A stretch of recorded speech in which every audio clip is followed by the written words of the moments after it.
Fresh blood splatters across the cold stone floor as a young girl falls limply to the ground. Standing over her is the boy who promised to protect her, holding a smoking pistol with a completely hollow expression. Cornered by the elite guards of the Empire, this tragic execution was their only remaining choice to protect their secrets. To understand how these young recruits were dragged into such a grim, mechanical nightmare, we must go back to where their journey started.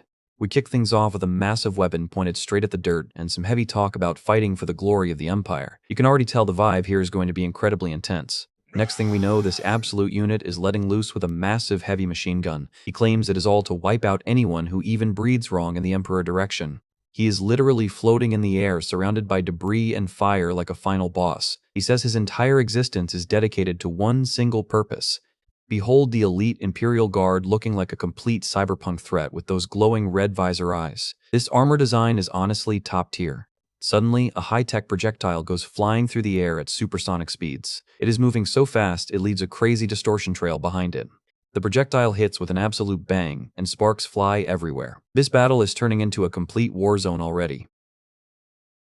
Soldiers on the ground are getting completely shredded and caught in the crossfire of this insane tech war. It is an absolute mess down there. But our main guy just stands there holding his smoking firearm looking cool as a cucumber. He does not even blink at the chaos around him. He has that ultimate main character energy and is ready to show everyone why he is the best soldier in the entire room. Then we get this weirdly peaceful shot of metallic hands clasping together as if someone is praying in the middle of a literal apocalypse. He stands alone in a dark corridor facing down a whole squad of hostile forces with red symbols glowing on the wall. The odds are completely stacked against him, but he does not care. We get a quick lore drop explaining that even though future Earth had insane technology, it did not bring any hope for humanity. In fact, things just got worse. Because of non-stop wars over resources, the planet got absolutely trashed, and humans had to pack up and search for other planets. Eventually, life on Earth completely ended after a terrifying invasion by an unknown alien species. Talk about a rough Tuesday. The survivors wandered aimlessly through the cold void of space until they finally found a planet similar to Earth after a grueling journey.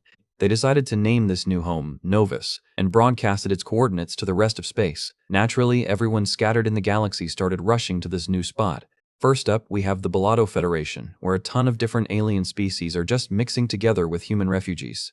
Next is the Accretion Empire, who boast a massive and terrifying army of heavily modified machine soldiers. Finally, we have the Holy Korite Alliance, filled with highly disciplined priests who possess crazy force energy and high mental fortitude. But of course, there are only so many resources to go around on Novus too. Humanity immediately went back to doing what they do best, which is fighting. They basically prepared for another massive war just to monopolize all the crystal resources. Some things never change. And that brings us to this highly advanced soldier in white armor, walking forward like he is ready to take on the entire world. We cut to the Accretion Empire Machination Lab, where a trainee gets told he is next, and that he has terrible luck for being compared to elite soldiers. The rugged commander Hamilas tells the trainees that this is their one big shot to show the Emperor what they can do, so they better not mess it up. But our spiky-haired main character Luca is not sweating it at all. He coolly wonders who is actually going to be the unlucky one here. The commander asks him if his name is Luca and warns him to live up to the high expectations. Luca just calmly confirms he will.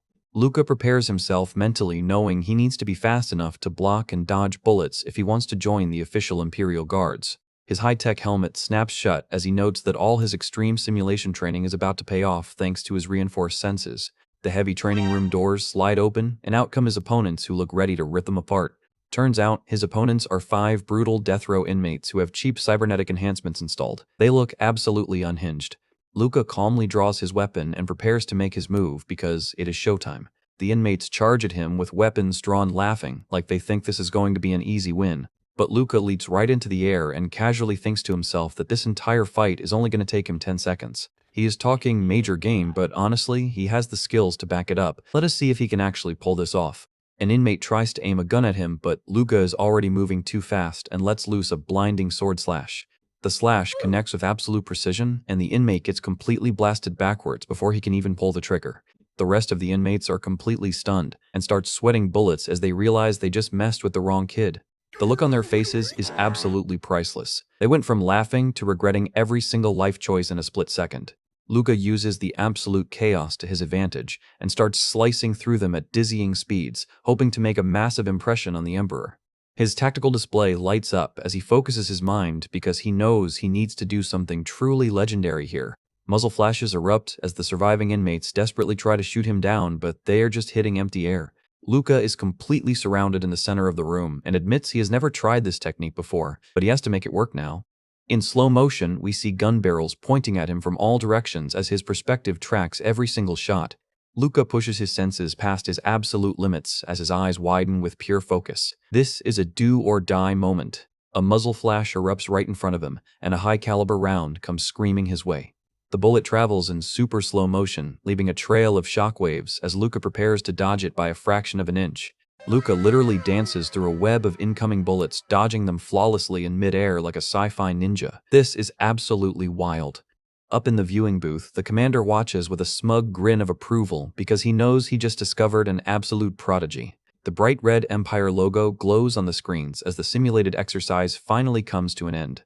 Luca stands calmly with his weapon drawing back as the remaining steam rises from his cybernetic armor. He stands victorious amidst the fallen inmates and sheathes his blade with absolute style. That was a clean sweep. Luca takes off his mask, gasping for air, and smiles because he knows he just pushed past his limits and accomplished something incredible. He walks out of the training room hoping this crazy stunt will significantly raise his value in the eyes of his superiors. The commander approaches him and remarks that he did not expect Luca to use ballistic trajectory control since it is not even in the curriculum yet. Luca confesses he just copied another trainee from a renowned household who was taught the advanced skills beforehand. The commander points out that Kid had backing, while Luca is just an orphan. The commander smiles and tells Luca that he really likes him, so he is going to give him a special gift. Luca is a bit confused by this sudden generosity. We get a close-up of a high-tech cybernetic eye being calibrated and prepared for surgery. This looks painful. The other trainees look incredibly jealous and annoyed seeing Luca get so much special treatment from the boss. Look at them absolute haters in the back mad because they did not have the skills to pull off what he did. Keep crying, boys. The commander grins wildly as the operation is completed and is highly amused by Luca's cold reaction. Luca stands there with a bloody cloth over his face, but he does not even flinch. The commander notes that his pain tolerance training must have been top tier. Luca looks incredibly cool as he states he is just glad the commander likes him while blood literally drips down his cheek. Talk about being built different. He figures he would have upgraded his eye eventually anyway, so he might as well ask for one that can predict trajectory paths. Later on, a handsome blonde kid with a confident smile approaches him and introduces himself as number 12 named Eli. Luca just stares at him with a deadpan expression as Eli says he really wanted to talk to trainee number 32. Eli steps into Luca's dimly lit room and asks if his sudden visit is bothering him since Luca is just sitting silently on his bed. Luca tells him to just come in already. He is not really the type for polite small talk. Eli praises Luca for his incredible performance in the simulator, but Luca warns him that he is in the wrong place if he is just looking to trade compliments. We see the grand family name of Eli Karthika pop up on the screen in big letters. Eli just smiles warmly, but Luca can already sense an elite aura coming off him, proving he is the son of a very famous noble family. Luca thinks to himself that there is no logical reason to act aggressive towards a high-ranking noble, so he will just blame his bad mood on envy and tiredness. Eli sits down on the bed next to him and holds out his hand offering some kind of medicine. It is a special blue pill that is supposed to decrease his sensitivity so he can actually get some proper sleep and recover. Luca immediately rejects it, but Eli warns him that mental toughness alone will not save him and he needs rest to train well tomorrow. Eli is slightly taken aback by Luca's stubbornness as Luca just turns away from him, but Luca examines the pill and realizes it is a high-grade medicine unlike the cheap street garbage. He then tells Eli that his performance was great too and he was just copying his moves. Eli shows off his mechanical eye, explaining that it makes predicting paths easy. He says Luca's feat is way more impressive because he did it on pure instinct. Eli adds that the commander clearly saw Luca's potential, which is why he gifted him a custom eye out of his own pocket. Luca just says he worked hard. Luca watches him closely while thinking about how the nobility always has everything, while the lower classes are left completely powerless. We get a quick flashback showing the young child walking down a dark and sketchy-looking alleyway. Luca knows he cannot afford to waste a single chance. Eli just looks at him in silence, and you can tell he is starting to realize just how much baggage Luca is carrying. Eli brings up how noble status is highly praised, but mentions that plenty of rich kids still fail the selection unless they pay money to rig the results. He explains that even though there is no concrete proof, he firmly believes that trainees without backing like Luca are the real geniuses because they got here on pure skill. Luca is genuinely shocked to hear a high-ranking noble admit that the system is flawed and starts wondering what this guy is actually planning. Ile extends his hand again and smiles, saying that determined people like Luca are the ones who truly deserve to succeed here. Luca just stares at the outstretched hand, completely speechless and unsure of how to react to this genuine kindness. He finally takes Ile's hand and shakes it firmly, telling him that he fully plans on making it to the top. With his newly implanted eye glowing a dangerous red color, Luca states with absolute determination that all of this is for the glory of the Empire. Ile looks on with a slightly serious and mysterious expression, as if he knows exactly what kind of monster he just befriended. The scene pans out to a massive futuristic city engulfed in smoke as the story begins to unfold. A massive military airship hovers over the landing pad of this cold and tyrannical empire known as Acretia. We are shown the main tactical map of Planet Novus, divided between three major factions who are all ready to tear each other apart. We find our main trainees back at the firing range under those intense pink lights. They are running drills to see who has actually been practicing and who has just been slacking off. The view shifts over the shoulder of a recruit aiming down the range at a creepy skull target dummy. It is time to see if all that training actually paid off. Suddenly, Luca leaps into the air and starts pulling off some crazy mid-air gun gymnastics. This guy is literally treating a standard shooting drill like a high-budget action movie. His newly implanted cybernetic eyes start flashing and calibrating in real time. It looks like he is dialing in the perfect trajectory calculations. He unleashes a rapid-fire barrage of shots that light up the entire room. The sheer speed of his trigger finger is honestly unreal. Luca lands perfectly back on his feet as gun smoke slowly rises from his weapon. He stands there looking like an absolute boss who does this in his sleep. We see the skull target dummy, and every single bullet hole is clustered perfectly right in the center of the forehead. That is some terrifying precision. Ile walks up to him looking highly impressed and says that shooting every single target square in the head proves the top student is just built different. Luca, of course, remains completely silent. Luca points his gun right back at him and warns Ile that his words sound a lot like he is criticizing the Empire system. He adds that if he reported this to headquarters, even a noble name like Karthika would not save him. Instead of getting defensive, Ile just gives this smug little smile like he knows exactly how to push Luca buttons. He waves his hand dismissively and tells Luca that if he was actually going to snitch, he would not have warned him in the first place. He basically calls Luca out for secretly being a good person. He completely read Luca like an open book and is not even slightly worried about the threats. You have to love the confidence on this guy. Luca just turns away with a sigh while Ile warmly thanks him for showing concern. It is hilarious how Luca tries so hard to act tough, but always gets diffused. We jump forward 2 years into the third quarter of training. Heavy military transports are rolling out into a dusty wasteland for their first official field test. Commander Hamilla stands before the recruits and announces that Luca and Ile are going to be acting as the platoon leaders for this exercise. The commander looks over the crowd and coldly tells anyone who has an issue with his decision to stand up and leave right now. Nobody moves a muscle. The recruits sit in the back of the transport looking extremely tense as the reality of the situation finally starts to sink in. The commander points out a Korite outpost illegally set up across the gorge and explains that this mission is meant to test their actual combat abilities in the field. His eyes glow with a terrifying red light as he gives the ultimate order to take absolutely no prisoners and wipe out everyone. This is getting dark fast. The squad marches forward into the rugged terrain with their heavy combat boots crunching against the dry dirt. But things immediately go sideways because we see Ile lying defeated on the ground. He gasps that he let his guard down while Luca tells him to go rest while he handles the situation. Luca realizes that his own hesitation is what caused this massive problem in the first place, and he is clearly beating himself up over it. He locks his sights on the enemy and remembers his extensive training on how to deal with force users. He tells the remaining squad to disperse and take the base while he handles the threat. Luca dashes forward into a chaotic flurry of speed lines as the enemy force user moves around him at blinding speeds. A wild-haired Korite fighter leaps down from above with glowing energy surrounding his hands. Luca barely manages to dodge the incoming strike. Luca analyzes the fight and figures out the enemy is acting as bait to let his allies escape. He knows that force users always need a brief moment to prep their attacks. As long as he can spot a slight disruption in space, he can predict exactly where the next blow is coming from. We flash back to the training room where Ile asks Luca if he is already getting used to his newly transplanted right eye. He jokes that it is totally unfair for Luca to be this good with a gun when his actual specialty is close combat. Luca calmly replies that it is only natural for members of the elite guard to master all kinds of weaponry. Ile laughs and says his own specialty just happens to be firearms. Luca instantly calls him out, saying he does not want to hear that from a guy who shoots every single bullet through the exact same hole. Ile smiles and warns him that if Luca keeps acting so relaxed, he is eventually going to surpass him. Luca just says he would welcome the challenge and notes that he is always rooting for him. Luca watches him walk away while thinking about how the Empire desperately needs naturally talented people like Ile. But Ile looks back with a surprisingly dark expression and says the value of talent is being diluted. He claims that as long as you have status and power, even the completely useless can be labeled as talented. Luca is left stunned by his cynical view. He asks Ile if he thinks people will eventually be able to tell the difference once more talented irregulars start showing up.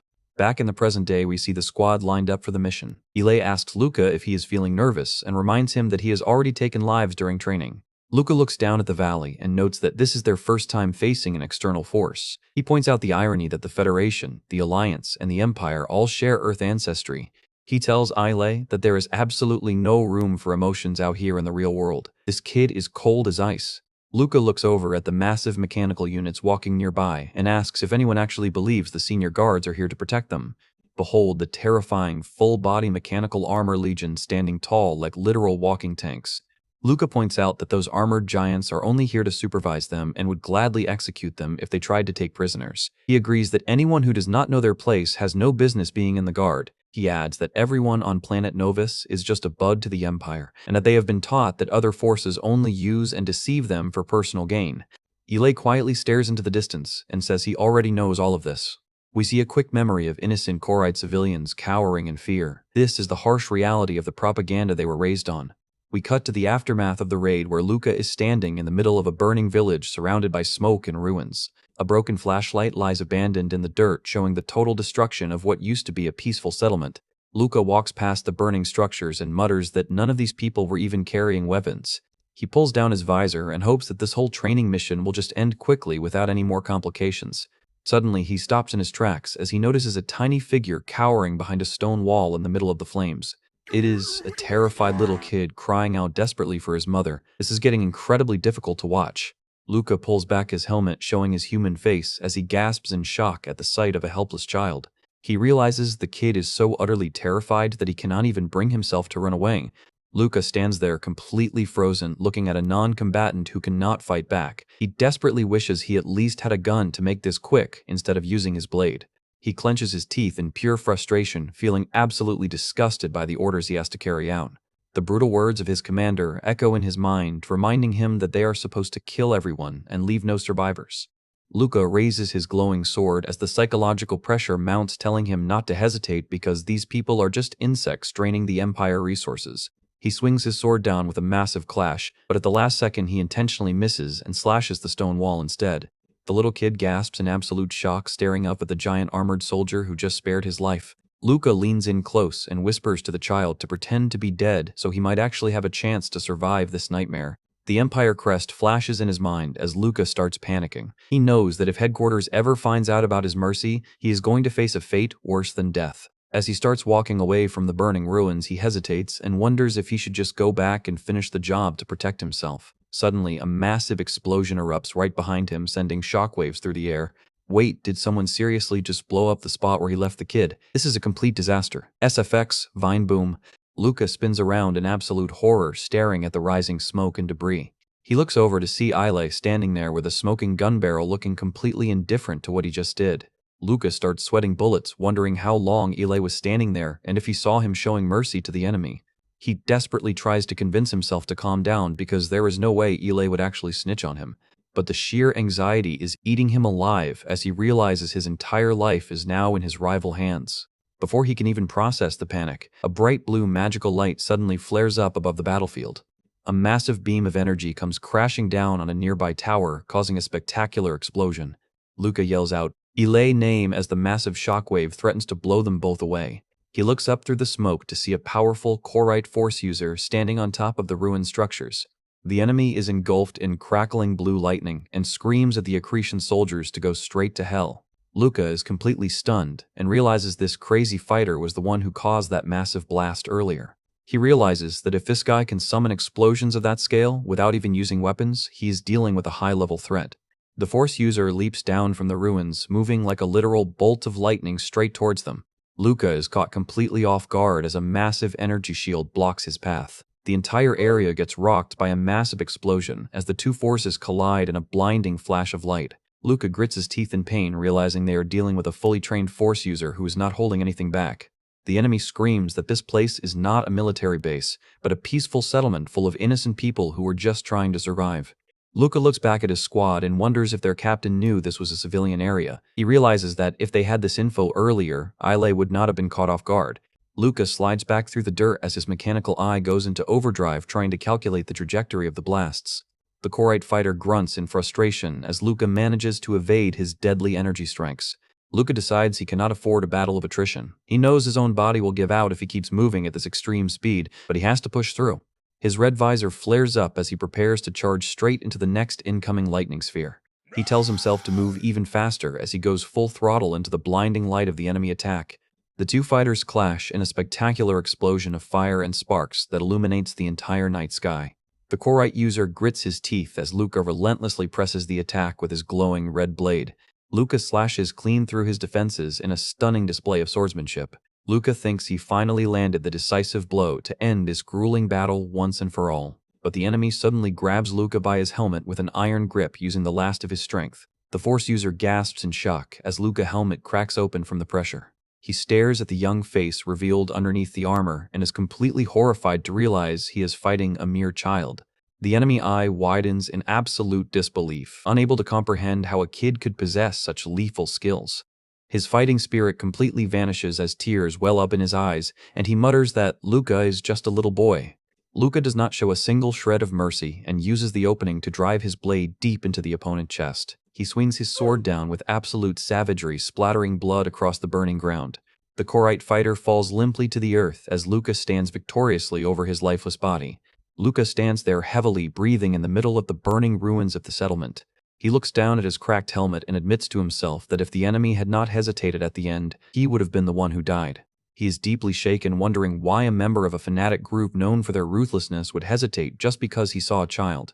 The cold doctrine of the Empire flashes before him, reminding him to never let emotions interfere with his duty. He looks down at the civilian casualties and repeats the motto that everything must be done to protect the Empire. Luca Red-Eye glows with a dark and intense light as he forces himself to accept this grim reality. He walks away from the burning settlement as the screams of the dying echo in the background. He accepts that this brutal execution is the sole reason for his existence, and there is absolutely nothing else for him in this world. We cut to the recovery room inside the Imperial Hospital where the wounded trainees are floating inside high-tech medical tanks to patch up their broken bodies. Luca floats inside the glowing green fluid, looking completely lost in thought after barely surviving his brutal clash with the Force user.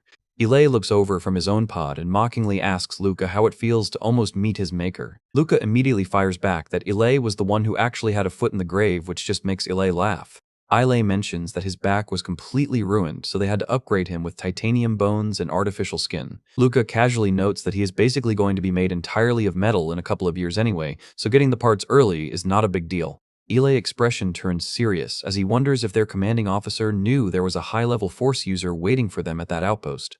Luca agrees that the whole thing was likely a setup to test them, and since none of the cadets actually ended up dead, the seniors probably figured they had everything under control. Luca still finds the whole situation incredibly suspicious because surviving a direct blast from a Force user feels way too convenient to be a simple coincidence. He begins to wonder if that mysterious fighter was intentionally holding back his power and never actually wanted to kill them from the very start. A quick flashback reminds us of the raw panic in the eyes of the Force user when he realized he was fighting a mere child. The enemy had openly regretted showing mercy, stating that letting a soldier of the Empire live was a massive mistake that would only cost more lives. He had warned Luca that his hesitation would only lead to more of his comrades dying in agony. Back in the medical bay, Ile breaks the silence by asking Luca why he went out of his way to close the eyes of that fallen enemy. He stares at Luca through the glass tank, demanding to know what was going through his head during that quiet moment. Luca splashes out of a liquid in annoyance and tells Ile that his mouth is running way too much, asking if the medics accidentally installed a new tongue in him. Luca silently promises himself that his moment of weakness was a massive error and that he will never let his guard down like that again. Sometime later, the commander addresses the trainees on the assembly grounds, congratulating them on completing 2 of their 4 years of brutal guard training. He points out Luca and Ile specifically as the top 2 performers of the entire academy batch. The commander encourages both of them to set their sights on becoming centurions and to keep pushing themselves for the ultimate glory of the Empire. The cadets salute in unison, while Luca feels a massive wave of determination, knowing that becoming a centurion is his ticket to the absolute top. We get a quick breakdown of how the Imperial Guard is structured, consisting of exactly 10 centuries commanded by a chief centurion. New recruits who undergo full-body mechanization are always assigned directly to the lowest-ranking 10th century to prove their worth. Luca knows that if he can somehow secure the leadership position of that lowest century, he will finally be able to make a massive name for himself. We cut to a sparring ring where the trainees are constantly pitted against one another to keep their combat skills as sharp as possible. Ile stands on the platform ready to test his brand new mechanical limbs against the reigning champion. Luca immediately matches his pace as the two friends trade incredibly fast blows across the arena. They move across the ring like absolute blurs, clashing repeatedly in a stunning display of hand-to-hand martial arts. Luca notes that Ile has become significantly stronger and faster ever since he got those new mechanical upgrades. But Ile is still struggling to land a clean hit as Luca moves out of his range with perfect anticipation. Luca spots a slight opening in Ilei's stance and immediately prepares to launch a counterattack to end the spar. He slips right past Ilei's defense and hits him with a solid strike before his friend can even react to the change in pace. Ile gets thrown completely off balance and can only stare in disbelief at how easily he was countered. Luca stands victorious once again, smugly reminding Ile that their tally is now exactly 124 wins for Luca and 0 for Ile. The absolute disrespect of keeping track of every single win is hilarious. Luca is not letting him forget his place anytime soon. They sit together on the edge of the platform, looking out at the starry sky, with Ile sighing that training feels completely pointless if custom parts cannot even secure him a single win. Ile remarks that Luca has become even more rigid and intense ever since the commander gave that big speech about the Centurion rankings. He tells Luca that their future is already secured and suggests he should finally learn to relax and enjoy his life a little. But Luca looks at him with complete seriousness, explaining that unlike nobility, he has absolutely no home to go back to if he fails, meaning he has to keep climbing. Luca then asks Ile why a guy with so much natural talent but zero drive would even want to become an Imperial Guardsman in the first place. Ile smiles and confesses that his real dream was to become a scholar and study the ancient arcane civilizations. Luca wonders why he does not just pursue that instead, but Ile explains that studying arcane history is strictly forbidden in the Empire, and his military family would never allow it anyway. Luca calls him incredibly spoiled for complaining about his life, pointing out that people in the slums are constantly fighting just to survive and get a single meal.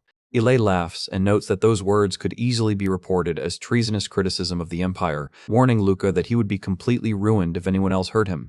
But Ile reassures him that he has no plans to betray him, just like how Luca kept his own secrets during the mission. Luca defends his actions, claiming he only hesitated because the target was an unarmed child and that he would have gone back for the kill regardless. With his eyes glowing red, Luca declares his absolute loyalty to the Emperor and promises that any enemy of the Empire is his personal enemy. He looks coldly at Ile and tells him that he will not hesitate to put him down too if he ever steps out of line. Ile just gives him a knowing smile, completely unfazed by the terrifying threat. He turns his back on Luca and walks away, quietly calling him an absolute liar. Ile adds that if Luca was truly as loyal to the Empire as he claims, he would have already tried to execute him on the spot. He walks off into the dark corridor, gently advising Luca not to push himself too hard. Luca is left standing alone on the platform, muttering to himself about how much of an idiot his friend is. We fast forward to their third year of training, where the squad is sent on a reconnaissance mission into an uninhabited neutral zone. During their patrol, they stumble upon a massive ancient gateway covered in glowing symbols from an arcane site.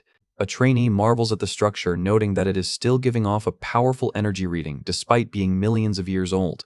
Ile is absolutely overjoyed and starts blushing like a kid in a candy store at the sight of actual history. He enthusiastically points out that ancient civilizations explored the deep stars long before humanity even existed. Luca watches him silently, noting how easily Ile crosses the lines he spent so much time establishing. Luca sternly warns him to stay focused, because this is still an active military mission, and encountering any enemy forces means a fight to the death. Another trainee tries to lighten the mood by saying that the senior guards would surely come to their rescue if things got out of hand. A quiet cadet named Claude steps up and remarks that understanding the past is the only way to successfully navigate the future. We are introduced to Claude Ramones, a quiet trainee who seems to share Ilei's passion for ancient history. Luca knows that Claude comes from a very respected military family, and he is surprised when Claude suddenly asks to talk to him privately. Claude jokingly tells Luca that he really likes him and asks if he is currently seeing anyone, warning him that he will consider him a threat if he gets any closer. He explains that if Luca was single, he was fully planning on introducing him to his younger sister, since Luca is destined to be his superior anyway. The other trainees start teasing Luca about his sudden popularity, while Luca just grumpily tells everyone to shut up. They are teasing him in the middle of a serious mission, and he is absolutely not vibing with the jokes. Suddenly, an urgent warning flashes across Luca HUD, alerting him to a massive biological energy reading nearby. He immediately springs into action, ordering Ilay Group to fall back for long-range support while he and Claude hold the front line. With his weapons drawn and visor glowing, Luca charges forward to face whatever is lurking in the shadows. They peer down a dark tunnel and spot a brilliant blue light shining intensely from a hidden chamber up ahead. To their absolute horror, they see a massive armored champion bathed in crackling energy standing inside the cavern. We get a terrifying close-up of the enemy high-tech helmet as he slowly turns his gaze towards the intruders. Luca's eyes go completely wide with panic as he realizes the sheer scale of the threat they just walked into. It is an elite Korite paladin, one of the most dangerous and fanatical warriors in the entire galaxy. The paladin draws his massive glowing sword, and the raw pressure of his energy begins to warp the air around them. Luca and Claude exchange a look of pure terror, realizing they are completely outmatched. With a single massive swing, the paladin unleashes a devastating wave of blue force energy right at them. Luca screams at the top of his lungs for everyone to run and abandon the position immediately. He calls out Claude's name as the massive energy blast detonates right in front of them with a deafening roar. The sheer force of the explosion tears through their defenses, leaving them completely vulnerable to the onslaught. Luca is violently thrown through the air as blood splatters across the dark stone walls of the cavern. He struggles to lift his head desperately, looking through the thick smoke and calling out for his partner. But through the haze, the Korite paladin stands completely unharmed with his blade glowing bright as he prepares to finish them off. Before anyone can even react, a massive blue force spear of pure energy comes flying through the air at supersonic speeds. The spear is crackling with deadly lightning and is aimed directly at the unsuspecting trainees. Claude does not even have time to raise his weapon before the glowing spear pierces straight through his armor, completely vaporizing him in a split second. The terrifying Korite paladin stands on his platform holding his glowing staff, looking down at them like an absolute god of death. Claude is completely gone, leaving behind nothing but his empty, smoking lower leg armor on the bloody ground. Luca can only stare in absolute horror. A heartbreaking memory flashes through Luca's mind, recalling how Claude had just happily offered to introduce him to his younger sister if he was single. Luca gasps for air as a cold sweat runs down his face, completely overwhelmed by the sudden and brutal loss of his comrade. He stares at the empty armor in disbelief, unable to comprehend how Claude's upper body was completely erased in a single moment. Luca desperately commands his cybernetic eye to start working, but the system is completely overwhelmed and begins flashing error messages across his vision. The high-tech eye chooses the absolute worst moment to completely freeze up and fail him. This is an absolute disaster. He desperately tries to force the system to calculate the trajectory of the incoming spears, but his HUD is completely covered in red warnings. Through the glitchy error screens, we see the paladin preparing to launch his next round of deadly projectiles. Luca grits his teeth and draws his weapon, forcing himself to rely on his raw instincts to predict the path of the attacks. The paladin unleashes a massive barrage of glowing blue energy blades that rain down on the forest path. Ilay and the rest of the squad come rushing up from behind, screaming at Luca to get his head in the game before he gets killed. Ilay draws his twin pistols and unleashes a desperate cover fire, yelling at the other trainees to stop standing around and start stalling for time. Luca realizes that Ilay is absolutely right, and that trying to run away in this open terrain is a literal death sentence. He takes a deep breath and decides there is only one logical option left for them. He activates his combat visor and prepares to stand his ground, knowing they have to survive until the seniors arrive. He figures that if they can somehow hold on for just a few dozen seconds, the massive mechanical guard watching over their training will finally intervene. But the timer is ticking, and another deadly blue spear comes screaming through the trees. The paladin does not give them a single moment to breathe and immediately readies his next high-speed throw. The glowing projectile flies straight at Luca's head, and he realizes he has absolutely no time to dodge. He uses his heavy mechanical arm to block the spear directly, causing a massive explosion of sparks as the metal scrapes against the energy. Luca's face is completely spattered with blood as he realizes that even a few dozen seconds feels like an absolute eternity against this monster. The raw force of the spear begins to tear his mechanical hand apart, with the energy burning through his metal armor. The massive shockwave blasts him backwards, throwing him onto the hard ground. Luca looks down at his smoking, completely ruined hand that is now completely useless for combat. He is heavily bleeding and gasping for air, realizing he has absolutely nothing left to defend himself with. He is completely broken out of options and starting to accept that his journey might actually end right here in the dirt. A dark shadow looms over his mind as he genuinely asks himself if he is about to die in this uninhabited wasteland. A brutal memory from his early training days flashes through his mind where the commander had beat him down and called him a pathetic slaughterhouse pig. The commander had yelled that turning your back on the enemy only guarantees a bullet to the head, and that if the enemy swings their sword, you must swing yours right back. The memory triggers something inside Luca, and he suddenly bursts into a manic, unhinged grin as his fighting spirit returns. He has completely lost his mind and is ready to go on an absolute rampage regardless of his broken bones. Instead of backing down, he prepares to launch himself straight at the paladin before the monster can even register his movement. He decides to launch an all-out offensive strike, first refusing to die without taking a piece of his enemy with him. Luca lunges forward like a wild beast, ignoring the intense pain radiating from his shattered body. The paladin calmly responds by hurling another colossal blue spear directly at the charging trainee. A massive explosion rocks the entire forest path, completely swallowing Luca in a cloud of blue fire and smoke.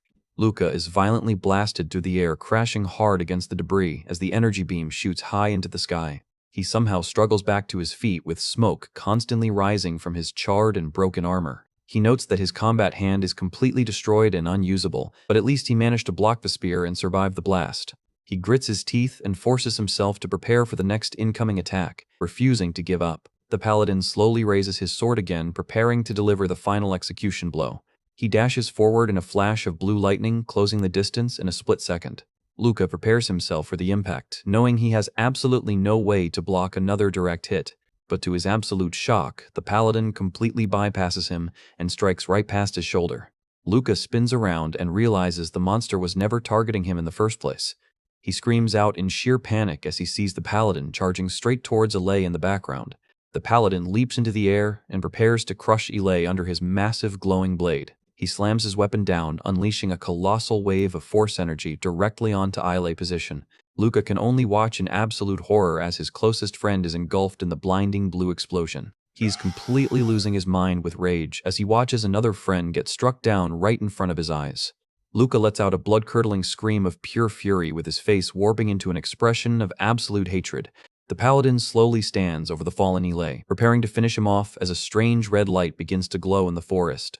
Suddenly, the heavy sound of mechanical footsteps begins to shake the ground, echoing through the burning trees. The massive thumping noise gets louder and louder as a giant shadow emerges from the thick smoke. The elite senior guard mech unit finally decides to make its entrance, stepping out of the shadows like a literal god of war. The giant mech immediately unleashes a devastating barrage of heavy missiles and lasers that completely cover the area in fire. It relentlessly blasts the paladin, creating massive explosions that tear up the entire landscape. The sheer power of the Imperial technology creates a colossal shockwave that blows away the smoke and trees. The senior guard mech ignites its massive rocket boosters and launches itself straight at the paladin. It slams down with incredible force, creating a massive crater and sending debris flying everywhere. The giant machine relentlessly hammers the paladin with heavy artillery, completely overwhelming his magical defenses. The two absolute titans clash in a brutal display of raw power that completely dwarfs the trainee's previous fight. Luca can only watch from the sidelines in absolute awe, realizing the terrifying gap in power between trainees and official guards. The mech unit slams its massive steel fist directly onto the paladin's shield, shattering the energy barriers instantly. Luca is completely speechless as the senior guard dominates the battlefield with absolute ease. The mech readies its primary energy blade, preparing to deliver the final strike. With a single massive punch, the machine shatters the paladin armor and sends him crashing violently into the ruins. The paladin is blasted backwards by the raw physical impact, completely unable to recover his stance.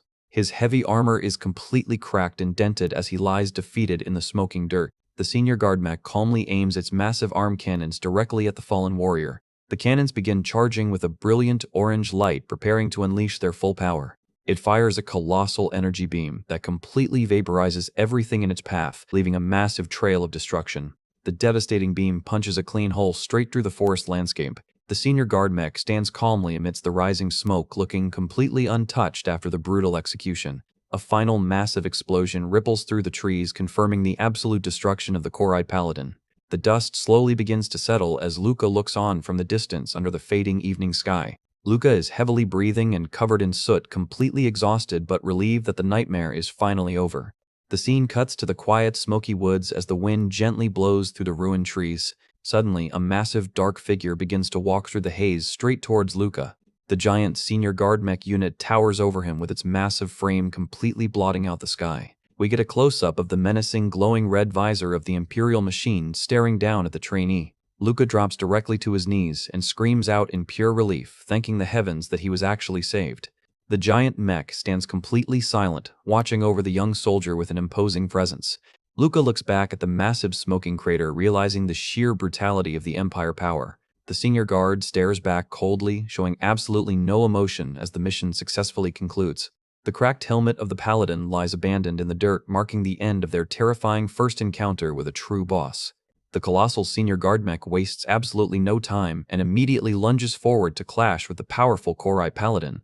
The Paladin raises his heavy shield, crackling with blue magical energy to block the incoming mechanical fist.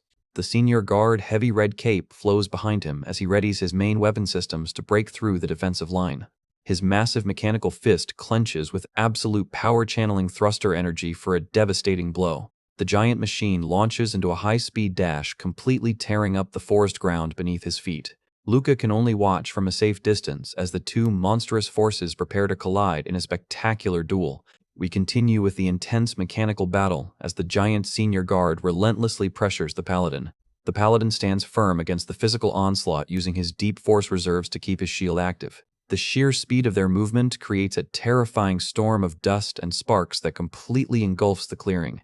The senior guard mech pivots on his heel, using his heavy frame to redirect the Paladin counterattacks. The giant machine boosters ignite once again, launching him forward with unstoppable physical momentum. Luca struggles to keep his eyes open, completely stunned by the sheer scale of the battle occurring right before him. Luca notes that this is a clash between a legendary legion weapon of the Empire and a highly trained Holy Knight of Korai. The Paladin swings his massive glowing blade, unleashing waves of blue force energy that slice through the ancient trees. Luca frantically wonders which of these two monsters is actually going to come out on top. The two titans collide in a spectacular explosion of blue and red energy that lights up the entire neutral zone. We get a split view of both combatants' glowing visors as they refuse to give an inch of ground to each other. The shockwave of their clash sends debris and dust flying through the air, completely altering the shape of the forest. The Paladin blade releases another high-frequency slash that illuminates the dark forest with a blinding light. The ground completely shatters under the sheer weight of their physical exchange. Ancient trees are snapped like toothpicks as the two combatants move through the area at blinding speeds. The shockwaves continue to ripple outward, flattening the surrounding vegetation for hundreds of meters. A wide shot reveals the true scale of the destruction occurring in the middle of this supposedly quiet patrol zone. The Paladin leaps high into the air, preparing to bring his massive blade down for a decisive execution strike. Lucas sweats heavily, admitting to himself that their weapons are moving way too fast for his cybernetic eye to even track. He realizes this is what a true battle looks like. He desperately prays that the Imperial Guard will somehow win this fight because their lives depend on it. The Paladin blade connects with the senior guard armor, releasing a massive burst of blue energy. A giant explosion of sparks and fire completely swallows the two fighters once again. The senior guard mech counters with his heavy arm blade, slashing through the Paladin defense with extreme precision. The metal blade scrapes violently against the force shield, creating a deafening screech that echoes through the trees. The Paladin is pushed back by the sheer physical weight of the mechanical counterattack. The senior guard mech glows with a dangerous red light as his internal reactor prepares for another heavy strike. The giant machine clenches his massive iron fist, preparing to deliver a crushing blow. The Paladin recovers his stance and readies his glowing blade for the next exchange. Luca struggles to sit up, but his broken armor sparks with blue static energy as his systems continue to fail. Ele looks over from his hiding spot, looking highly alarmed as he watches the battle reach its absolute climax. Luca suddenly realizes a terrifying detail, noting that the senior guard has absolutely no idea about the incredible speed and power of the Paladin's spear, and likely will not be able to react to it. He panics, knowing that if the Imperial Guard falls, the rest of the trainees will be instantly slaughtered. He forces his broken body to move, declaring that he has to do something to alter the outcome of this fight. A glowing blue spear is planted deep in the dirt, humming with unstable force energy. Suddenly, a massive blast of energy erupts from the ground, throwing the entire clearing into absolute chaos. The Paladin raises his hand, summoning another massive force spear to finish off the senior guard mech. Luca screams out a desperate plea as he uses the last of his strength to create a distraction. The distraction actually works, and the Paladin's spear completely misses its intended target. The Paladin is completely stunned by the sudden miss, leaving his entire front side wide open. The senior guard mech immediately seizes the golden opportunity, lunging forward with his heavy hand ready. He grabs the Paladin by the throat with an iron grip, completely pinning him in place. The senior guard mech reactor flares with a brilliant light as he prepares to fire his arm cannon at point-blank range. He presses the heavy barrel directly against the paladin chest armor. A colossal explosion of white and orange energy erupts, completely engulfing both fighters. SFX, Vine Boom. The blinding blast of raw energy illuminates the entire neutral zone forest for miles around. The devastating shockwave flattens the surrounding trees, leaving a massive smoking crater in the center of the woods. Luca is violently blown backwards by the intense wind pressure, crashing hard into the dirt. He slowly lifts his head, coughing heavily through the thick smoke, and wondering who actually managed to survive that apocalyptic blast. He panics, realizing that if the Korite Knight somehow survived, the rest of the trainees have absolutely no way to defend themselves. He hears heavy, slow footsteps approaching through the dust and desperately prays for his own survival. He looks up through the thick haze with wide eyes, completely terrified of what is about to emerge. The giant senior guard mech steps out of the smoke, looking completely victorious and warmly praising the trainee for his good work. Luca lies in the dirt and politely credits the victory to the guard, explaining that he only received a minor wound to his abdomen while trying to evade a force slash. The giant machine offers a heavy metallic hand, telling Luca that he will assist him back to their base. But as Luca looks up to take his hand, his eyes go completely wide with pure horror. What he sees inside the armor is easily the most terrifying thing he has ever encountered in his entire life. He recalls the legendary Legion armor doctrine, which requires removing all feeble and unnecessary parts of the human body to create the ultimate weapon. Every trainee dreams of receiving a Legion armor as a testament to their elite status, but Luca is about to discover the horrific price of that upgrade. Luca peers inside the cracked collar of the armor and realizes there is absolutely no human head inside, only wires and a glowing mechanical core.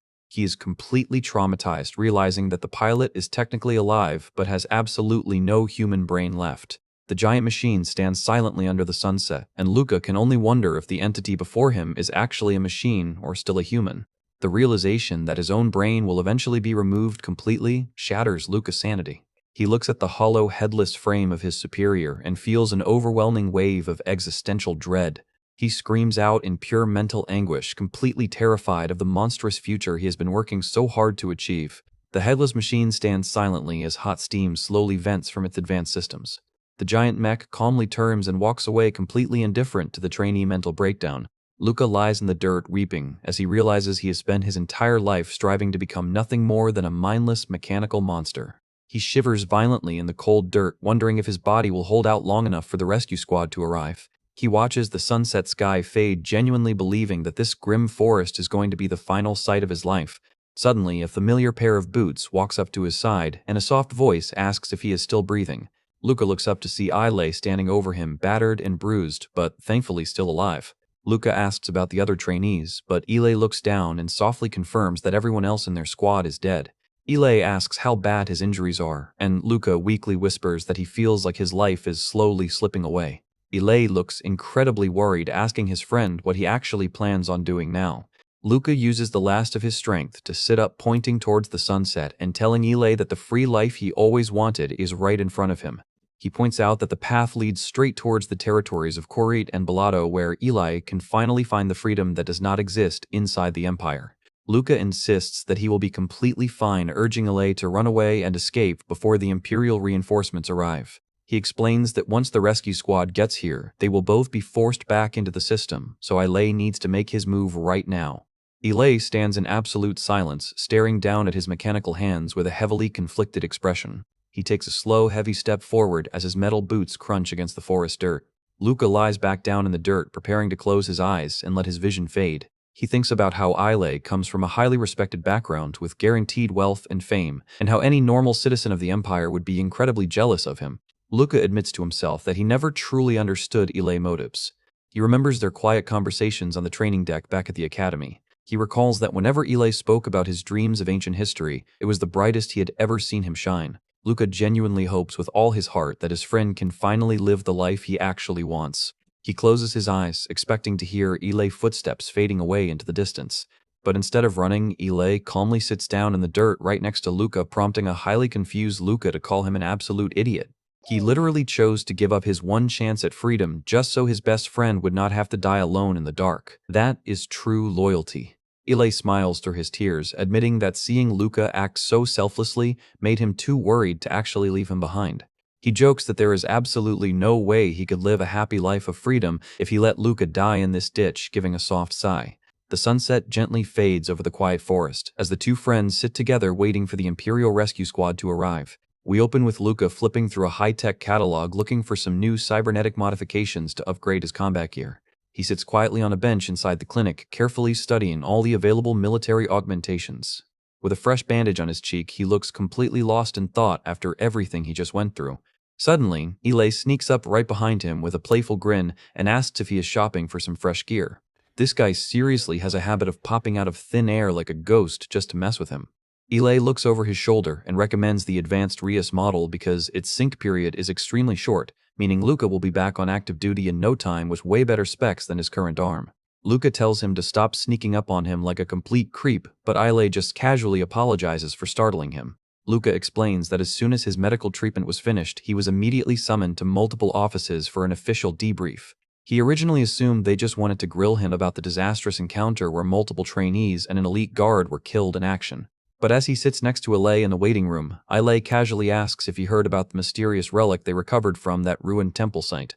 We get a shot of a glowing blue alien cube, as Luca realizes that this floating artifact was the secret trigger behind their entire mission. Eli wonders who is going to be tasked with securing the device, and Luca mentions that the military is putting together a highly specialized retrieval team for the job. Eli's expression turns deadly serious as he warns that a massive war is likely going to break out over this discovery. He explains that if the Empire goes to war with the Alliance, the Federation will simply sit back and reap all the benefits of their conflict. Eli notes that this political tension is why so many minor skirmishes are breaking out along the borders, but Luca coldly states he has zero interest in politics and only wants to follow orders.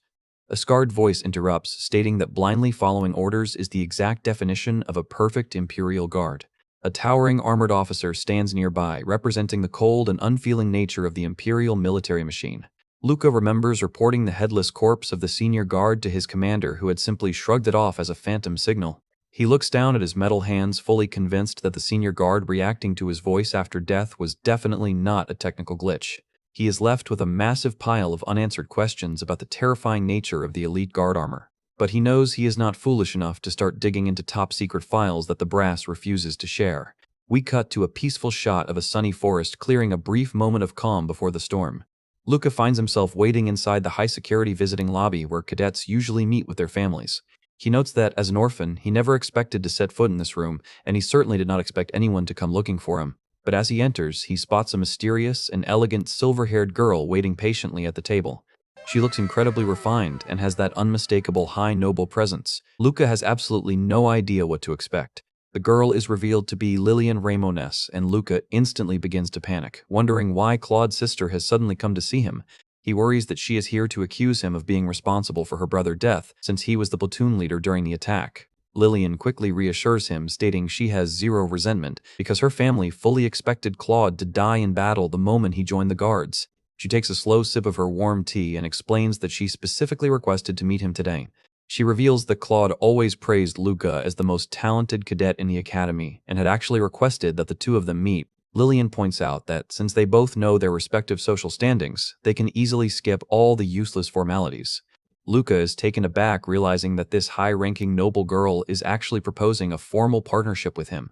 Lillian asks if he is opposed to the idea, suggesting they should start getting to know each other better, and asks if her brother's final wish is not enough of a reason. She looks out the window, noting that a partnership with her family would bring him massive benefits that any other cadet would kill for. Luca knows that marrying into a respected noble family is a golden opportunity for an orphan like him to secure instant success.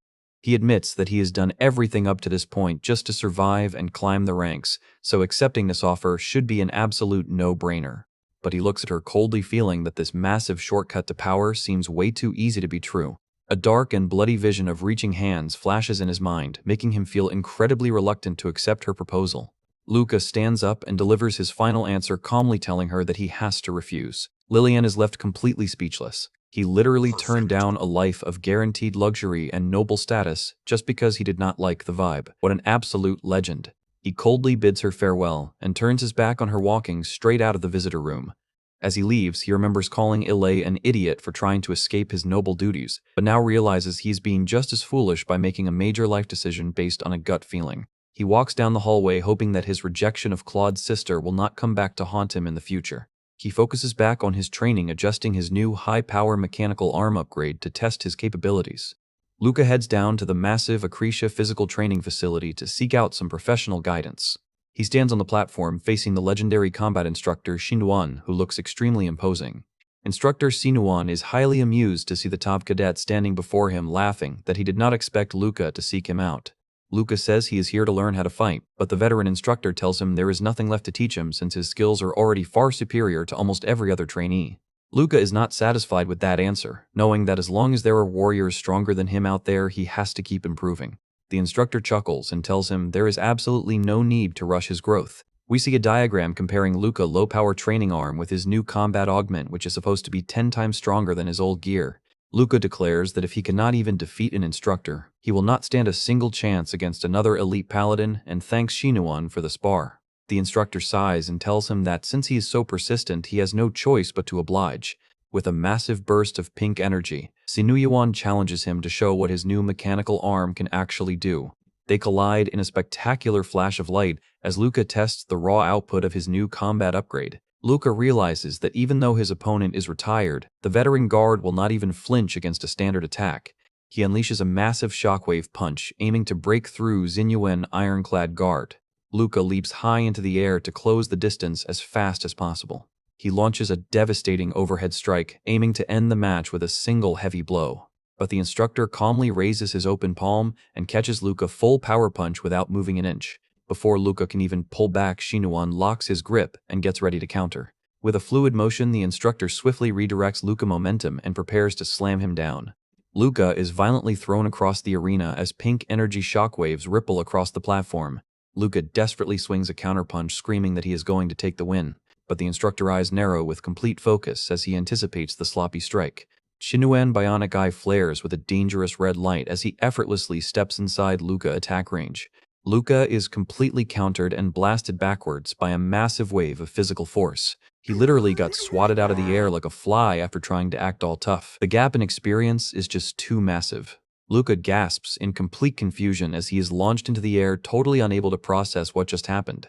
He helplessly floats through the sky, wondering how his high-power upgrade was bypassed so easily. He crashes violently onto his back, with the impact rattling his entire skeleton. Luca bounces off the hard platform floor, completely losing his breath from the brutal fall. He slides across the training deck in a complete daze, with his systems sparking all over. He finally skids to a painful halt, struggling to even lift his head. He lies flat on his back, staring at the ceiling, utterly defeated, and asking himself what on earth is going on with his combat predictions.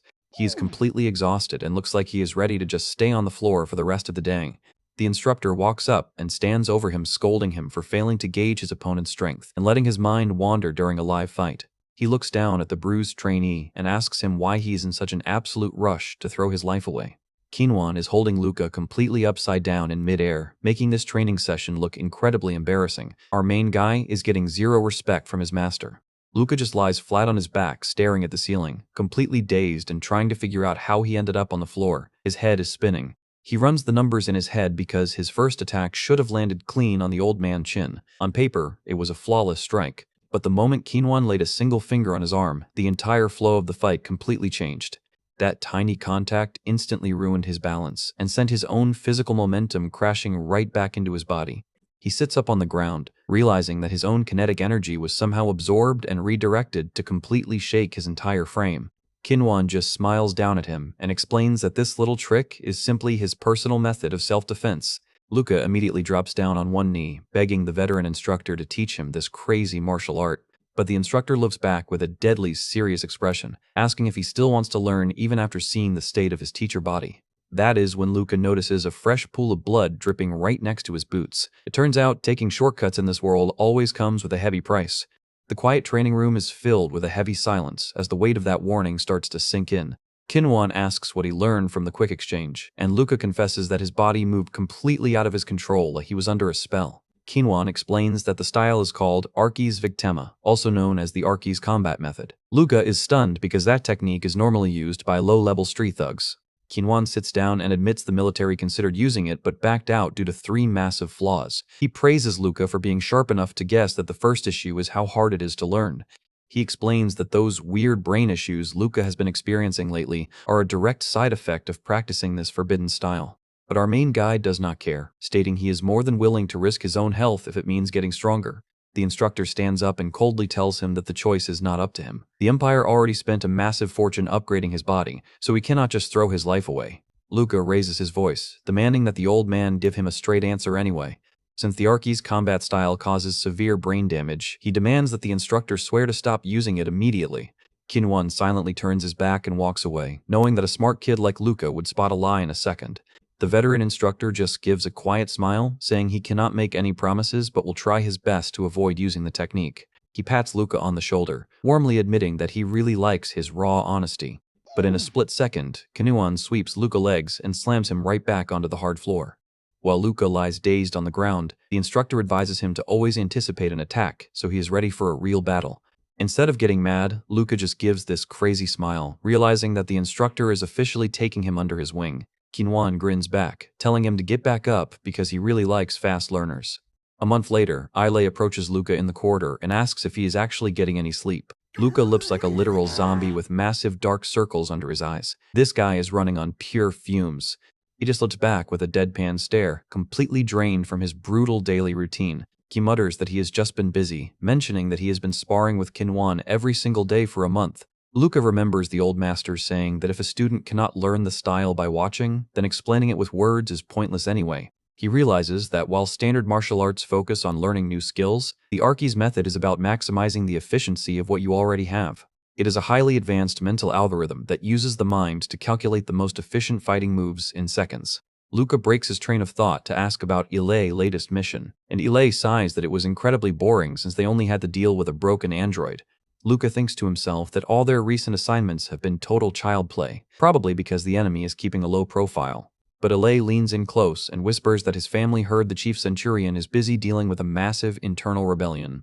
Luca looks back in total shock as the word rebellion sinks in. Ilei confirms he does not have all the details, but a highly influential faction is definitely planning a coup. Luca turns and walks away, deeply troubled by this sudden political shift. He thinks about how stupid it is to start a civil war when they are already fighting a brutal conflict with external forces, but he knows that ignoring these internal threats will only cause the entire empire to slowly rot from the inside out. Suddenly, Luca grabs Ilei by the collar and slams him violently against the wall. Luca is completely furious, unable to believe his friend is bringing up rebellion so casually in the hallway. Luca warns him with absolute fury that while he can tolerate his desire to leave, he will never let him become an active enemy of the state. Ilei looks hurt and explains that he only brought it up because he thought the information was important for the Empire. He gently places a hand on Luca's shoulder and tells him to calm down. Luca slowly lets go and warns him never to say things that draw suspicion, since he does not want to see his name on the execution list. Ilei rubs his neck and tries to lighten the mood, offering to treat him to some good food over the weekend. Luca coldly walks away, telling Ilei to stop talking because he is incredibly irritating and claims he already has plans. Ilei watches him go and teases him, asking if those big plans are actually with a girl. We get a shot of the towering imperial city as the scene shifts to their next destination. They arrive in a lower sector, and Kinwan notes that the slums must feel incredibly familiar to both of them. Luca scowls, stating he never wanted to breathe this filthy air again, but the instructor notes that Luca was always destined to climb high. Some rowdy thugs on the street bump into them and start screaming, making Luca wonder why the instructor brought him to such a sketchy spot. The instructor explains that the city is powered by magma, and all the toxic heat is vented directly into these slums. He says breathing this air as a kid made him realize he had to escape or stay a loser forever. Luca clenches his teeth, clearly disgusted by the familiar sight of the slums. They walk down the metallic corridor of the facility, heading straight towards the security checkpoint.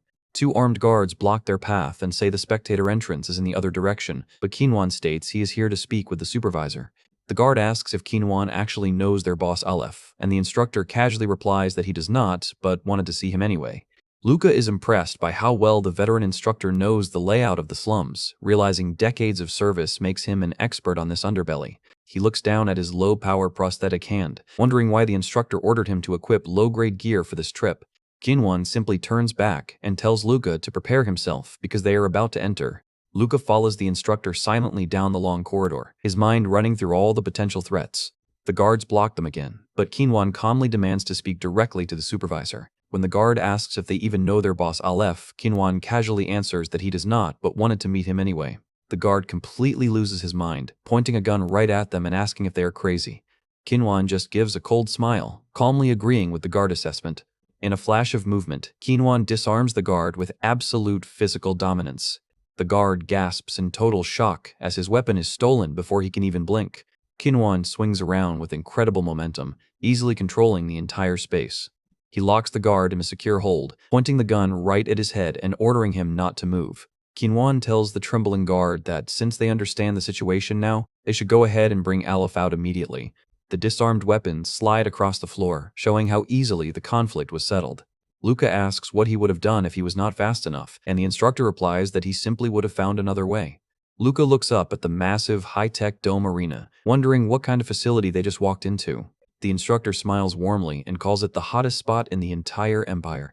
He turns his head back and reveals that they are standing right in front of the legendary Colosseum.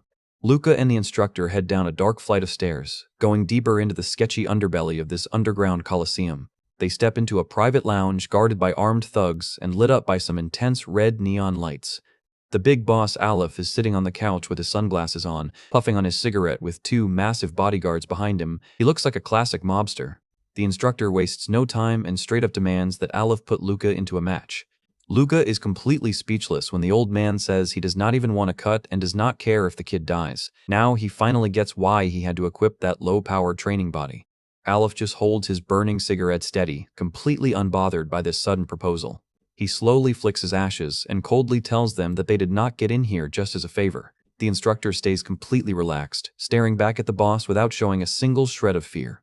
In a split second, the bodyguards draw their guns and point them straight at their heads. Aleph chuckles and says they are a little confused, claiming he only brought them to this private room because it is a very easy spot to dispose of bodies. Luca stands there calmly beside his mentor, realizing the threat is a complete bluff. He knows that if the boss actually wanted them dead, they would have been shot immediately. He locks his sights on the three guns pointed at them, preparing to react if things go south. We flash back to the meeting room where Luca was analyzing the two armed thugs stationed right outside the doorway. His mind had quickly activated a simulation to calculate the most efficient way to neutralize the entire room. In his mental simulation, Luca kicks the heavy table upward to create an instant shield against incoming gunfire. He leaps over the barrier with extreme speed, closing the distance before the guards can even adjust their aim. He uses his low-power limbs to strike the first guard and disarm him in a single fluid motion. He delivers a crushing sweep to the second bodyguard, sending him crashing to the floor. He grabs a falling pistol in mid-air with perfect coordination. Luca aims the weapon directly at the remaining targets, pulling the trigger with absolute precision. He lands perfect headshots on both bodyguards before they can even register his movement. As the door breaks open and outside reinforcements try to flood the room, Luca remains completely calm. He drops the incoming guards with lightning-fast shots, securing the entire room in a matter of seconds.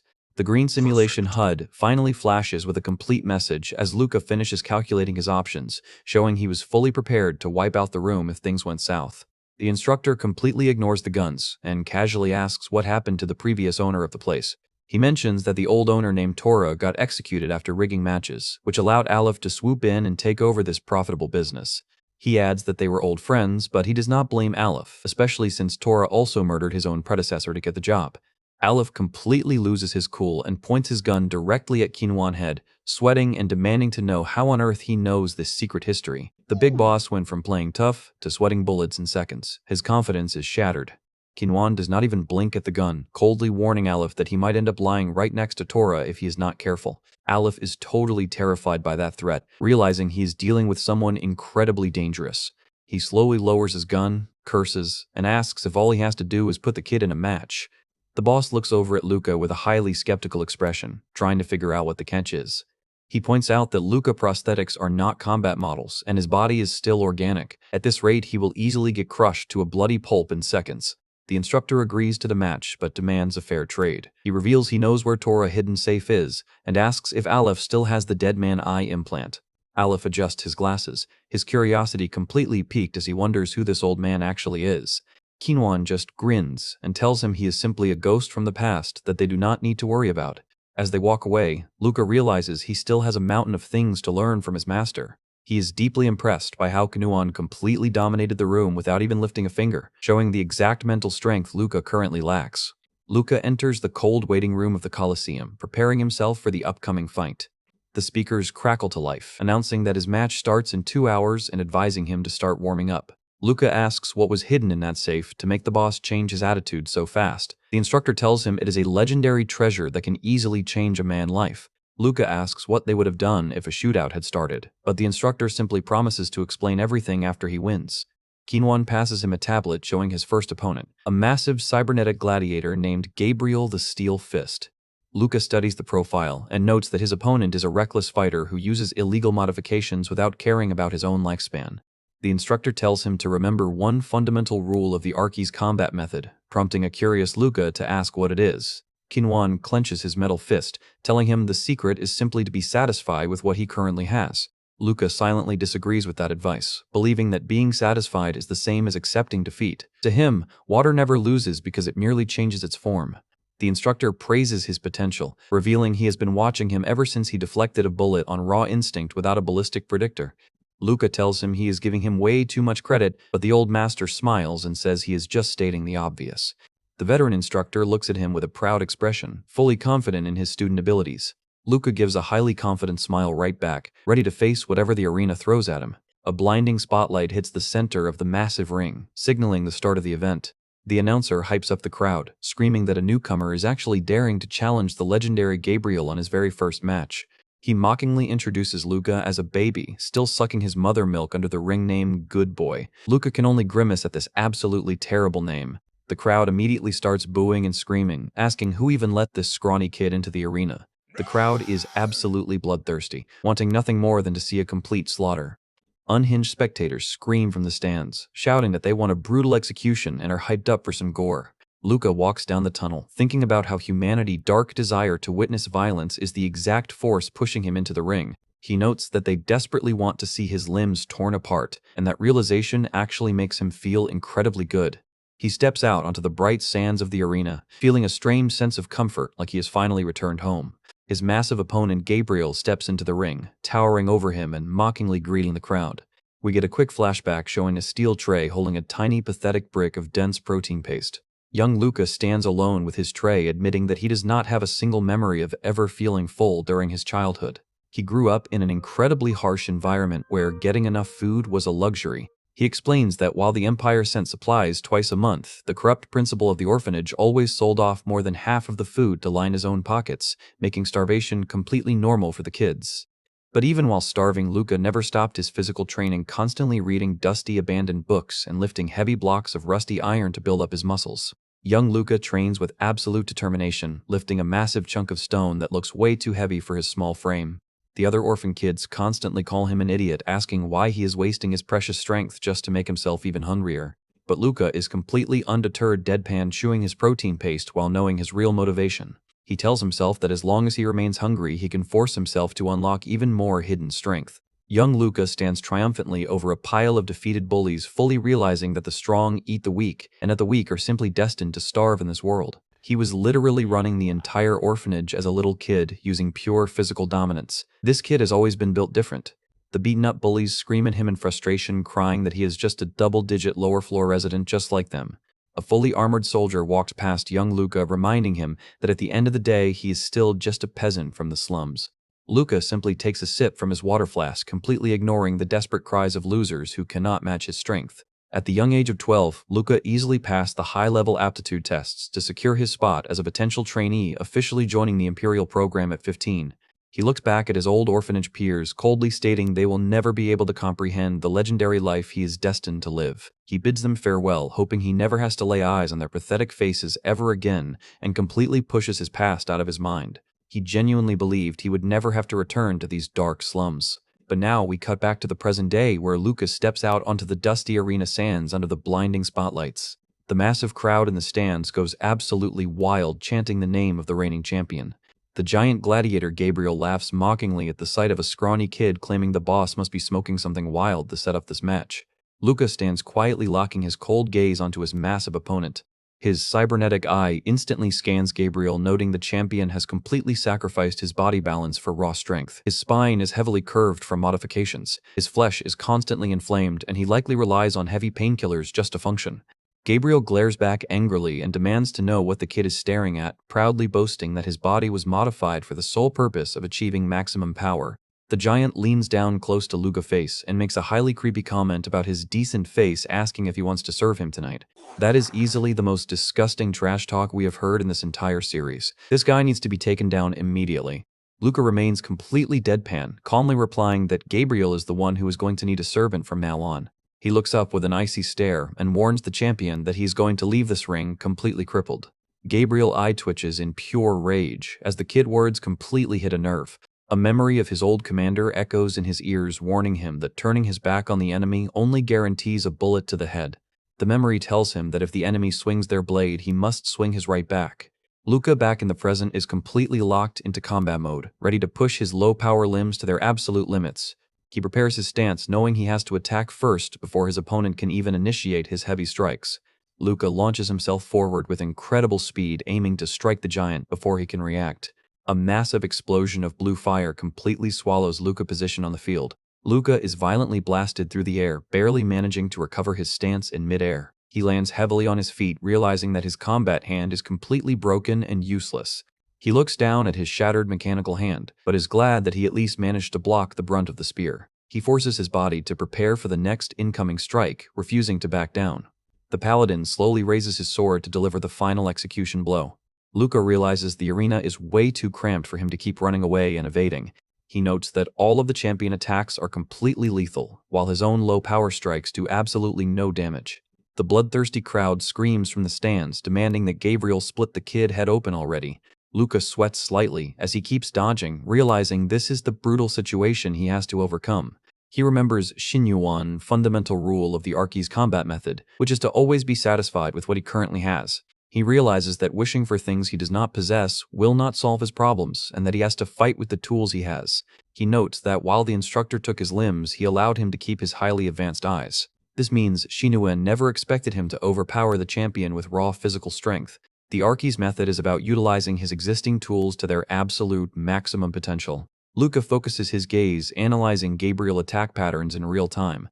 He notes that Gabriel's fists are like massive cannons, where the slight twitch of his shoulder is the trigger. His gaze is the barrel, and his arm length is the range. With those calculations complete, dodging the giant punches becomes incredibly easy. Up in the VIP booth, instructor Shinwan watches the display with a very satisfied smile. He silently calls his student an absolute genius for figuring out the system so quickly. The instructor knows that Luca has already mastered the core fundamentals of the Archi's method. Luca shifts his weight, ready to demonstrate his true potential to the entire arena. Gabriel groans in frustration as he repeatedly swings his massive arms but only hits empty air. The crowd starts turning on the champion, screaming at him to stop losing to a scrawny kid and finish the job. Luca's brain flares with blue energy as his concentration reaches its absolute peak, allowing him to fully predict every single move. He ducks under a massive swing, positioning himself for the perfect counter. He slips right into Gabriel's blind spot with blinding speed. Luca unleashes a massive lightning-fast strike directly into the champion chest. Gabriel gasps in absolute shock as the clean hit lands squarely on his armor. The massive physical impact sends the giant gladiator flying backwards across the ring. Luca grins wildly, admitting that he is actually starting to get incredibly excited by this fight. He has officially tapped into his true combat potential and is looking incredibly dangerous right now. He realizes this is the exact training method Shinwan was trying to show him during their sparring sessions. Gabriel struggles back to his feet, growling that he does not know what kind of sorcery the kid is using. He roars in fury, claiming that Luca's feeble attacks will never be enough to put him down. The champion charges forward again, unleashing a massive punch covered in fiery energy. Luca easily slides under the burning fist with a highly confident smile on his face.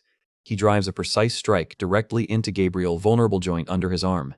Luca mockingly asks if he still thinks his attacks are completely useless. He plants his foot firmly on the ground, noting that if he lacks raw physical power, he simply has to make up for it with perfect accuracy. Luca launches a spectacular high-speed kick straight to Gabriel's chin. The heavy impact shatters the champion helmet and sends teeth flying as the clean blow connects.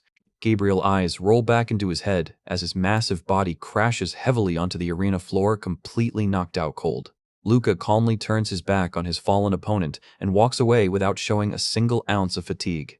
The bloodthirsty crowd is left in absolute stunned silence at the shocking result. Luca silently tells them they can wait for his demise forever because he is destined to keep climbing until their words can no longer reach him.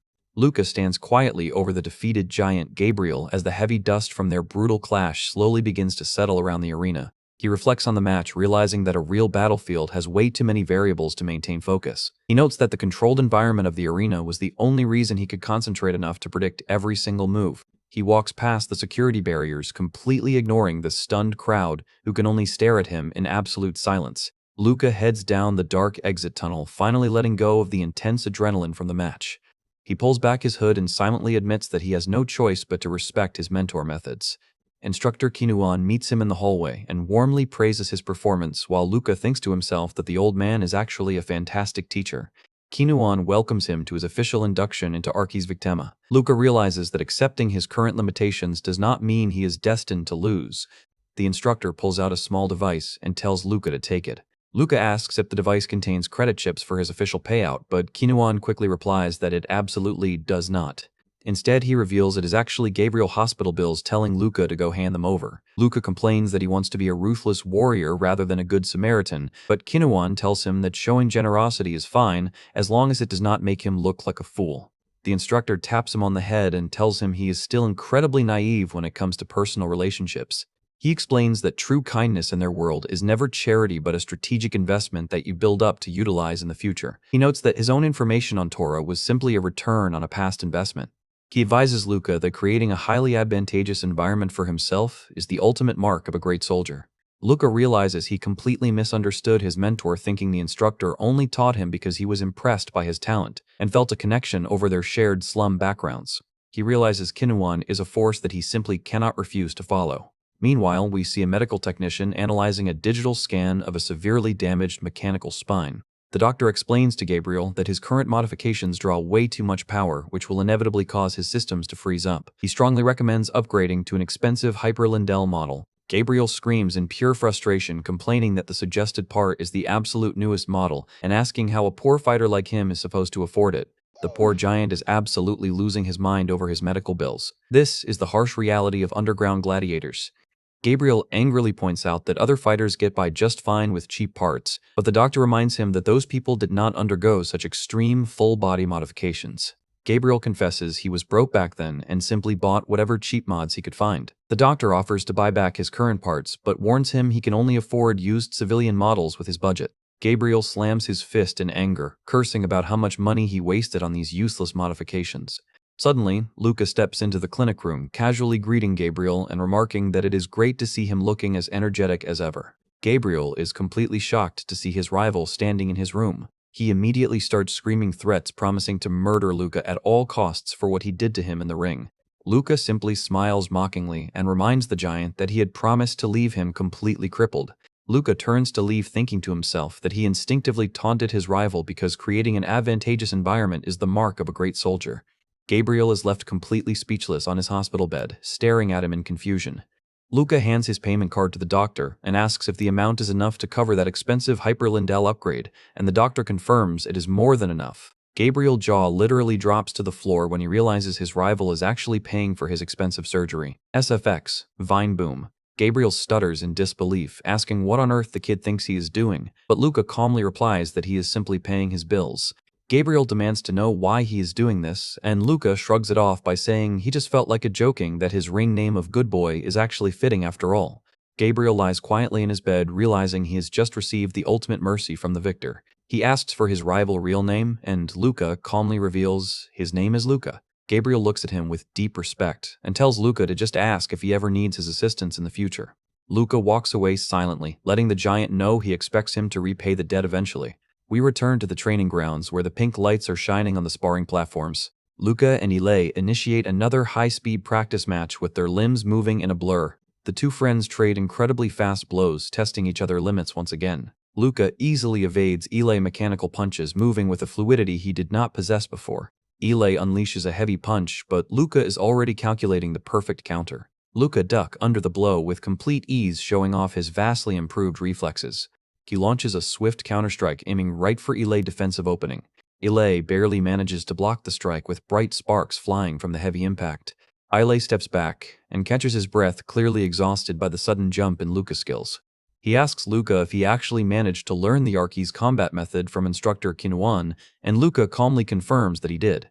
Ilay looks highly skeptical, noting the style is usually used by common thugs for dirty tricks like throwing dirt in people's eyes, but Luca replies that the instructor confirmed that is exactly what the style is. Luca reflects on his Colosseum experience, realizing it completely shattered his old ideas of combat and condensed his skills into a single drop of pure efficiency. Ilay watches him closely, quietly noting that Luca looks unusually happy today. He stands up and asks Luca if he can help him out with a quick favor, and Luca easily agrees. They head over to the barracks visitor lounge, a secure and quiet room with large glass windows. Luca sits down with his usual deadpan expression, waiting to see what the favor is. Ilay stands beside him looking incredibly nervous and sweating profusely. It turns out Lillian Raymondess is waiting for them looking extremely serious.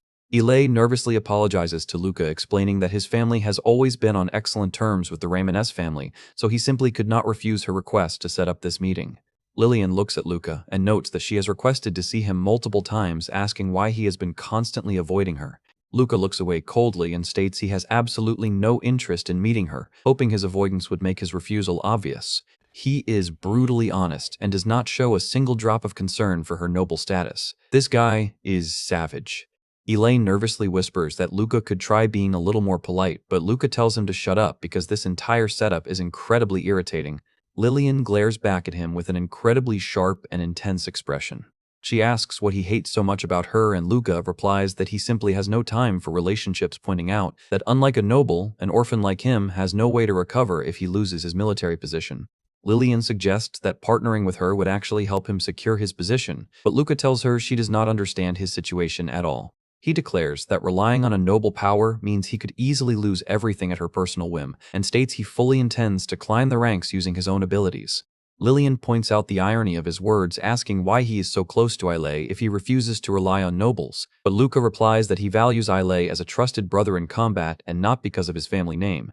Lillian notes that he clearly has no intention of giving her a single chance. Luca simply stares back at her in absolute silence. He stands up from the table, stating he hopes she will not bother visiting him ever again. Luca walks out of the room, leaving a stunned Lillian and a sweating Ilay behind. Ilay quickly rushes out into the corridor, calling out Luca's name. He catches up to him and tells Luca that he did not need to be so incredibly harsh with his rejection.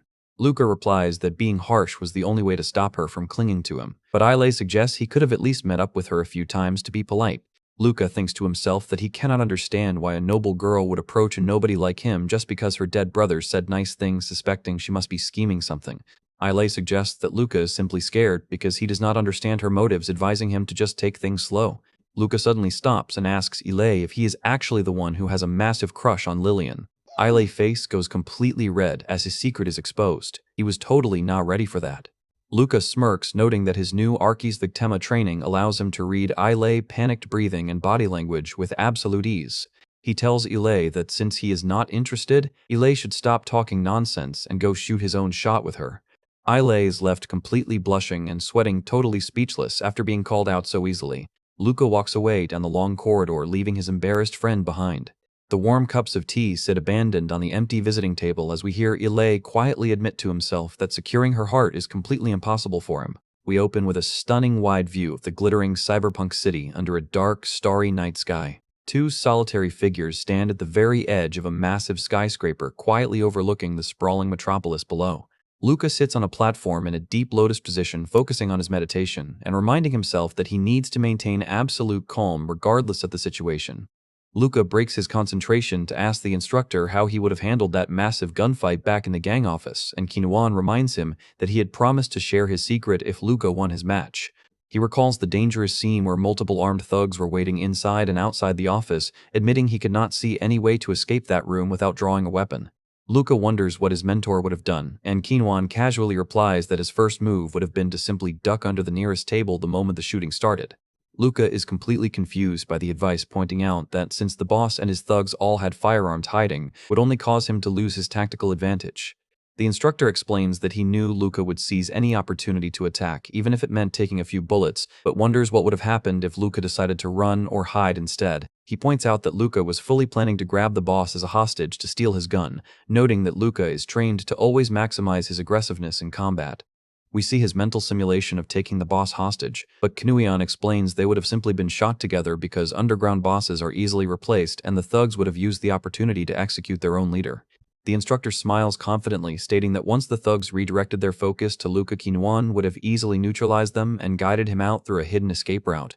Luca is left completely stunned, realizing his master had an entire backup escape plan mapped out and admitting he cannot even comprehend the scale of the old man's tactical calculations.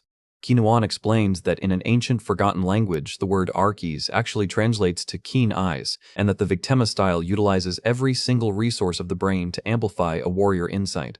Luca looks down as the pieces finally start to fit together, realizing his severe brain issues are a direct side effect of pushing his mind past its absolute limits. He focuses his gaze trying to process the massive drawback of the forbidden style. Luca suddenly realizes that if he equips the legendary Legion full-body mechanical suit, his brain will not have enough resources left to process the Archi's Victima style. Kinuan laughs, praising his quick wit and admitting he expected Luca to take months to figure that out. We get a scan of a brain under heavy mechanical strain as the narration explains that the Legion suit utilizes high-bandwidth memory signals, meaning the CPU assistance requires every single resource the human brain has to offer. This means a soldier can never utilize the Victima Insight style while wearing the Empire Premier combat suit. Luca is deeply upset, realizing his mentor intentionally hid this detail because he knew Luca would never have agreed to learn the style if he knew it was incompatible with his ultimate goal. He feels completely betrayed and foolish for wasting so much time learning a style that is completely useless for his military career. Luca walks away into the sunset, politely thanking the instructor for his time and stating this is where their journey ends. Kinuan watch him leave, simply telling him to come back whenever he changes his mind. Luca grits his teeth in pure frustration, cursing his own ignorance as he heads back to the barracks. We fast forward 3 months later to a heavy set of metallic double doors. Luca stands before the entrance, noting that a quarter of a year has already passed since he walked away from his mentor. He enters the office of Chief Centurion Custoria, who mentions he has been far too busy with the ongoing rebellion to meet with the trainees lately. The commander asks Luca how he has been faring, and Luca reports he has been training diligently on his own since he has not been assigned any active missions. The commander informs him that he will not be receiving any standard missions for a while, because his skills are already advanced enough to act as a primary combat force, prompting a polite thank you from Luca. But then Custoria mentions he heard Luca has been spending a lot of time with instructor Kinuan, making Luca realize exactly why he was summoned to the office. Luca thinks back to his secret visits to the black markets and his dangerous battles in the Colosseum ring. The commander asks if he is currently training to master the Archi's Victima style, but Luca replies that he stopped. Custoria instantly guesses that Luca was the one who walked away, which completely shocks the trainee. The commander chuckles, noting Luca must have realized that the style is completely useless for anyone planning to equip the Legion armor. He explains that those without talent are quickly discarded by Kinuan, while those with talent soon realize the style is incompatible with their military future, which is why Kinuan remains the sole user of the style in the entire guard. Luca asks if the commander wants him to resume his training under the old man anyway. Custoria looks at him with a dark smile and delivers a direct order, stating he specifically wants Luca to maintain excellent relations with Kinuan by continuing to learn the Victima style. Luca is highly suspicious, wondering why the chief centurion is so incredibly wary of a retired veteran. He knows he cannot ask questions because knowing too many top secrets is a quick way to get executed. He salutes and accepts the direct command, while Custoria warns him that he will be watching his progress very closely.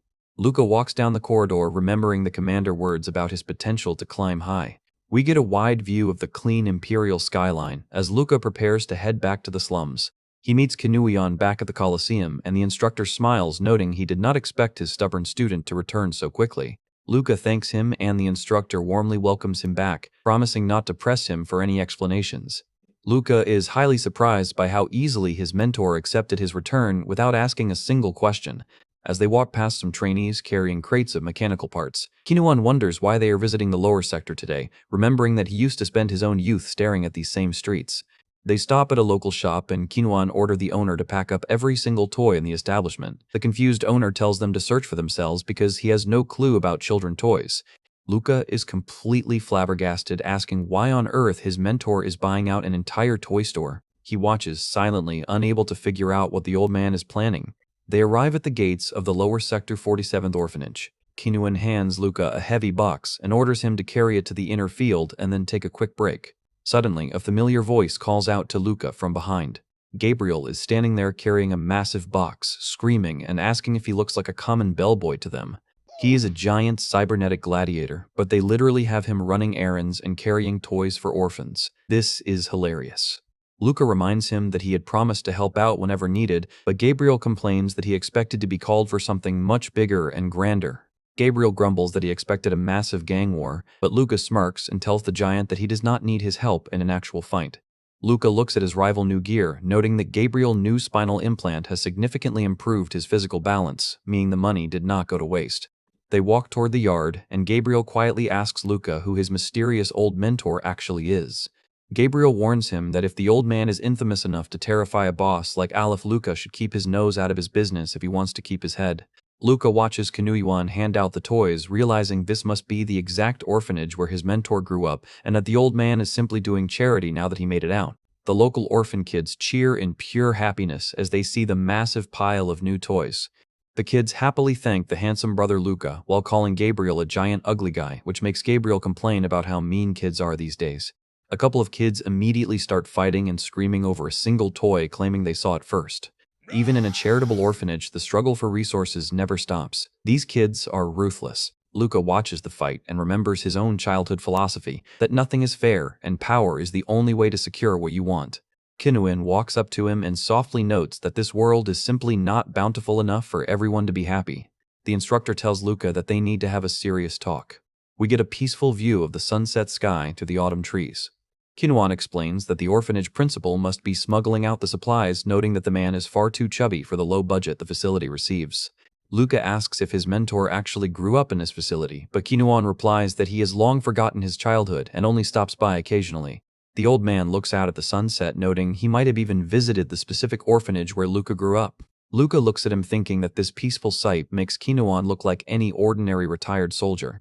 Luca thinks about how a veteran soldier with a broken nervous system is destined to suffer severe brain damage from the overload, realizing that this might be his own tragic future. Luca tells him he would be lucky to even live long enough to retire and demands they get straight to the point. He looks his mentor in the eye and asks who actually ordered him to return to his training. The instructor's bionic eyes glow with an intense light as Luca directly asks if the order came from Chief Centurion Custoria. We find Luca and Kinuan talking on the roof under a heavy sunset sky as the cold breeze blowing through the valley begins to carry the scent of upcoming trouble. Luca drops all the polite talk and directly demands to know who actually ordered the instructor to return to his side.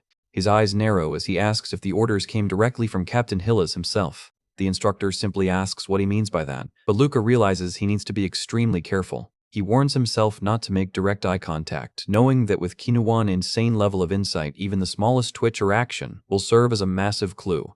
Luca desperately wonders how the old man knew the orders came from the chief centurion and starts worrying about just how much the veteran is actually aware of. He notes that if Kinuan is hiding something dangerous enough to warrant surveillance, things are much worse than he thought.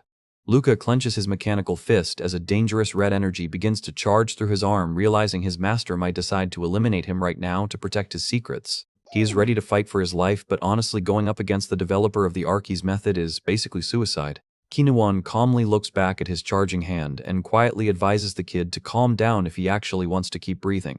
The old man casually notes that if Luca attacks with his full strength, it will be incredibly difficult to restrain him without accidentally ending his life. Luca immediately cuts the power to his hand, looking away and stating he is simply a loyal soldier of the Empire who is carrying out his duty. The instructor turns and walks away, noting that Luca is so poorly informed that he does not even know which side to align with, and promises not to blame him for his ignorance. He adds that it is only natural for a soldier to follow the commands of his superiors, calling Luca the absolute ideal tool the Empire is always searching for. Kinuan looks back over his shoulder and asks Luca if he genuinely believes he came to seek his guidance out of his own free will.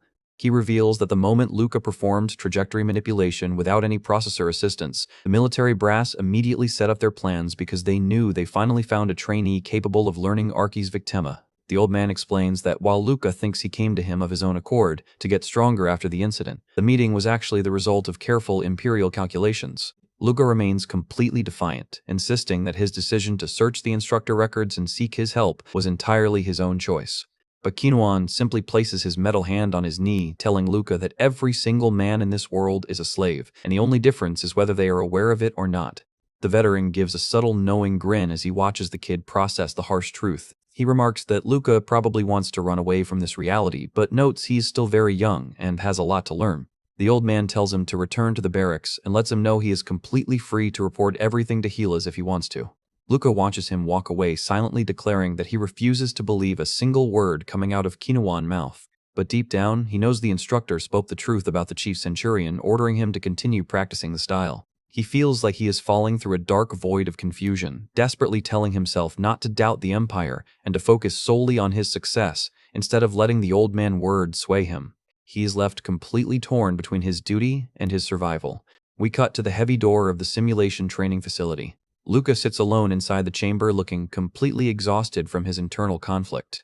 He clutches his head, realizing he could not bring himself to report the incident to the chief centurion. He knows that if he had reported it, the brass would have subjected him to a rigorous psychological exam on suspicion of being infected by rebel ideology, and his current confused state would have resulted in a terrible score. In the worst-case scenario, they would have stripped him of his rank and sent him to rot in the forced labor camps. He realizes Kinuwan knew exactly how he would hesitate, and tells himself he must prepare his mind to pass the psychological exam before he can make any reports. Suddenly, the training chamber doors slide open with a loud hiss of steam. Ile stands there completely shirtless, showing off his heavily upgraded bionic torso after what looks like a grueling workout. The noble kid is looking absolutely shredded after his upgrades. He is clearly putting in the work to keep up with Luca. He gasps for air, dripping with sweat after pushing his new systems to their limits. Ile grabs a cold spray to cool down his core temperature. Luca remarks that he is surprised to see Ile training so hard, admitting that losing to him might have actually rubbed him the wrong way. Ile chuckles and says he is delighted. Luca came to check on him, but Luca quickly cuts the small talk and asks if he can make a serious request. Luca asks about the aptitude tests being rigged by wealthy families, and Ile confirms it is an open secret, though he notes the unqualified never survive the actual training anyway. Luca then asks how Ile managed to cheat his way through the psychological portion of the tests. Ile's expression turns deadly serious, warning Luca that asking a noble family for such secrets is incredibly dangerous. Luca reassures him that the room is completely clear and states he is only doing this for the ultimate benefit of the empire. Ile sighs and admits there is indeed a way to cheat the system. Ile looks down with a solemn expression, slowly preparing to share the dangerous mental technique. He explains that the trick is to construct a completely separate, simplified version of your ego to interact with the world while keeping your true self hidden as a silent observer. He says this mental seal is how you pass the exam. He points out that trauma victims naturally lose memories or split their personalities all the time, and that they are simply doing the exact same thing consciously. He admits the process is incredibly taxing and leaves your brain in a constant state of total confusion. He explains that if you act like a loyal soldier long enough, that fake ego will eventually become the dominant personality. He admits he spent 2 months before his exam praying to the emperor every morning just to copy his father. He warns Luca that practicing this split for too long will shake his true identity and cause him to forget who he actually is. Luca is deeply unsettled, asking where on earth Ile learned such a terrifying method. Luca thinks to himself that he does not need to build a fake persona, but simply needs to act like his past self before he ever met Ile or Kinuwan, back when his mind was completely focused on survival. Ile looks at him with deep concern, advising him to be extremely careful regardless of what he is planning. He warns him that messing with your own psychological state is incredibly dangerous. Luca looks back with a cold stare, remarking that he never expected to hear a warning about danger from a noble like him. Suddenly, a bright, scanning light activates around his chest, indicating his training break is officially over. We cut back to the lower sector slums, where Luca is walking side by side with instructor Kinuwan. They stop in front of a heavy iron door, and the instructor smiles, stating today, training is going to be incredibly simple and direct.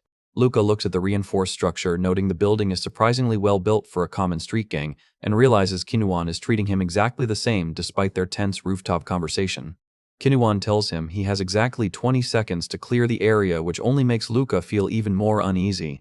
The instructor orders him to enter and neutralize every single thug inside, and Luca calmly accepts the task. Luca presses his card key against the security scanner to override the locks. He unleashes a powerful mechanical punch that completely shatters the reinforced door off its hinges. He steps into the dimly lit corridor, ready to clear out the target zone. An augmented gang member lounging on the sofa looks up in complete confusion. Luca steps into the light, looking like a silent angel of death under his heavy hood. The thug stands up and asks what the kid wants, pointing out that he does not look like a paying customer. Luca's cybernetic eye sweeps the room, instantly noting that one guard has already walked right up to him with his weapon drawn. The scan continues, highlighting 3 armed thugs playing cards, and one older guy who appears to be their leader. He also detects another hostile currently hiding inside the bathroom. The thug smiles smugly, stating his luck is terrible because he was not planning on cracking a kid head open so early in the morning. This idiot is still talking trash, completely unaware that he is about to get absolute destroyed in a fraction of a second. SFX, Vine Boom. Before the guard can even raise his hand, Luca delivers a spectacular high kick that sends him flying across the room. The other thugs at the table look up in absolute horror as their partner body crashes next to them. Luca clenches his fists and smiles coldly, stating that since he has a lot on his mind, he is going to use this opportunity to let off some serious steam. Luca wastes absolutely no time driving his heavy mechanical fist straight into the chest of the lead cybernetic thug. The remaining gang members are caught completely off guard, staring in sheer terror as their partner is effortlessly sent flying. Before they can even stand up, Luca moves like a ghost, delivering a rapid barrage of strikes that completely overwhelms them. Their weapons are violently knocked out of their hands before they can even pull the triggers. Luca deftly catches one of the falling pistols in midair with perfect coordination. He points the stolen firearm directly at the remaining targets, firing off a series of rapid shots. The entire corridor is illuminated by blinding muzzle flashes as Luca effortlessly sweeps the room. Luca remains completely deadpan, looking entirely bored by the low-level street thugs. The desperate gang leader yells in a panic, firing his weapon wildly in Luca's direction.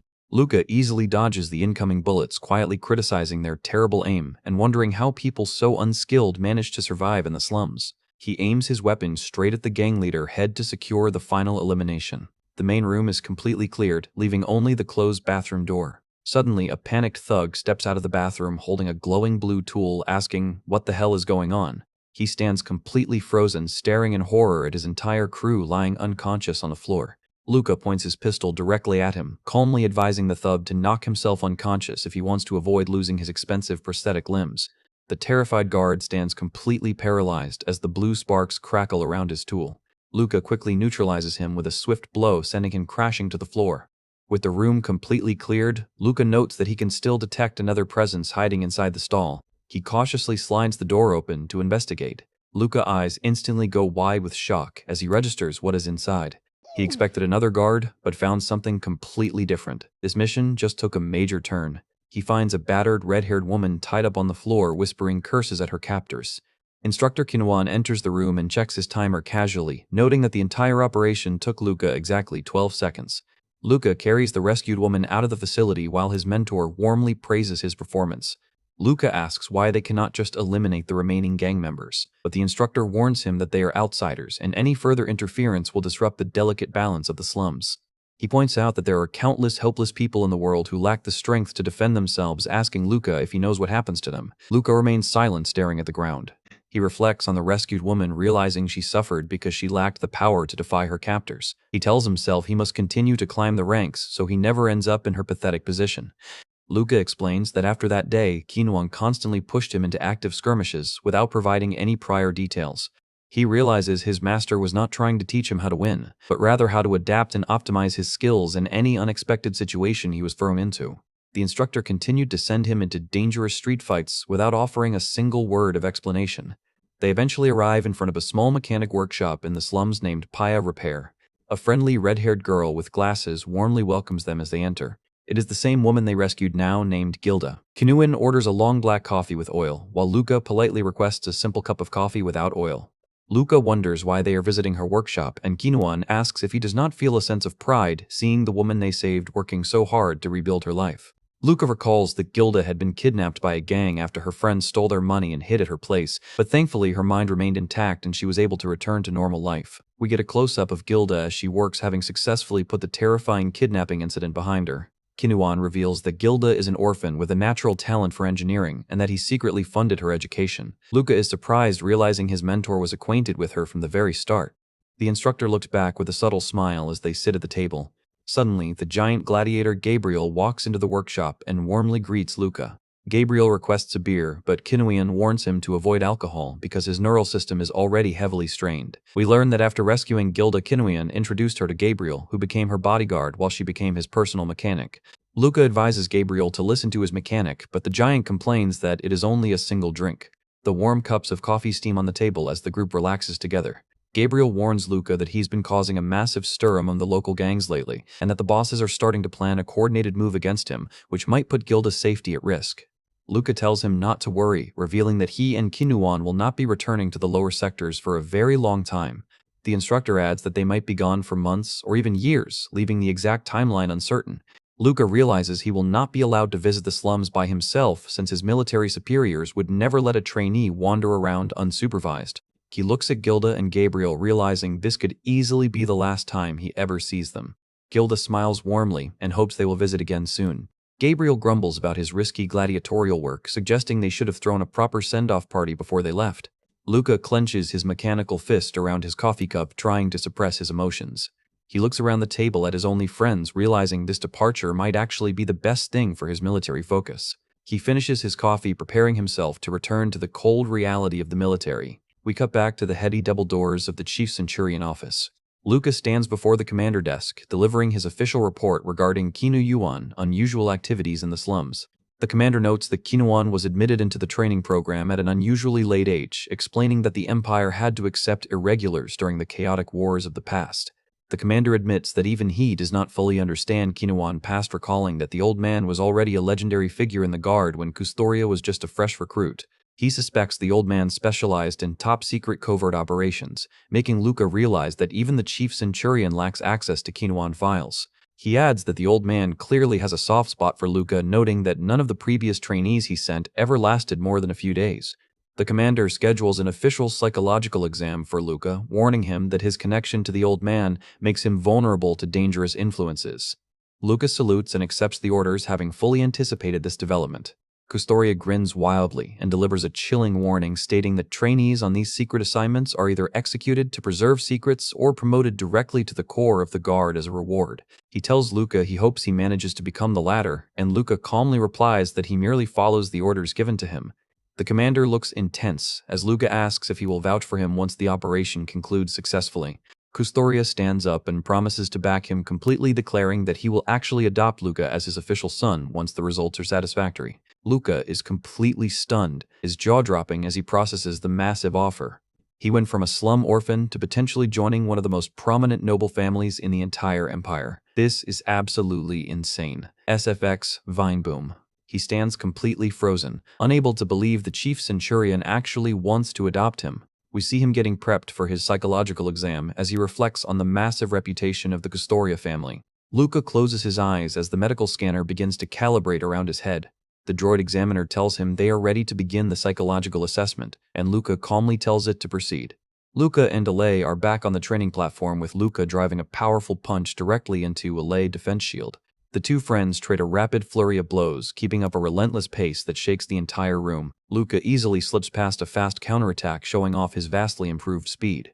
Their heavy combat boots slide across the metallic floor as they constantly adjust their footing. Luca launches a lightning-fast hook, aiming to break through his rival defense once and for all. The blow connects with a heavy impact, sending sparks flying off Alay's armored wrists. Alay back away to catch his breath, panting heavily after the intense workout. He pulls out a tube of specialized medical gel and applies it to his heavily strained bionic wrist joints. He groans in pain, clearly pushing his physical limits way too far. They sit down together on the bench, and Luca notes that Alay has practiced until his joints are completely worn out, asking if he is actually the same laid-back guy he knows. Alay asks if Luca successfully passed his psychological exam, and Luca confirms he did thanks to Alay's advice. Alay stands up and offers to help him with anything else, but Luca admits he is still confused by everything. Alay looks down seriously, stating he cannot share the details right now, but will have a massive favor to ask Luca very soon. Luca watches him with a silent, highly suspicious expression. He promises Alay that if he ever finds himself in active danger, Luca will risk his own life to rescue him. Alay is deeply touched and thanks him. Alay silently hopes that things do not end up going as terribly as he thinks. Luca sits alone, realizing that passing the exam has secured the commander's trust, and that his main goal has officially shifted to being adopted into the prominent Custoria family. The commander addresses the troops, announcing they are officially operating under a special military suppression order.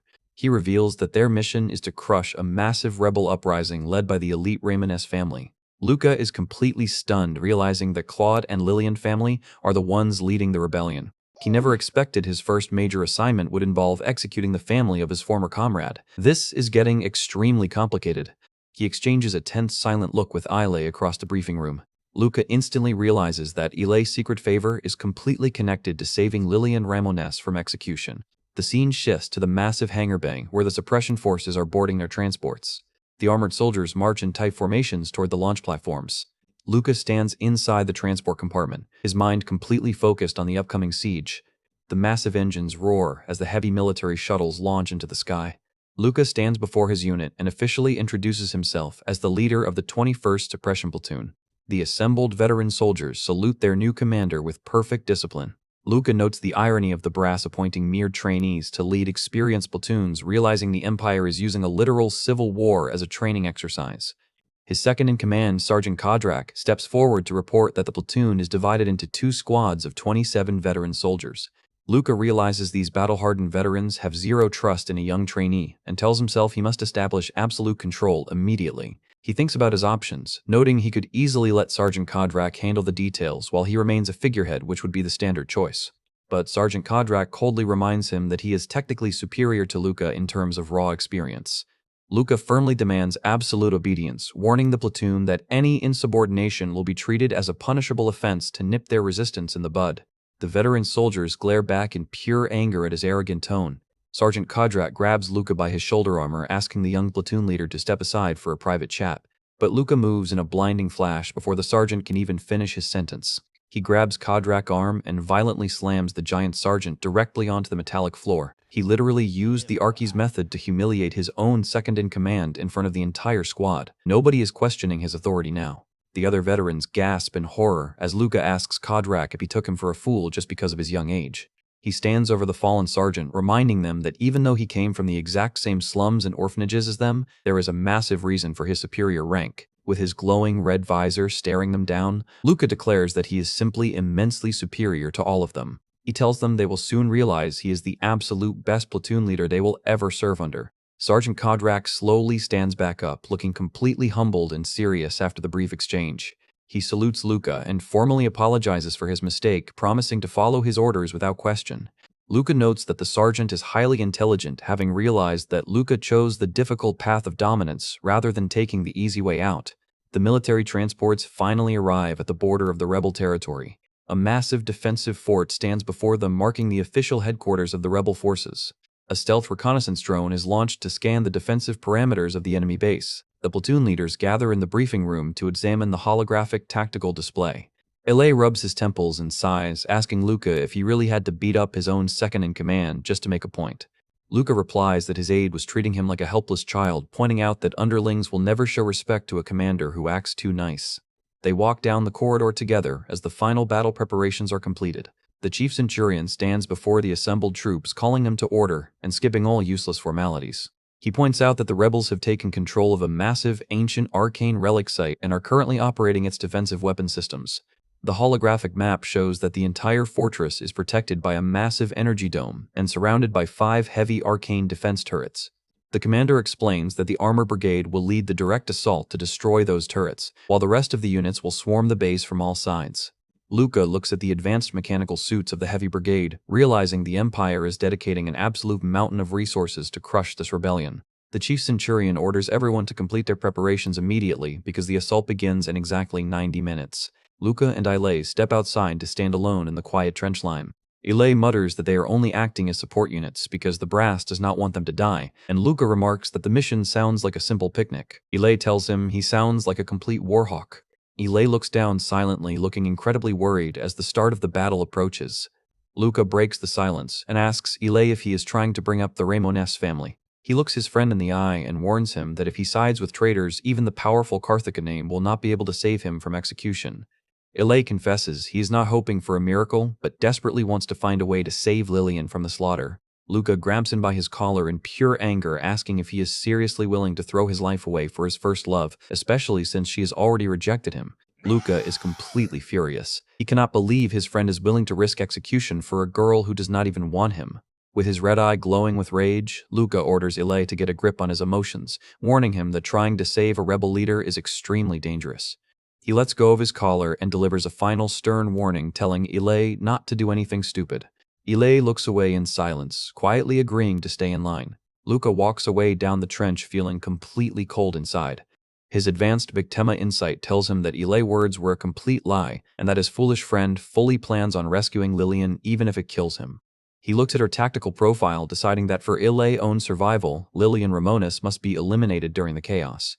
Luca walks toward the starting line under the crimson sunset, quietly praying that Lillian never makes it out of that fortress alive. Luca double-checks his bionic battlesuit, reminding himself that as long as his head and chest are not crushed, he is functionally immortal. As long as blood and oxygen keep pumping to his brain, the Imperial Medical Division can patch up any level of physical damage. While waiting inside the launch bay, Sergeant Kodrak approaches him to speak formally before they head out. The sergeant looks at him seriously, admitting he always likes to thoroughly assess the capabilities of his commanding officers before a drop. He notes that since he has served the Empire for over a decade, he hopes Luca will actually listen to his advice when the shooting starts, even if he lacks Luca genius. Luca looks back calmly and tells him not to worry, promising he will always listen to suggestions as long as they are tactically sound. The sergeant looks immensely relieved, thanking Luca for his flexibility as the launch sequence begins. A massive booster ignites with a heavy roar, signaling the official start of their main siege. We get a wide view of the rebel outpost, which is completely locked down under glowing blue defensive energy shields. The heavy Imperial artillery units power up with a brilliant orange glow, getting ready to launch the opening barrage. The giant armored brigade mechs march forward in tight formations to lead the vanguard charge. The front line fires in unison, unleashing a devastating storm of plasma shells directly at the enemy fortress. Hundreds of armored units swarm the battlefield as the assault reaches maximum intensity. We get a close look at the premier mass-produced machine of the Empire, the highly advanced Myrmidon. Luca watches the massive machines advance, noting that the Myrmidon model is a truly terrifying addition to their military forces. The squad monitors the tactical feed, noting that the heavy units are tasked with taking down the turrets before the infantry can step in. The heavy artillery machines begin their coordinated strike, releasing a blinding wave of plasma fire. A massive barrage of lasers and missile fire is launched directly at the protective force fields. The incoming lasers rain down on the defensive shields, lighting up the entire neutral zone. The giant energy dome begins to buckle under the raw physical impact of the relentless Imperial bombardment. Devastating explosions rip across the force field, slowly breaking down the rebel outer defense line. The entire rebel base is completely engulfed in a spectacular storm of fire and flying debris. The final defensive wall is completely shattered as the heavy Imperial artillery strikes find their targets. The surrounding landscape is completely shredded by the non-stop bombardment of the Imperial forces. Thick black smoke rises from the ruined fortress walls as the dust slowly begins to clear. The Myrmidons stare through the thick haze with their glowing red visors, ready to breach the interior. They ready their heavy arm weapons to eliminate any remaining resistance inside the facility. The mechanical vanguard ignites its rocket boosters, launching straight into the heart of the enemy stronghold. These mechs are charging into battle with maximum power, ready to completely obliterate the remaining rebel forces. Massive explosions continue to rip across the outpost towers as the heavy machines breach the inner walls. The entire vanguard line is transformed into an absolute war zone as the two armies clash. The protective blue dome finally flickers and collapses under the pressure, exposing the inner base. The Myrmidon units completely neutralize the heavy defensive turrets with systematic speed. A giant fireball erupts over the command tower, signaling the successful collapse of the outer wall. Plumes of thick black smoke rise into the sky as the outer defenses are completely wiped out. Ash and debris rain down on the ruined courtyard as the primary breach is secured. Suddenly, a dark silhouette with glowing red eyes emerges through the smoke of the broken corridor. The hidden rebel defenders glare through the ash, preparing to launch a desperate counteroffensive. A massive blast of blue energy strikes one of the Myrmidons, causing heavy damage to its systems. The solid steel armor of the giant machine is sliced completely in half by a powerful energy strike. The rebels fire back with their own heavy weapons, lighting up the dark, smoky halls. Blinding beams of energy clash in midair as the two forces engage in close-quarters combat. The vanguard continues to push deeper into the facility, engaging the enemy at point-blank range. Devastating explosions rock the narrow stone passages as the rebel forces make their final stand. The Myrmidon units successfully breach the inner sanctum of the rebel base. Luca monitors the combat feeds, noting that the breach is successful and their own deployment now depends entirely on clearing the remaining turrets. The tactical system calculates that if they fail, the infantry will have to march in under a massive disadvantage, with exactly 1 minute left on the clock. His platoon looks highly anxious, knowing they will have to face the brunt of the battle if the mechs fail. Suddenly, the tactical screen flashes green, confirming that all defensive turrets have been cleared and ordering them to proceed. That is exactly what they wanted to see, since the path is finally clear and the infantry can make their move. The veteran soldiers cheer in relief, showing that the battlefield is a cruel place where warriors find a strange joy in the adrenaline rush. Luca gives a cold smile, admitting to himself that he secretly loves this chaotic environment and would have gone crazy long ago without the thrill of battle. He draws his blade and orders his men to move out, ready to finally put his own capabilities to the test. The tactical map outlines their routes, directing the infantry to flood the base from all directions to prevent any chance of escape. The display reveals that the underground corridors are a massive maze stretching deep into the earth, warning that the rebels have likely modified the ruins. Luca platoon moves cautiously through the tight, dusty stone corridors. He notes that the rebels intentionally narrowed the entrances to prevent the massive myrmidons from following them underground. They make their way down a dark set of stone steps, keeping their weapons ready for a sudden fight. Luca slides behind a stone pillar, quietly scanning the dark hallway ahead. They peer into a massive underground chamber overgrown with glowing blue plants. Luca prepares to take the lead, but Sergeant Kodrak warns him that charging in first is a bad idea since the area is likely rigged with traps. Luca looks back with a chilling glare, asking if the sergeant is simply afraid of dealing with the consequences if his leader dies, which Kodrak immediately admits. We flash back to his conversation with Kodrak, where Luca stated he does not care what happens to him and has zero concern for their pay. He had ordered them to follow his lead without any further arguments. The sergeant had felt a cold chill run down his spine, wondering if the men would actually gun the arrogant kid down from behind. Luca was fully focused on his secret goal, knowing he had to reach Lillian Ramones and execute her before Ile could intervene. He knew Ile was also navigating the tunnels from another entry point, and that his rival would easily sacrifice his own men to advance quickly. Luca knew he could easily match his pace by sacrificing his own squad, but refused to let his personal emotions cost the lives of loyal Imperial soldiers.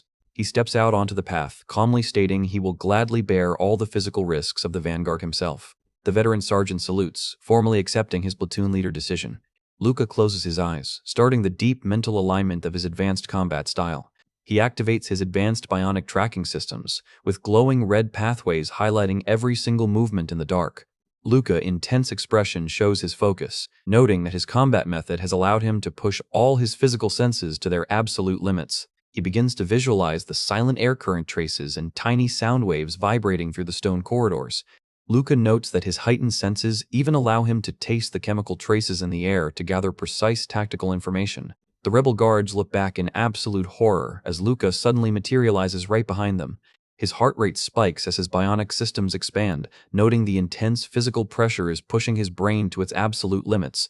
Luca feels a wave of intense irritation, thinking his men are moving too slowly and admitting he feels a sudden urge to punch his sergeant. He grins crazily as his bionic systems flare, realizing he can finally feel the brain-damaging side effects of the Victima style in real time. He launches himself forward like a wild beast, ready to rip through the enemy squad. Luca platoon remains quietly hidden behind the stone pillars, waiting for his signal to strike. Sergeant Kodrak wipes the sweat from his face, looking highly anxious as they wait in the dark. Suddenly, a rebel guard walks past their position and a high-speed projectile instantly cuts through the darkness. The platoon immediately opens fire, engaging the rebel defenders in a chaotic, close-range shootout. Luca moves like a shadow, easily slipping behind the enemy line while the shooting distracts them. The veterans continue to lay down heavy, suppressive fire to pin the remaining rebels in place. Luca's blade slices through another rebel guard with absolute precision. His red eyes glow with focus as his concentration reaches its peak. He spins through the crowd, delivering a devastating circular slash that neutralizes multiple targets at once. He systematically executes the surviving defenders without showing a single drop of hesitation.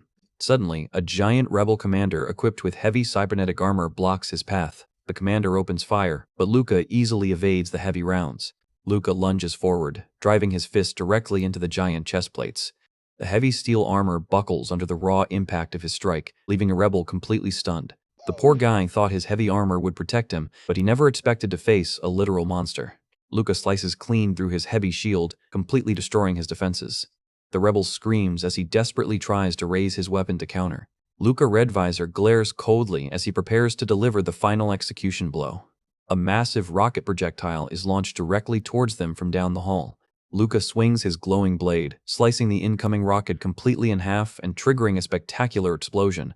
A massive wall of fire erupts behind him, illuminating the dark stone corridor. The surviving rebels can only watch in absolute horror, completely paralyzed by his terrifying power. The entire hallway is completely covered in a thick cloud of black smoke and dust. Luca stands calmly amidst the chaos, looking completely untouched by the explosions. The lead rebel desperately screams into his communicator, pleading for immediate reinforcements as their defenses collapse. We cut back to the present, where Luca platoon slowly navigates a blood-splattered corridor. Sergeant Kodrak looks completely horrified, sweating profusely as he walks through the ruins. Luca stands calmly in the middle of the corridor, surrounded by a massive pile of shredded rebel corpses, coldly asking his sergeant why he's lagging behind. He literally cleared out the entire hallway by himself using low-power limbs, leaving the veterans absolutely terrified of his power. He points his bloody blade forward, ordering the platoon to keep up with his pace as they advance deeper. Our squad is immediately met with a wall of gunfire the second they push through. The hallway is completely lit up by muzzle flashes as everyone starts spraying. Sparks are flying everywhere as rounds ricochet off the heavy stone pillars. This is a complete kill zone, and staying out in the open is a one-way ticket to a respawn screen. Luca takes a second to analyze the layout, noting how surprisingly massive this underground chamber is. He realizes the rebels intentionally chose this spot to bottleneck the Imperial forces. He checks his coordinates, realizing he is already deep inside the enemy facility. At this rate, catching up to those fleeing rebel nobles is going to be a walk in the park. Suddenly, a high-tech reconnaissance drone sweeps through the airspace, scanning for any thermal signatures. The Empire is really pulling out all the stops to make sure nobody slips away. The heavy drone bionic eye calibrates in real time, locking onto the coordinates below. When this thing starts tracking you, you are pretty much out of options. The tactical display shows the rebels have set up a last-stand defense line with about 100 soldiers. Talk about a desperate struggle to buy some time. Scanning further past the defense line, the feed highlights a group of non-combatants trying to make a run for it. Luca instantly realizes that Lillian Ramones has to be right in the middle of that crowd. One of the squad members points out they are pushing way too fast and are completely outrunning the rest of the platoon. He suggests stopping to wait for backup so they do not get completely isolated. It is actually a pretty solid plan, especially since Luca Brain is starting to feel the heavy strain of keeping the Archies method active. He knows he is pushing his mental limits here. Before they can even make a decision, loud gunshots echo from the corridor behind them. Sounds like someone just initiated a brand new firefight nearby. The heavy exchange of fire gets louder and closer by the second. Luca immediately recognizes that these are not standard warning shots. Luca's eyes widen as his tactical instinct kicks in. He realizes that those shots were not directed at his squad at all, meaning something else is going down. Looking back, the squad spots a massive commotion breaking out further down the hallway. It looks like another squad managed to breach the perimeter at the exact same time. Luca knows exactly who would be reckless enough to rush ahead like this. It has to be Ile, so he orders his platoon to seize the distraction and mount an immediate assault. The squad charges forward, locking their heavy energy shields together to form a solid defensive wall. They have to tank a barrage of incoming fire to secure the hallway. A high-caliber round slams directly into their defensive line with a spectacular burst of sparks. This battle is turning into a total meat grinder. The defense line is rapidly buckling under the relentless physical pressure. The soldiers scream that their shields are about to shatter, but Luca orders them to hold their ground just a bit longer. Luca calmly assesses the incoming firepower, looking out for any heavy ordnance that could bypass his armor. He knows a single direct hit from an anti-material rifle will end his run instantly. He tracks the enemy firing cycles, noting they have exactly 8 heavy weapon gunners keeping them pinned down. The second more than half of them stop to reload, he signals the counteroffensive. With perfect timing, Luca dashes out into the line of fire to draw all the aggro himself. He screams at his men to use the opening to disperse and secure tactical cover. Kodrak can only watch in absolute shock as his commanding officer goes on a literal suicide run. He definitely did not expect this level of extreme aggression. Standard rifle rounds ping harmlessly off. Luca upgraded mechanical limbs as he charges through. Unless they hit a vital organic spot, these light attacks are basically doing 0 damage. Moving like an absolute shadow, Luca closes the distance in a matter of seconds. The rebels are completely failing to track his extreme speed. Luca raises his weapon with absolute precision, aiming to eliminate the heavy gunners first. He knows taking out their main damage dealers is the key to winning this corridor. He unleashes a rapid-fire barrage that instantly drops the primary heavy targets. The sheer speed of his trigger finger is completely shifting the dynamic of the shootout. Slipping right into their front ranks, he disarms the remaining defenders before they can even register his movement. That was an absolute masterclass in close-quarters target acquisition. Luca uses the enemy own positioning against them, staying so close to their lines that they cannot fire without hitting their own allies. This is basic tactical math, and he is executing it perfectly. He swings his blade with absolute precision, slicing clean through their defensive line. The rebels are completely falling apart under his relentless physical pressure. Luca is completely in his element, now dominating the corridor like a literal final boss. He is showing everyone why he is the top student in the entire batch. The surviving rebel immediately throws his hands up in pure terror, begging for mercy. He realizes that trying to fight this monster is a literal death sentence. Luca calmly orders Kodrak to secure the prisoners and tie them up. The sergeant is more than happy to quickly follow orders after witnessing that insane display of skill. But instead of relaxing, Luca's expression turns incredibly dark as he looks down the corridor. He knows his main objective is still ahead and time is running out. He walks past a massive pile of shredded rebel and imperial corpses, noticing that another battle has already swept through here. The sheer level of destruction is honestly difficult to look at. Examining the armor insignia of the fallen soldiers, Luca realizes they belong to Ilay platoon. He is deeply troubled to see that Ilay is recklessly sacrificing his own men just to advance as fast as possible. Luca's anger reaches a boiling point as he realizes his friend has completely lost his mind over Lillian. He curses Ilay's name, realizing he has to reach her first to stop him from throwing his life away. He is torn between his loyalty as a soldier and his desire to save his closest friend from committing treason. In this brutal world, choosing one inevitably means completely destroying the other. The sheer frustration of the situation is eating him alive. He decides that if he finds Lillian Ramonis, he has no choice but to execute her on the spot to save Ilay from his own foolishness. He clenches his fist in pure determination, accepting that Ilay might hate him forever for this. He would much rather have his friend alive and angry than executed as a traitor of the state. Luca orders Kodrak to stay behind and secure the area while he goes ahead alone. He explains that he's going to catch up with Ilay's squad to assist them. Kodrak calls out to him, clearly worried about letting his commander go off into a hot zone without any backup. The sergeant admits that Luca's combat skills are absolutely legendary, but warns him that he has one major flaw as a military leader. Luca simply shrugs off the empty praise. Luca points out that his solo run is the only reason his men survived this meat grinder in the first place. But Kodrak corrects him, stating that breaking through on pure individual talent is not true leadership. The sergeant warns him that a commander who only relies on their own strength is destined to fail eventually. In a real war, you cannot carry the entire army on your back. Luca glares back coldly, stating he only went solo because his men are too slow to keep up with his pace. He tells the sergeant that a weakling could never comprehend his tactical methods anyway. Luca is literally giving his own sergeant the ultimate side-eye. You cannot make this up. Luca dismisses their complaints as simple whining from useless weaklings, but Kodrak leaves him with a chilling warning, stating that a day will surely come when even the strongest warrior will desperately need the help of those weaker than him.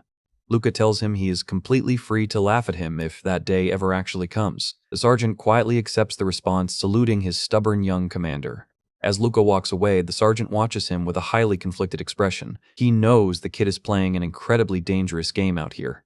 Luca reflects on the sergeant's words as he navigates the silent stone hallways. He admits to himself that if his solo style ever backfires, he will actually make sure to remember that advice. Back in the corridor, Kodrak is highly impressed by how a kid with such a massive ego can still remain open to critical advice. He silently wishes his young commander the absolute best of luck. Luca accelerates his pace, his heavy boots splashing through the dark water pooling on the stone floor. He has to reach the inner sanctum before it is too late. The stone walls are completely scorched and covered in bullet marks from a recent brutal clash. He passes the bodies of young rebel nobles who picked up rifles they barely knew how to use, desperately trying to buy a few seconds. The tactical feed updates confirming that similar systematic wipes are occurring throughout every sector of the fortress. The rebellion is officially collapsing under the overwhelming power of the Empire. A quiet memory of training days flashes in his mind. Luca remembers how Ilay was the first person his age who could actually match his skill and exchange genuine thoughts without any filters. Luca is deeply hurt to see how easily Ilay threw away his military logic for a personal crusade. He cannot understand how a genius noble could act so incredibly foolishly. He looks down at the bodies of Ilay's squad, knowing these loyal soldiers would not have had to die if their commander was not compromised. It is a tragedy caused solely by one-man emotions. He visualizes Ilay desperately trying to shield Lillian from the Imperial forces. He knows that even if they manage to meet up, there is absolutely no escape route that leads out of this fortress alive. Luca's resolve hardens as he steps past the bodies. He knows his friend is completely blinded by his feelings, and that it is up to him to put an end to this madness. Suddenly, a surviving rebel guard jumps out from the shadows to ambush him. Luca effortlessly catches him by the throat before he can even lift his weapon. The choking rebel immediately surrenders, claiming he is a member of the Ramones family. He desperately hopes that his high noble status will act as a shield. Luca does not show a single ounce of care for his noble status or his surrender. He slams the captive against the wall and demands to know exactly where Lillian fled to. The captive stutters in absolute terror, swearing up and down that he has no idea which way the young heiress went. But with his advanced Victema insight, Luca instantly spots a tiny detail showing the captive eyes shifting to the side for a split second. It is a classic physical tell of someone who is lying through their teeth. Luca immediately applies a brutal joint lock, snapping his arm to force the truth out. The corridor echoes with the captive agonizing screams as his lies instantly backfire. The look on his face when his lie gets exposed and his joints get twisted. Talk about an awkward moment. SFX, Vine Boom. He looks down at the screaming man without showing a single drop of emotion. He repeats the question, giving the liar one final chance to save his own life. Terrified of losing another limb, the captive screams that she fled to the lower levels. Luca is highly skeptical, noting that running down makes zero logical sense if you are trying to escape. He demands to know if there is a hidden escape route leading back to the surface, but the captive tearfully cries out that he is just an indirect family member who is not trusted with the top-secret escape routes. Luca then asks if he has laid eyes on Ile. The captive frantically confirms that he did, sobbing that the crazy blonde kid was the one who beat him up in the first place. The captive shivers in fear, calling Ile an absolute psychopath who completely ignored their family connections and slaughtered everyone even after they tried to surrender. Luca does not waste any more time listening to his complaints. He delivers a swift, lethal slash that silences the captive forever. Luca coldly notes that since he is a rebel, he would have been executed by the Imperial brass anyway. Giving him a quick death is actually a mercy compared to what the torture chambers would have done to him. He looks down at his blood-stained hands, realizing he feels absolutely nothing inside. He admits that while he usually does not feel guilt today, he feels completely numb to the slaughter around him. Suddenly, fresh screams and heavy gunshots echo from the bright archway up ahead. It seems the final cleanup is reaching its absolute peak. A smoking, high-caliber revolver hangs loosely in a blood-splattered glove. You can already feel the cold, heavy tension radiating from this weapon. Inside the grand hall of the inner temple, the true aftermath of the rebellion is laid bare. Luca silently wonders what he is supposed to do if his friend officially crosses the point of no return. He steps into the massive, sunlit dome chamber where the final confrontation is about to unfold. The stage is officially set for a tragic family reunion that nobody is going to win. Luca is having a massive inner conflict. He admits that every single time he hung out with Alay, this dark paranoia kept creeping up on him. He always dodged the big question. What would he actually do if his best friend decided to turn his back on the Empire? But putting it off is no longer an option. The moment of truth has officially arrived, and he has to face it head on. He steps into the massive, echoing temple chamber. The floor is littered with bodies, showing the absolute scale of the slaughter that just took place. His red visor glows in the dim light as he focuses on his target. There is no turning back now. Luca screams out, "Ile name," letting the entire room know that the executioner has arrived. Through the dust, a shadowed figure slowly starts to move. Ile slowly turns around, looking completely unbothered, as he casually remarks that Luca actually came. Luca is completely furious. He calls out Ile for throwing away his logic and leading his own squad to their deaths for a completely selfish purpose. The chamber is dead silent as the two former friends face down across a sea of ruins. He looks past Ile and spots the head of the Ramones family completely surrounded by his surviving kin, and right there in the center is Lillian. Luca's face warps in pure rage as he yells that Ile did all of this just for a single damned woman. Ile looks back with a cold, blank stare. He knows Luca's position means he cannot just overlook a treasonous act of this scale. With absolute calmness, Ile slowly draws his massive glowing red blade and tells Luca to draw his weapon. Luca draws his own weapon, stating that he's going to beat some actual sense into his foolish friend. The final duel is officially on. Two elite trainees, once side by side, are now ready to tear each other apart. Luca runs the numbers in his head. Theoretically, he knows he has the upper hand if he does not make any major mistakes, but real combat is always full of unpredictable wildcards. His cybernetic eye goes into overdrive, calibrating the exact trajectory paths of their weapons. He realizes that taking Ile down quickly is going to be incredibly difficult. If Ile manages to stall him, the Ramones family will easily escape through the ruins. So he decides on a brutal shortcut and plans to ignore Ile and execute Lillian first. He does not care if Ile hates him with every single fiber of his being, because at the end of the day, as long as Lillian is gone, he will not have to put his best friend blood on his own hands.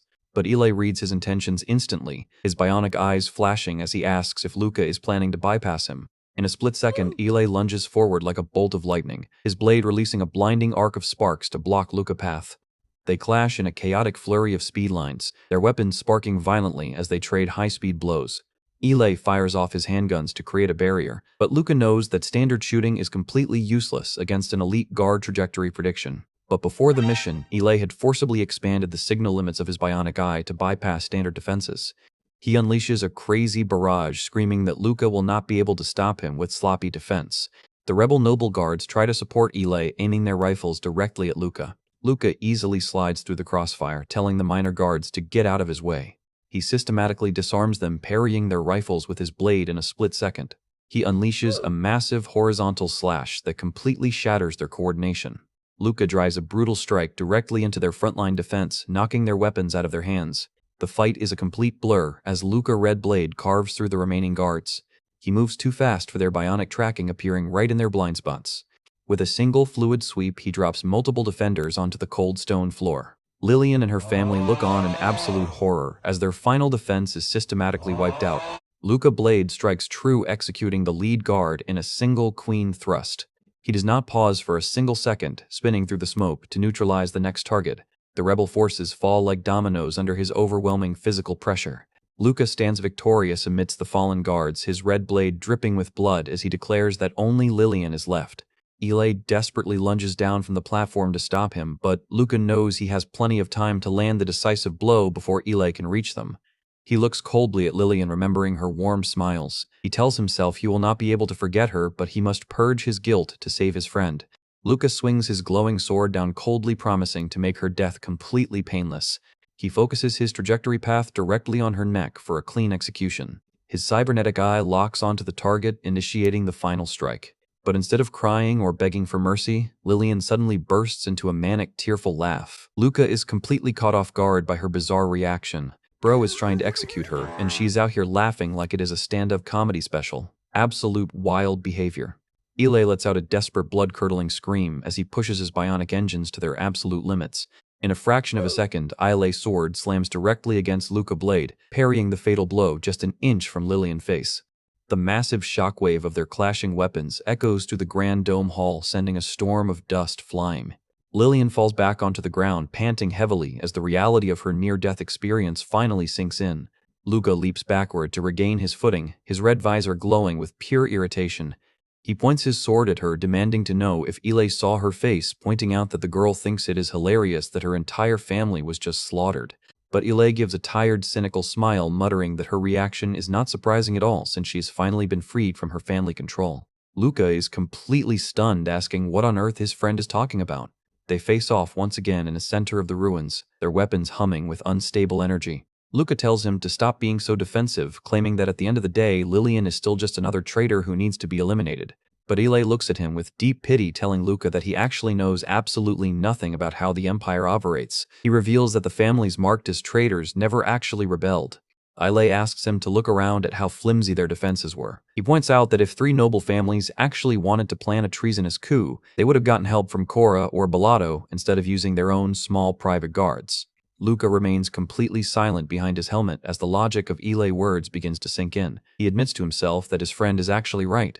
Wait, so the entire rebellion was just a massive setup by the Empire to purge some wealthy noble families. That is a crazy twist. SFX, Vine Boom. Luca remembers how easily the suppression forces breached the fortress, realizing the defenses were far too weak for a coordinated noble rebellion. The Empire clearly used it as an excuse to wipe them out, but Luca quickly hardens his stance, asking what any of this actually changes for them now. He warns Eli that regardless of the truth, staying here means they are both going to end up dying in this ditch together.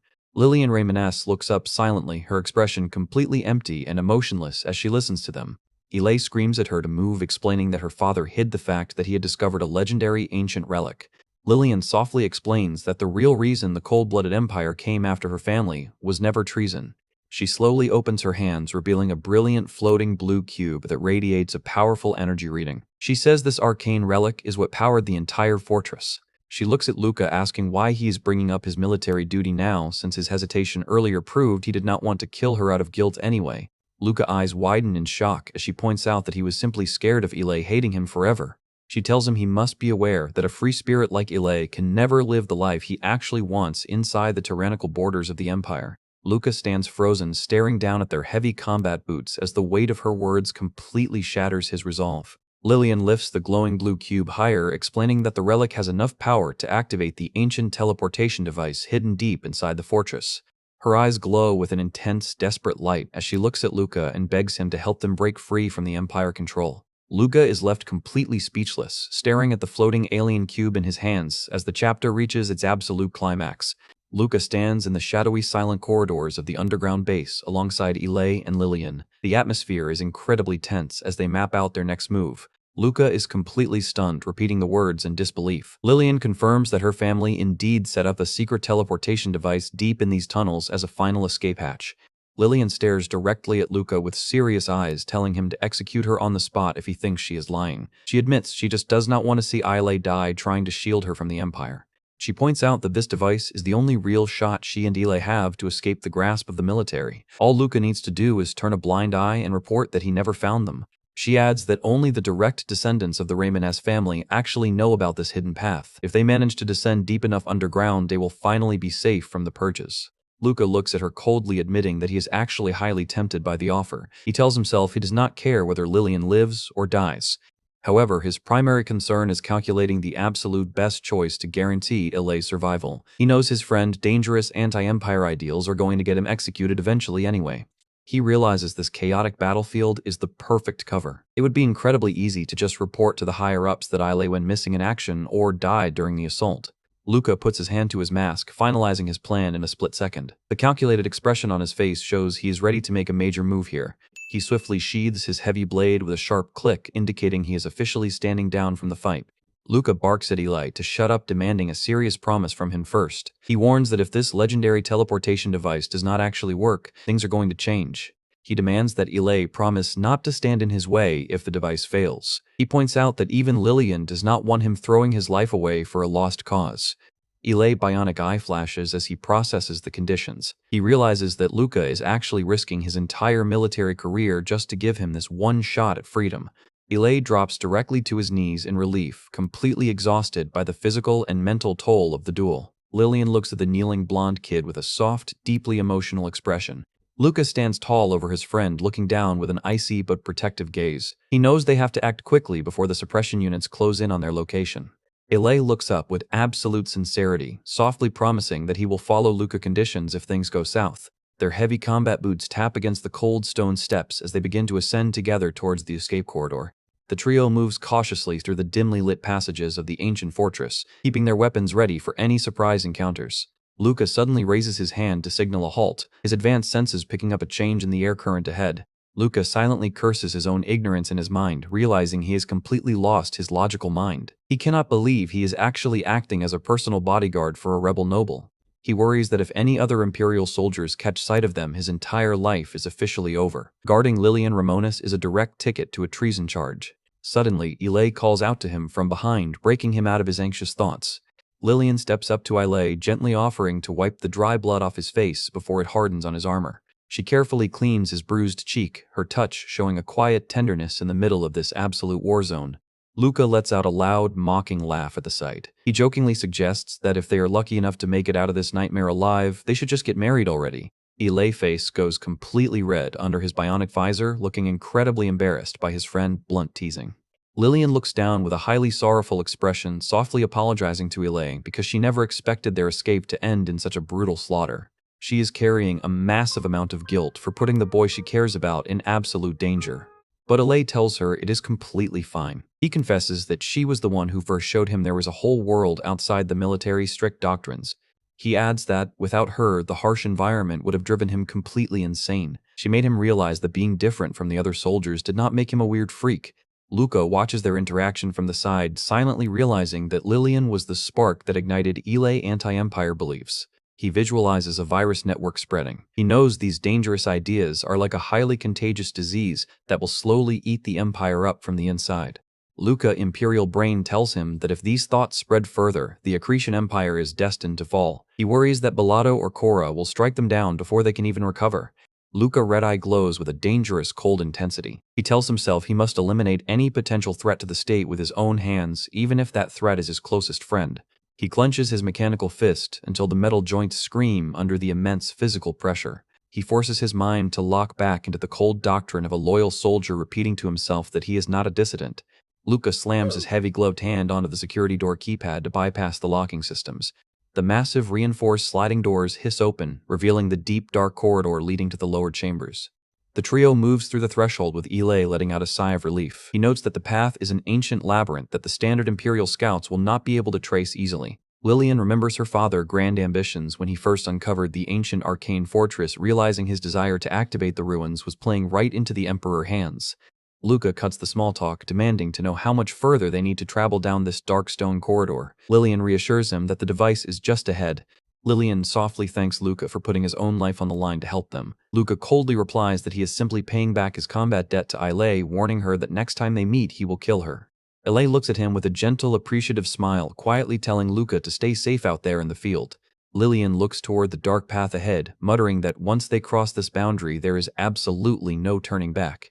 She tells Ilay that they should aim for the neutral border city, first planning to split up and meet there to avoid detection. She looks back at Luca, suggesting that he could easily escape the tyrannical grasp of the Empire with them, but Luca flatly rejects the offer. Ilay stares down at the ground, repeating the words border city as the reality of his exile finally begins to settle in. Luca leans his head back against the stone wall, admitting to himself that he is completely exhausted from the constant psychological warfare. He worries that deciding to help Ilay might have been a massive error made in the heat of the moment. He knows he needs to start crafting a perfect cover story before he reports back to the Chief Centurion. He reminds himself that Kusthoria holds him in extremely high regard, meaning he can easily shift the blame onto Kanuian irregular training methods. He tells himself Ilay and Lillian are just minor obstacles. Luca is confident the commander will not ask too many probing questions as long as the mission results are satisfactory. They finally approach the heavy double doors of the lower teleportation chamber. Luca steps up to the primary control panel to override the security protocols. As the doors slide open, Luca warns Ilay to prepare himself in case the ancient device is not actually waiting for them inside. Ilay prepares his stance, knowing this is the final definitive step toward his freedom. Luca presses the main activation key on the glowing console to power up the chamber systems. The key flashes with a brilliant green light as the power grids begin to hum with ancient arcane energy. Suddenly, a massive scanning sweep flashes across Luca HUD, indicating a heavy security presence nearby. Luca instincts instantly flare with pure danger. He realizes with absolute certainty that the source of his intense dread is waiting right behind the chamber doors. His cybernetic eye zooms in through the threshold, trying to scan the dark interior before they step inside. He shuts down his other senses, forcing his mind to focus solely on the chemical traces and thermal heat signatures coming from the room. Luca jaw drops slightly as his advanced bionic scanner registers the exact identity of the presence inside. The scanner outlines several massive high-power energy signals, standing in tight formations. To his absolute horror, the silhouettes of 4 fully armored senior guard mechs materialize through the smoke. Luca's heart completely stops as he realizes their escape path is totally compromised. It is officially over. He notes that dealing with even a single unarmed senior guard would require risking his life, but facing 4 fully combat-ready mechs is a complete suicide mission. Luca knows that Lillian is not trained to withstand physical torture like him or Ilay. The second the mechs capture her, she will break and expose their treason to the brass. He looks at the two lovers reaching out for each other, realizing his dream of helping his friend escape was nothing but a sweet, foolish fantasy. Suddenly, the lead senior guard mech visor flares with a dangerous red light as he detects the intruders. Luca's eyes lock with the machine camera. He knows that the longer he hesitates out here in the open, the more suspicious the guards will get. With his mind completely made up, Luca screams to himself that it is now or never. In a split second, a high-speed gunshot cuts through the silent chamber with a deafening roar. A splatter of fresh blood sprays across the dark stone floor as Luca looks on with wide, terrified eyes. Lillian's body falls limply to the ground, her chest pierced by a high-caliber round as her eyes go completely vacant. Luca looks over to see Ilay standing there with a smoking gun in his hand, his expression looking completely hollowed out. Bro literally executed his own first love just to keep her from getting tortured and exposing them. This is easily the most tragic twist imaginable. SFX, Vine Boom. The entire room falls into a heavy, agonizing silence as Lillian's body lies motionless in a pool of blood under the shadow of the giant mechs. The colossal senior guard mech slowly steps forward, his mechanical voice demanding to know why they just opened fire. Ilay slowly lowers his smoking pistol, coldly lying to the guards that he merely executed a useless rebel hostage who was no longer of any value to them. The lead guard demands to know why they brought a high-ranking rebel all the way to this secure chamber in the first place, ordering Ilay to submit an immediate full report. The massive machine towers over the blonde kid, waiting for any slight sign of hesitation or deceit. Luca stands beside them, his bionic system sweating as he desperately tries to keep his own panic under absolute control. Luca's red visor flashes as he prepares himself to back up Ilay's cover story, knowing their lives depend entirely on this lie. He swallows hard, forcing his mind to maintain absolute focus as the guards scanning lasers sweep across his face. The suppression platoon soldiers stand in tight formations across the dome hall, completely unaware of the tragedy that just occurred inside. Luca is left standing alone at the threshold, looking back at the smoking ruins of his friend Freedom. Lillian's silver hair lies stained with blood next to the giant steel foot of the Imperial machine, marking a brutal end to their first major campaign. Luca stands at attention in the captain office, delivering his official mission report. Captain Hellas warmly praises him for a job well done as the platoon leader of the suppression team. Hela shares that Sergeant Kodrak spoke highly of Luca, insane close-quarters combat skills. However, the sergeant also noted that Luca's ability to build trust and coordinate with subordinates still needs some serious work. The captain asks a blunt question, wondering why Luca waited until Lilian Ramonis led him deep into the fortress before executing her. He asks if there was a personal motive behind utilizing her as a guide.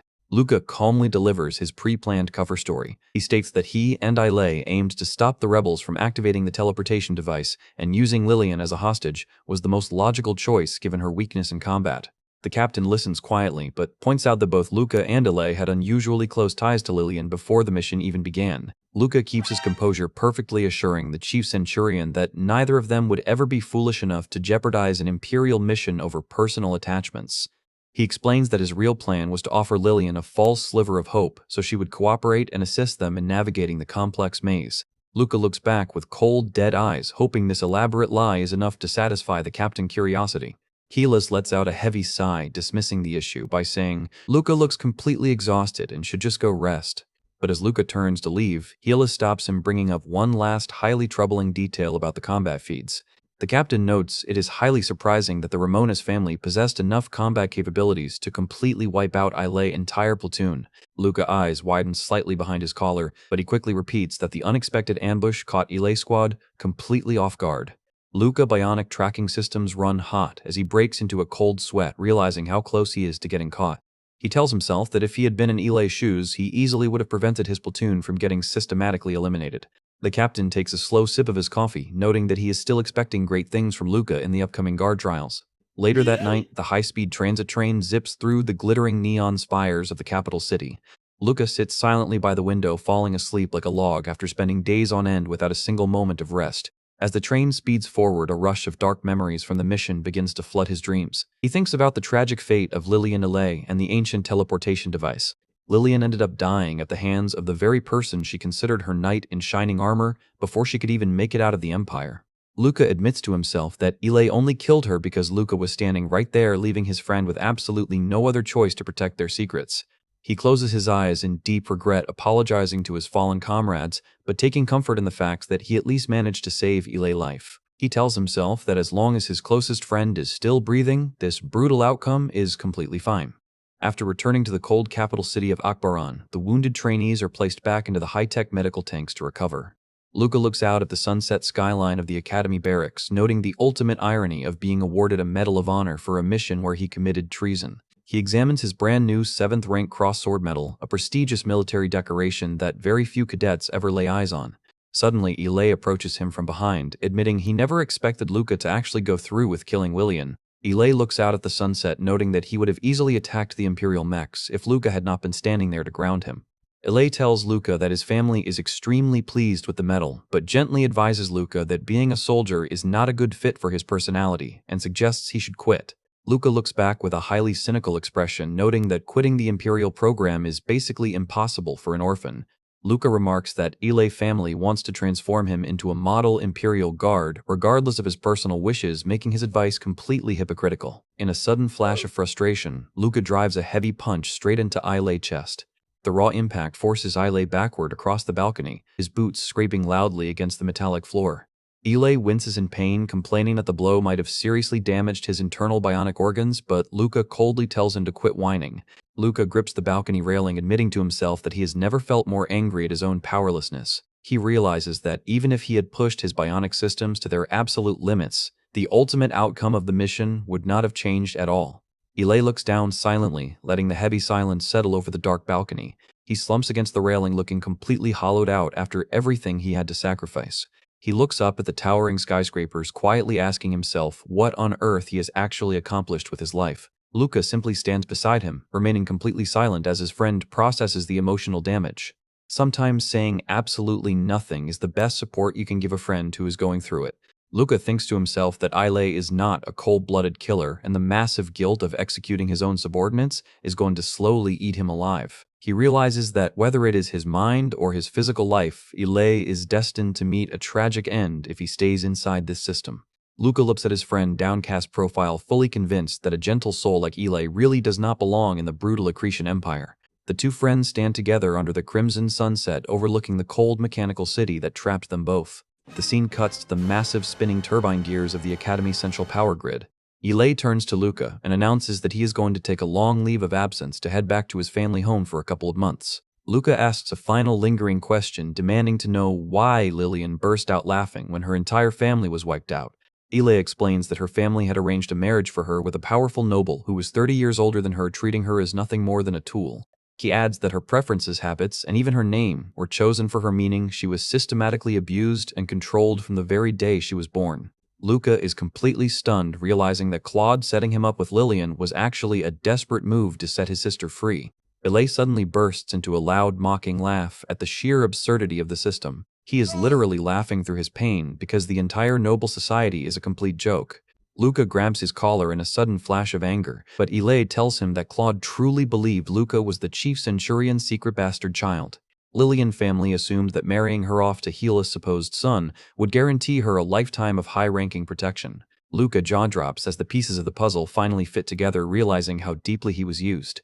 Ile turns and walks away, muttering that while he values Luca as a friend, he knows he is far from a good man for deceiving everyone. Luca is left standing alone on the platform, his mind completely numb as he processes the massive web of lies. He delivers a swift kick to the metal railing to let off some serious steam. The scene shifts to Instructor Kinwan's private training office, where the veteran is quietly cataloging some data. He looks up with a warm smile as his star student enters the room, greeting him as the newly crowned war hero. Luca notes that his secret visits to the instructor are still active, knowing he has to maintain Hela's surveillance orders. Kinwan mockingly downplays the cross-sword medal, calling it a common decoration that any average soldier gets eventually. The instructor sits back and remarks that the captain praised Luca's ability to manage subordinates, which Luca quickly laughs off as a massive overestimation. Kinwan looks serious, pointing out that the soldiers were willing to follow Luca to their deaths simply because they were excellent Imperial assets. He leans in close and delivers a blunt critique, stating that Luca's solo combat style actually proves he is far too soft as a leader. Luca is taken aback, defending his actions by stating that bearing all the physical risks himself kept his platoon capabilities fully intact. But the veteran instructor points out that a true commander must learn to conserve his own strength as the ultimate resource rather than constantly playing the hero. Luca angrily asks if the old man is suggesting he should have sacrificed his men's lives instead, but Kinwan tells him he simply needs to make his men follow him willingly. Kinwan taps his bionic finger on the table, warning Luca that he will never be able to stand on top of others if he cannot master this core skill. He displays a holographic scan of Gilda and Gabriel on his screen, asking Luca if he still remembers his old slum allies. He explains that those two are more than happy to help Luca because he previously invested in them. He warns that a commander must maintain a strict emotional distance to avoid hesitation. Luca red-eye glows as he admits that acting cold-blooded is not something he particularly enjoys doing. The instructor stands up and delivers the ultimate secret of Archi's Victima, advising Luca to be loved by his subordinates but to never love them back. Luca asks a final, deeply personal question, wondering what happens if his mind simply cannot handle the immense guilt of sacrificing others. Kinwan looks back with a subtle, knowing smile as he prepares to close the session. He grabs his coffee cup, leaving Luca with a cold but realistic piece of advice to chew on. Luca walks out of the training room, silently promising himself to be much more proactive on his next active assignment. Kinwan watches him go, quietly muttering a farewell to Good Boy. The next morning, the heavy launch platforms of the capital military spaceport are fully prepped for departure. Luca stands on the observation deck under a clear blue sky, his mind completely focused on his new assignment. We cut back to the commander office, where Hias delivers a sudden direct order for Luca to head straight to the prestigious Krathia Academy. Luca is highly surprised by the sudden transfer, but Helas explains that it is a traditional training phase for their top-ranking cadets. The commander notes that Ile flatly refused the transfer because he requested more time off at home to recover his mental state. Helas looks intense, warning Luca that he needs to experience the complex society of the high nobility if he wants to join the Kusthoria family. Luca stands tall and salutes calmly, stating that he is more than happy to carry out the command. Helas smiles and promises to assign him a highly specialized guide to assist him during his transition at the academy. A massive military shuttle engines roar to life as the transport prepares to launch into the atmosphere. Luca visor calibrates as he boards the shuttle, ready to face whatever political schemes are waiting for him. The shuttle zips through the clouds, heading toward the floating high society sector of Krathia. Luca steps out onto the landing pad, his dark armor contrasting sharply with the bright, elegant architecture of the noble academy. Suddenly, a soft, refined voice calls out to him from the shadows, welcoming him to the facility. Luca turns to see a stunning, dark-haired noble girl smiling back at him, serving as his official guide as the chapter comes to an end. Luca carries his heavy travel bags down the futuristic transit terminal. The platform glows with a cold pink light as he prepares to board his transport. Luca tries to introduce himself formally, but the elegant, dark-haired girl immediately cuts him off, stating she already knows exactly who he is. Luca's eyes narrow in pure irritation at her dismissive and arrogant tone. He can already tell this noble guide is going to be incredibly difficult to deal with. Luca examines her closely, noting her high-end civilian clothes and mostly unmechanized body. He realizes she must be a prominent high noble close to his own age. Luca blunt force demands to know if she is indeed the official guide sent by the chief centurion and how long the transit to Krathia Academy will take. She simply rolls her eyes and clicks her tongue. Luca clenches his jaw, thinking to himself that her insufferable attitude makes him want to punch her right in the face. He already hates the pompous atmosphere of high society. Trying to establish dominance, Luca addresses her directly as the daughter of the prestigious Custoria noble household. The girl is caught completely off guard, spinning around with a highly defensive expression as she demands to know how on earth he figured that out. Luca confidently explains his simple deduction, noting that only a direct relative would dare to openly voice their displeasure with the chief centurion official transfer orders. Giselle glares back, clearly annoyed that a low-class trainee read her so easily. Luca realizes he lost. Sending his own daughter is a direct proof that the adoption promise is completely valid. He repeats his potential new name in his mind, testing the sound of it as a silent observer. Luca grins to himself, thinking that the name Luca Custoria actually has an incredibly nice ring to it. Giselle crossed her arms and admits that she was indeed ordered by her father to guide him around the academy. She formally introduces herself as Giselle Custoria, coldly warning Luca to never assume he has her figured out again because it deeply irritates her. Luca thinks to himself that compared to Giselle's massive attitude, the tragic Lillian Ramonis was a literal saint. He mutters a dry apology just to keep things moving. He watches her walk away, telling himself he did not survive the slums and the bloody battlefields, just to spend his life sucking up to some arrogant noble brat. He lets out a heavy sigh, trying to calm his rising frustration as they approach the boarding dock. Luca mutters that he would rather throw his life away than spend his days pleasing someone who clearly despises him. He tells her to just show the way so they can get this over with. Giselle turns back with a murderous glare, her face twisting in pure rage at his blunt force attitude. She sits silently inside the high-speed luxury transport, crossing her legs and refusing to make any eye contact with him. Luca stares out the transport window at the passing clouds, completely annoyed by the awkward atmosphere. He tells himself that this transfer assignment is already proving to be a massive pain in his rear end. The sleek stealth shuttle lands smoothly on the monumental platform of the Academy private spaceport. They step out of the vehicle and begin the long climb up the massive white marble steps leading into the floating facility. Giselle takes the lead, coldly ordering him to follow her closely so she can guide him straight to his assigned dormitory. Luca stops in his tracks as they enter the central plaza, staring up at a monumental statue towering over the courtyard. He reads the grand gold inscription carved into the marble base of the monument, naming the place Dino Krathia. Luca is highly impressed by the sheer scale of the sculpture, realizing he has officially entered the heart of high noble society. He looks out at the sprawling cyberpunk campus, noting that this is the legendary academy he saw so often on the imperial news feeds as a kid. The sound of light footsteps echoes as a group of wealthy students begins to pass by them on the bridge. Luca examines them closely, noting that every single student in this sector wears uniforms adorned with violet bionic accents. Giselle explains that the official identification color for the elite academy students is violet with a low saturation. Suddenly, a brutal commotion breaks out nearby. A group of wealthy noble students is systematically beating up a weaker classmate, throwing him violently to the ground. Luca simply stands there watching the violence with complete indifference, feeling absolutely zero pity for the victim. Luca coldly notes that the victim's high-end bionic implants are completely wasted on someone who lacks the mental fortitude to fight back. Giselle notices him staring and asks what on earth he is waiting for, telling him to keep moving. Giselle suddenly inspects his training gear, loudly demanding to know why he did not even bring colorable clothing to match the academy rules. She calls him completely unprepared. Luca sweats slightly under his collar, silently cursing the captain for not warning him about the strict dress code beforehand. He mutters a dry apology but stops in his tracks as a familiar voice suddenly calls out his name from the crowd. A friendly, red-haired cadet waves enthusiastically from the courtyard, greeting Luca with a massive grin. Finding a familiar, friendly face in the middle of a hostile environment is always a massive relief. Luca's eyes widen in absolute surprise as he recognizes his old training partner Felix. Felix rushes over and warmly greets him, laughing that he assumed Luca would skip the transfer program since Ile was not coming. Felix politely asks Giselle to grant them a brief moment to catch up. Giselle rolls her eyes and walks away, glad to finally get some fresh air. Felix whispers that the rumor about the chief centurion favoring Luca must be true if Giselle herself is acting as his guide. Luca grumbles that she is incredibly annoying. Felix laughs and teases him, suggesting that Hiales might be planning to adopt Luca as his son-in-law by forcing a marriage between them. Luca shut that theory down immediately. Marrying that aggressive noble brat sounds like a literal nightmare.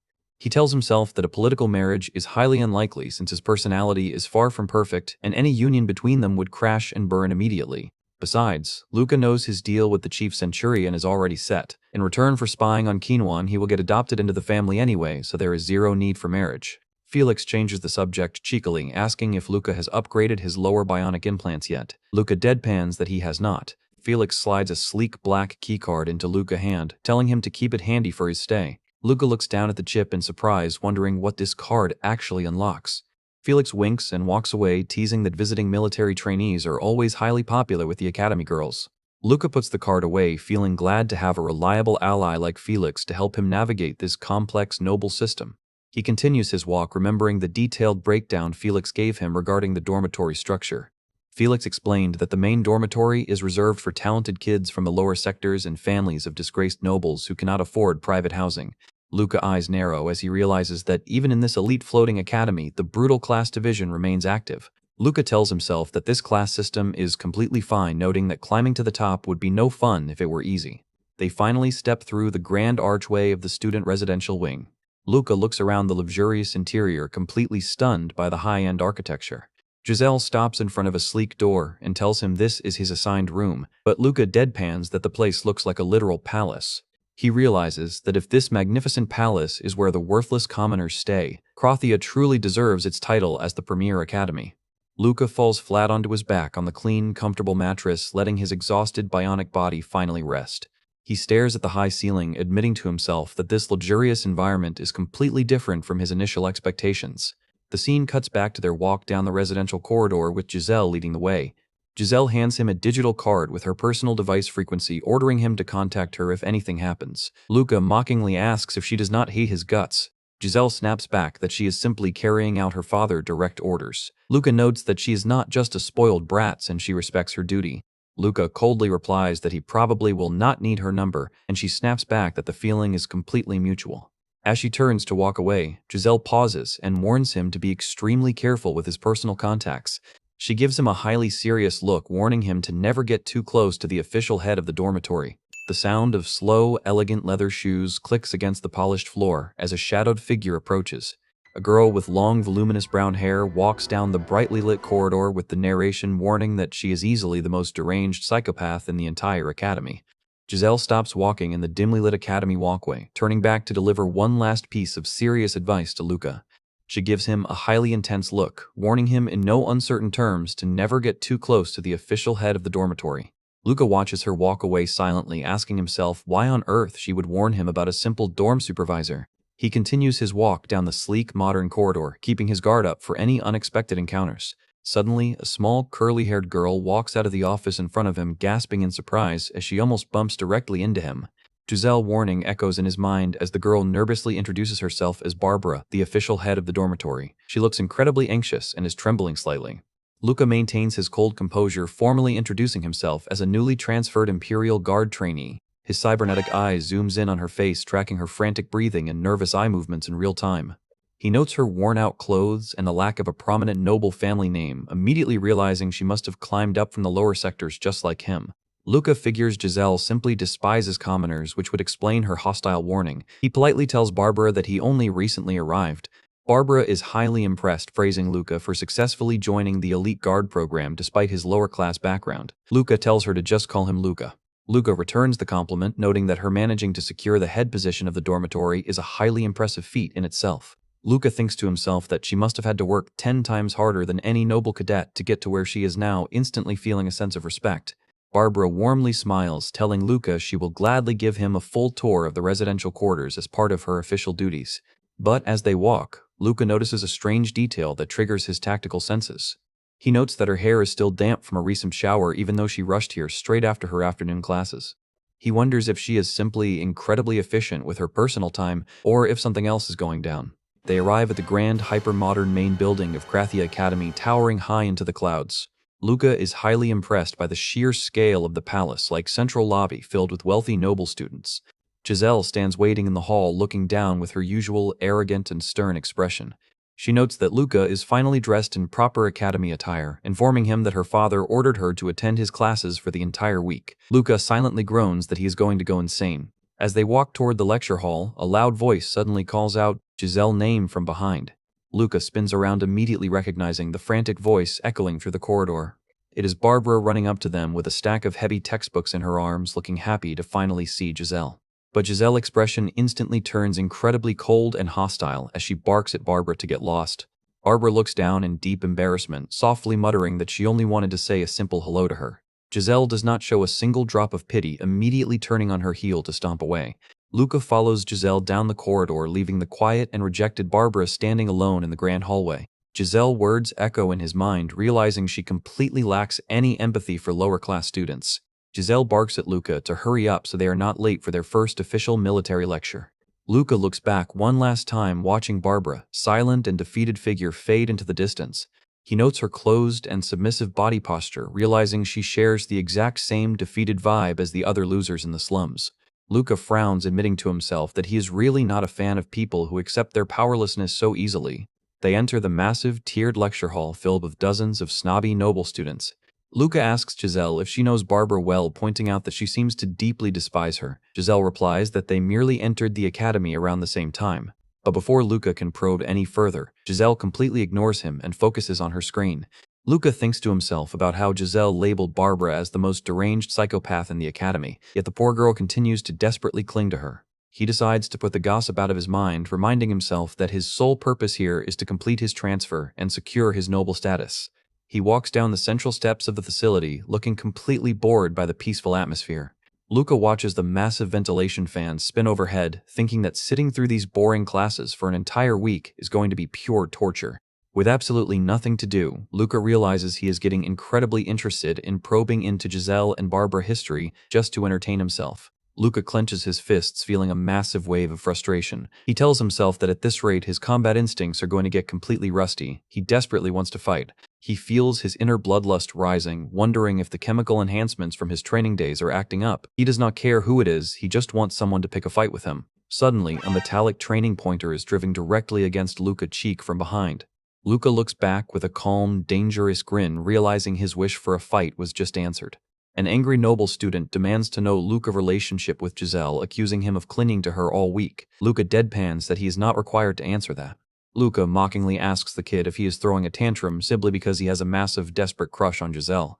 The bully completely loses his mind at the teasing, grabbing Luca by his collar and screaming at him to take those words back immediately. Luca does not show a single ounce of fear, calmly staring into the bully-wide eyes. In a split second, Luca grabs the kid's wrist and twists it with absolute physical dominance. He executes a flawless shoulder throw, slamming the arrogant bully violently onto the hard stone floor. The poor kid went from acting like a tough noble to sobbing on the floor in a fraction of a second. The defeated bully sniffs and wipes his nose tearfully, asking if Luca is really not in a relationship with Giselle. They sit together on a bench with Luca sighing in frustration. He cannot believe he actually wasted his energy beating up such a pathetic weakling. Luca grins and promises to tell Giselle he is a nice guy before asking why she hates Barbara so much. The student looks around, nervously whispering that Giselle's hatred is because Barbara is cursed by a witch. He explains that anyone who gets close to Barbara is always involved in a catastrophic incident where security androids go completely haywire. We get a shot of a massive legion of heavy military security droids with glowing red eyes, which supposedly react violently whenever Barbara is near. Luca points out that a statistical anomaly does not prove she is cursed, but the kid insists her creepy habit of desperately seeking friends despite the danger is what terrifies everyone. He adds that everyone bullies her to keep her away, and that she was only appointed as the dorm head because the position has zero benefits and tons of exhausting duties. Luca looks down from the balcony and his eyes suddenly lock onto a scene unfolding in the courtyard below. A bucket of dirty soapy water is tipped directly over the railing of the upper floor. Barbara stands completely frozen as the filthy water splashes directly over her head, soaking her clothes and hair completely. 3 snobby noble girls stand nearby, mockingly claiming the bucket simply slipped out of their hands. The lead bully aggressively orders Barbara to strip off her wet clothes so she can wash them. Barbara trembles desperately, trying to refuse. The bullies burst into loud, mocking laughter, asking the crowd if the worthless commoner just dared to reject their kindness. The ringleader grabs Barbara by her hair, coldly ordering her to strip right now or face the consequences. Barbara cries silently, her head down, as she realizes she has absolutely no way to defend herself against the nobles. With trembling hands, she slowly begins to undo her collar, completely humiliated. Luca watches the entire abuse unfold from the balcony above, his eyes turning cold. He finally realizes why her hair was damp during their first meeting, because she had been forced to wash up after a similar bullying incident. The realization that she endured this abuse in silence completely shatters Luca's patience. Luca stands on the edge of the railing, telling her she is in luck because he is in an incredibly bad mood. His combat visor flares with a dangerous light as he prepares to launch himself straight into the middle of the courtyard. Luca lands directly between Barbara and the bullies with a spectacular crash that shatters the stone tiles beneath his feet. He stands tall and coldly orders the bullies to get lost, warning them that he does not care if they are women, he will still beat them to a pulp. The ringleader gasps in horror as Luca glares at her, his red eye promising an absolute beating if she does not run. The 3 bullies completely panic and run away in absolute terror, leaving the courtyard empty. Luca calmly turns back to check on Barbara, his mechanical armor venting hot steam. He looks at her drenched clothes, his expression returning to his usual deadpan look. Barbara looks up through her tears, blushing deeply as she softly thanks him for saving her life. Luca gives her a highly confident, reassuring smirk, ready to show this entire academy why nobody messes with his allies. Enrico pulls Luca into a quiet corner of the balcony, completely out of breath and panting heavily after running all the way from the courtyard. He looks absolutely terrified, warning Luca that the girl he just humiliated is Kalisa Kano and that he has officially messed with the most dangerous family in the academy. Luca looks back with a deadpan stare, completely unbothered as he notes that a powerless noble family will not cause them any real trouble. Enrico screams that her family noble status is just a front, revealing they run a massive gang in the lower sectors and make their fortune through illegal black market trades. He warns they are likely digging up Luca files right now. Luca simply shrugs off the warning, admitting that he actually hopes they try to make a move because he is getting bored out of his mind with his peaceful school life. He adds that ever since Kalisa got cursed by Barbara, she has been acting completely unhinged. Luca notes he will keep that information in mind. Luca turns his head back, his cybernetic eye flashing as he tracks the movements of the students in the courtyard. He walks past Giselle in the hallway, and she merely clicks her tongue in pure irritation as they pass each other. Luca suddenly grabs Enrico by his shoulder, mockingly asking why he does not just go say hello to Giselle since he obviously has a massive crush on her. Enrico's face turns completely red as he frantically stutters that he is more than happy to just admire her from a safe distance. Giselle walks up and notes that Luca has already managed to make a friend, and Luca casually introduces Enrico as a nice and kind cadet. Giselle looks down at Enrico with pure disgust, muttering that he gives her the absolute creeps and always seems to be loitering near her. Luca silently apologizes to his new friend, thinking to himself that Enrico has absolutely zero chance of shooting his shot with her. Later on, Luca walks down the highly advanced corridors of the Academy administrative block. He is summoned directly into the Dean private office, where the professor sternly asks if Luca seriously threw a knife at another student on his very first day. The Dean Guide Alburn warns him that even a simple training blade can stir up massive political trouble in a high-class facility like this. He advises Luca to take things easy. Luca salutes respectfully, noting that, as a former Imperial Guard officer, the Dean is willingly letting him off the hook with a simple warning. Guide laughs, comparing Luca to a wild wolf thrown into a herd of docile, defenseless sheep. He notes he finally understands why Hielis holds Luca in such high regard. But the Dean expression turns serious as he warns that some of these seemingly helpless sheep will eventually graduate to run the entire Empire bureaucracy. He adds that among these weaklings are atypical, terrifying monsters who wear sheep clothing to hide their true, ruthless nature. Giddy Alburn advises him to be extremely careful not to run into them during his stay. Luca politely notes he will keep that in mind. Luca's cybernetic visor flares with a dark red light as he walks out of the office. He smiles to himself, thinking that chasing after terrifying monsters is exactly the kind of entertainment he's been searching for. Under a dark, starry night sky, Luca makes his way down the quiet forest path located directly behind the Academy Gymnasium. He notes that the student curfew has long passed, and the news of him rescuing Barbara has already spread through the dorms. He wonders if the legendary curse will actually kick in tonight, causing the automated security droids to malfunction and launch an attack on him. Suddenly, his advanced thermal scanner picks up multiple human signatures hiding in the dark trees ahead. 3 armed thugs step out of the shadows, blocking his path with their weapons drawn. The lead thug steps forward and asks if he is indeed the transferred cadet named Luca. Luca looks at them with complete boredom, thinking to himself that he just got ambushed by some low-level small fry he has never even seen before. The thug proudly announces that Calessa Kano sends her personal greetings, explaining that her family always delivers swift payback for their losses. He grins wildly, mockingly, noting that an elite Imperial cadet would not dare to report to his superiors that he got beaten up by a bunch of students. Luca lets out a tired sigh, completely disappointed by the low quality of the ambush and wondering if they actually think they can land a single hit on him. The thugs offer him one chance to crawl to Kalisa and beg for mercy. Luca coldly responds by offering them one last chance to walk away with their limbs intact. The lead thug completely loses his temper at the arrogant tone, charging forward with his veins bulging in pure rage. Luca Mechanical Fist instantly charges with crackling blue bionic energy as he prepares to counter. The thug swings a massive punch, but Luca tracking system instantly calculates the trajectory. He notes the kid has a decent prosthetic, but his movement is far too slow. Luca easily slips under the fist with perfect balance, leaving the attacker swinging at empty air. With a spectacular display of martial arts, Luca delivers a devastating high kick directly to the thug jaw. The clean blow connects with absolute precision, sending the giant thug crashing violently onto the forest floor. But before Luca can finish them off, a colossal shadow suddenly emerges from the thick smoke behind them. It is a giant, automated security android, its central camera lens glowing with a menacing red light as it approaches. The remaining thugs completely panic, screaming that the patrol droids are not supposed to be in this sector at this hour. The bruised lead thug frantically calls for a retreat, screaming a desperate threat that they will finish their greetings another day. Luca stands his ground, watching the massive machine closely as bionic energy crackles around his shoulders. He decides it is foolish to engage a heavy military droid in front of civilian witnesses preparing to fall back. But the android suddenly bypasses Luca, entirely charging straight towards the retreating thugs with its claw extended. Its hydraulic systems lock with a loud hiss, indicating its targeting protocols have completely gone haywire. The machine grabs the lead thug by his head with an iron grip, lifting him effortlessly off the ground. Its glowing red lens flares with a violent, unstable light as its core reactor reaches maximum output. With a sickening crunch, the android completely crushes the thug head, splattering blood across the trees. The headless corpse slumps limply onto the cold forest floor as blood pools in the dirt. Luca's eyes go completely wide with shock. He never expected a standard campus security droid to execute a student with such absolute brutality. The surviving thugs scream in pure, unadulterated terror as they scatter into the dark woods. The android drops the body, its lens locking directly onto Luca as it enters its primary extermination mode. It ignites its rocket boosters, launching itself straight at the young cadet with terrifying speed. Luca barely manages to cross his heavy mechanical arms to block the incoming physical strike.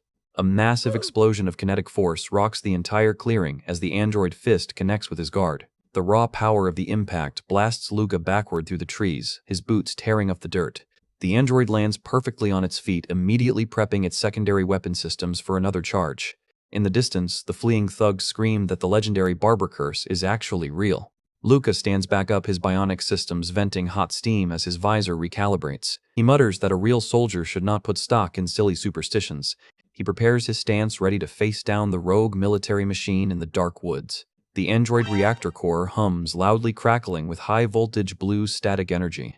Luca Tactical Display confirms the machine is pushing its engines to maximum output, meaning its battery will drain completely in a few minutes. He realizes the machine AI calculated that it needs to use full power to have any chance of defeating him. Luca smiles coldly, fully realizing that this android did not go berserk from a simple system malfunction. He visualizes a ghostly giant white hand manipulating the machine movements like a helpless puppet. Luca's face warps into an unhinged, bloodthirsty combat grin. He crackles his knuckles and asks the puppet master if they are ready for a proper warm-up. Enrico leans against the balcony railing, still gasping for air and sweating profusely after their escape from the courtyard. He looks absolutely terrified, warning, Luca that the girl he just humiliated is Kalisa Kano, and that he has officially messed with the most dangerous family in the academy. Luca looks back with a deadpan stare, completely unbothered, as he notes that a powerless noble family will not cause them any real trouble. Enrico screams that her family noble status is just a front, revealing they run a massive gang in the lower sectors and make their fortune through illegal black market trades. He warns they are likely digging up Luca files right now. Luca simply shrugs off the warning, admitting that he actually hopes they try to make a move because he is getting bored out of his mind with this peaceful school life. He is practically begging them to send their best fighters just so he can have some actual entertainment. He adds that ever since Kalesa got cursed by Barbara, she has been acting completely unhinged. Luca notes he will keep that information in mind. The scene cuts back to the dark forest at night, where a red bionic blade cuts clean through the silent air. Luca slides under the security android physical sweep, noting that this machine motor power is significantly higher than an ordinary automated unit. The massive machine leaps high into the air, preparing to bring its heavy bionic limbs down for a decisive execution strike. Luca's face warps into an unhinged, crazy combat grin as he barks at the machine to hurry up and surpass his expectations. With a spectacular display of swordsmanship, Luca swings his glowing blade and slices the android arm clean off. The android's central red lens flashes wildly as its internal systems register heavy damage. Luca pins the massive machine to the forest floor, mockingly calling its combat output completely disappointing. He looks down at the struggling machine with an icy, bloodthirsty gaze. With a single massive vertical slash, he slices clean through the android core reactor, causing a spectacular explosion. The destroyed parts of the machine lie scattered across the smoking dirt, with its communicator screen still desperately requesting backup. Luca sheathes his weapon, looking highly disappointed that the fight ended so quickly. He mutters that this minor skirmish was far from enough to satisfy his combat bloodlust. In the distance, an Imperial high-speed escape shuttle zips through the clouds, leaving a long trail of smoke behind. Luca looks up at the sky, muttering that the sudden retreat is highly unfortunate. He recalibrates his visor, fully realizing that someone was manually controlling the security android target protocols from a distance. Suddenly, several military searchlights sweep across the forest, indicating the campus security forces have finally arrived. The next morning, Luca sits quietly on a stone bench in the courtyard, waiting for his official debriefing. He notes that after the incident, the school's Central Security Division immediately requested his cooperation in their ongoing investigation. Security Forces investigator Jillian Campbell sits across from him, carefully reviewing the digital combat feeds. Jillian asks if there is any chance the culprit is a commoner from the lower sectors, but Luca flatly replies that bypassing the Academy's secure firewalls is impossible for outsiders. Luca mockingly asks what makes him qualified to assist, but Jillian explains that analyzing these events requires the exceptional insight of the forbidden Archies Victima style. Luca's eyes narrow as he realizes the investigator somehow knows about his secret training under Kin 1. Jillian smiles smugly, explaining that the Empire keeps a top-secret monitoring list of every single user of the Victima style. Luca remains completely silent, wondering how deep the captain's surveillance network actually stretches. Suddenly, a familiar voice calls out to him from the hallway, breaking his train of thought. Giselle storms into the lobby, angrily demanding to know what happened and why she was dragged into an official investigation because of his reckless actions. Luca calmly defends his actions, stating he could not just stand back and watch a group of noble bullies pick on a defenseless classmate. Giselle asks if he is seriously planning to start another physical brawl, and Luca deadpans that he will gladly fight if they provoke him again. Giselle bites her lip in pure anxiety, clearly troubled by the rising political tension. She declares that she will personally meet with Kalesa Kano to negotiate an agreement before the gang gets involved. Luca watches her closely, wondering why she is so incredibly desperate to mediate this minor student dispute. His cybernetic eye zooms in on her face, analyzing her micro-expressions in real time. He realizes Giselle's confidence in controlling Kalesa means she must possess a massive tactical leverage over her family. Giselle walks away, stating she would rather handle the situation herself than draw the attention of her father. Luca grins to himself, his bionic eye flashing with a dangerous light. He decides to follow her, thinking to himself that there is a highly interesting secret he needs to verify first. They arrive at Kalisa's private lounge, where the noble girl is casually playing a game of chess, claiming Barbara provoked her first. Luca confronts her directly, asking if she intentionally sent her boyfriend to harass Barbara just to create a convenient excuse to bully her. Kalisa looks up in absolute shock at his blunt accusation.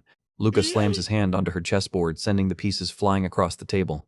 He reminds her of the gang signature phrase, proving he knows her family was the one behind the original ambush. He asks if she merely needed a scapegoat to justify her family illegal operations in the lower sectors. Kalesa completely loses her temper, screaming at him to shut her mouth as she denies the accusation. Giselle steps in to calm her down, but Kalesa continues to scream in frustration. Giselle's expression turns incredibly cold as she orders Kalesa to stop talking immediately. Kalesa looks down in pure defeat, unable to defy the authority of the Castoria name.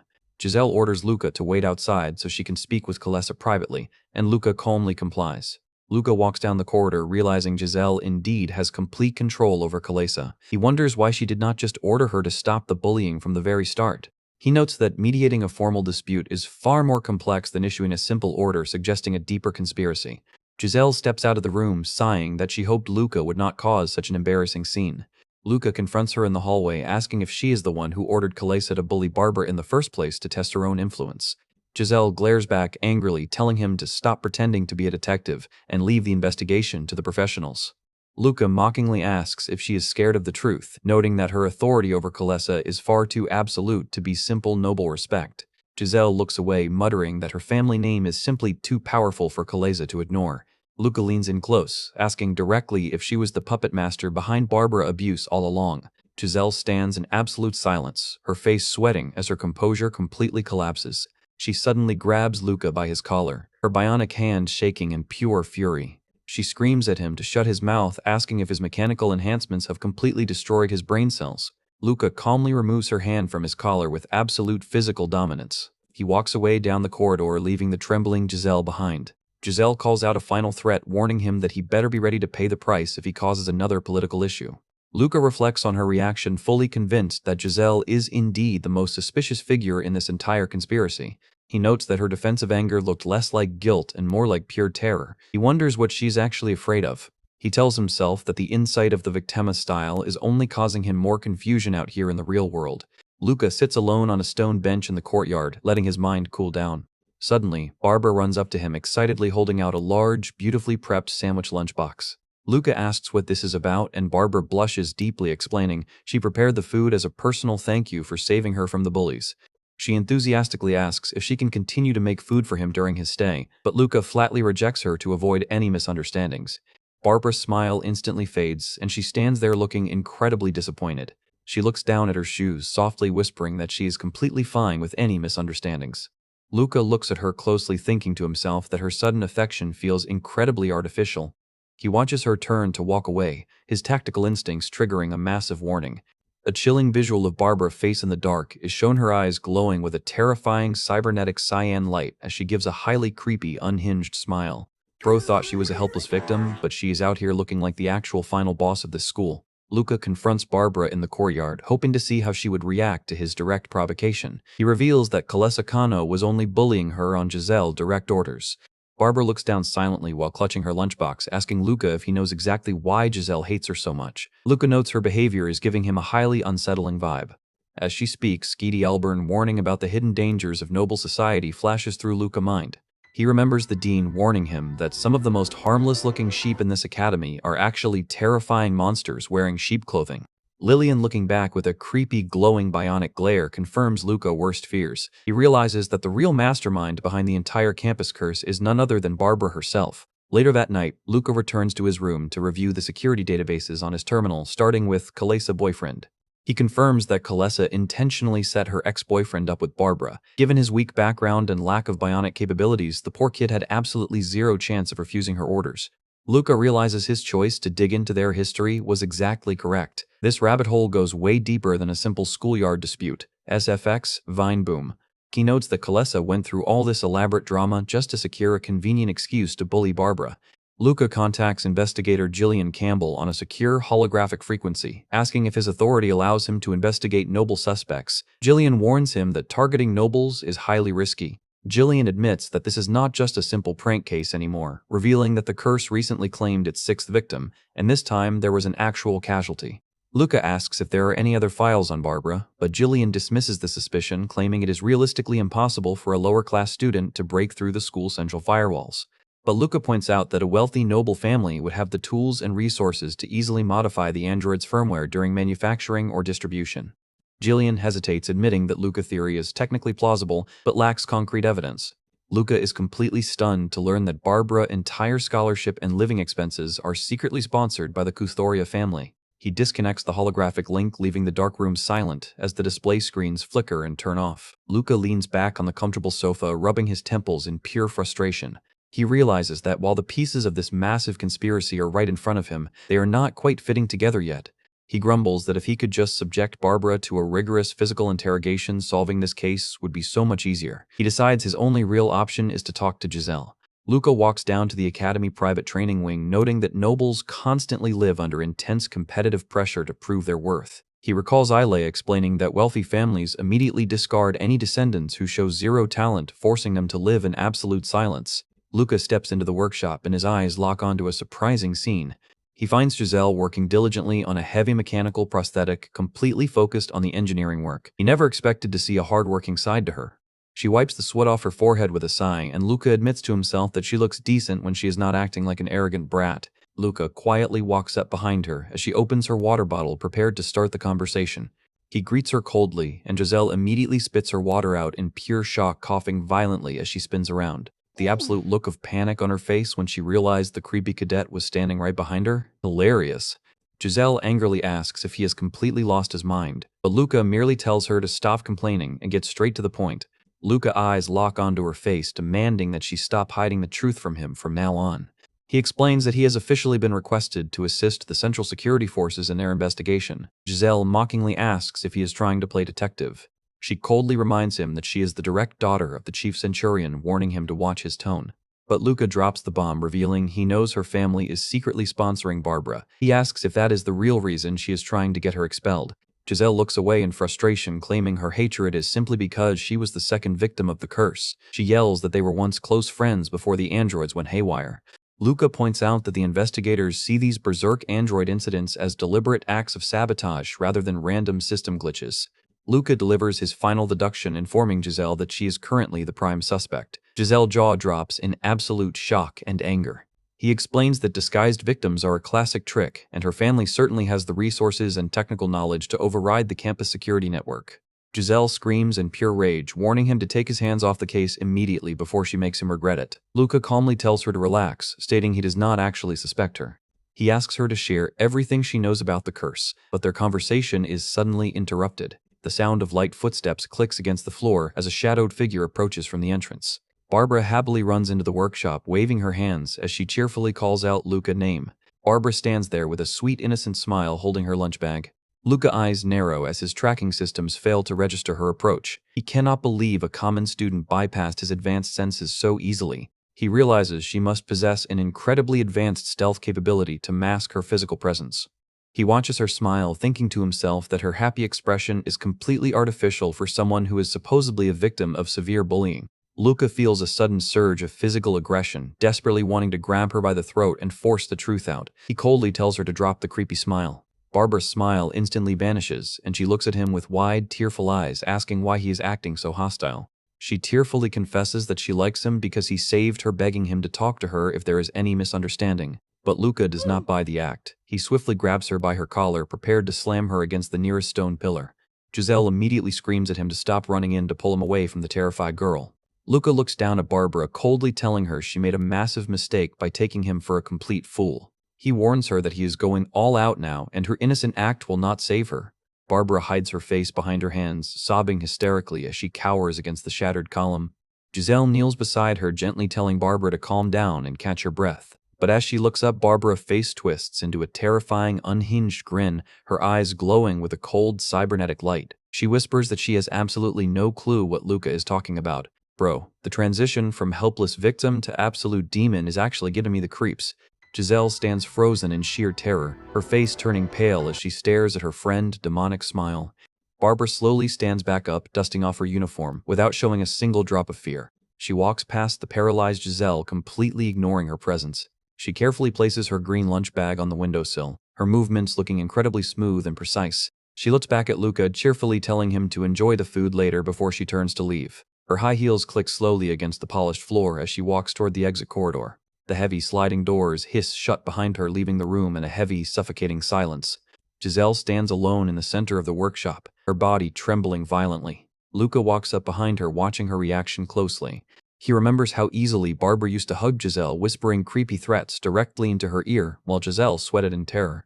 He realizes that Giselle's previous hostility towards Barbara was merely a desperate defense mechanism to hide her absolute fear of the girl. Giselle's body had gone completely paralyzed whenever Barbara touched her waist, showing the sheer psychological hold the witch had over her.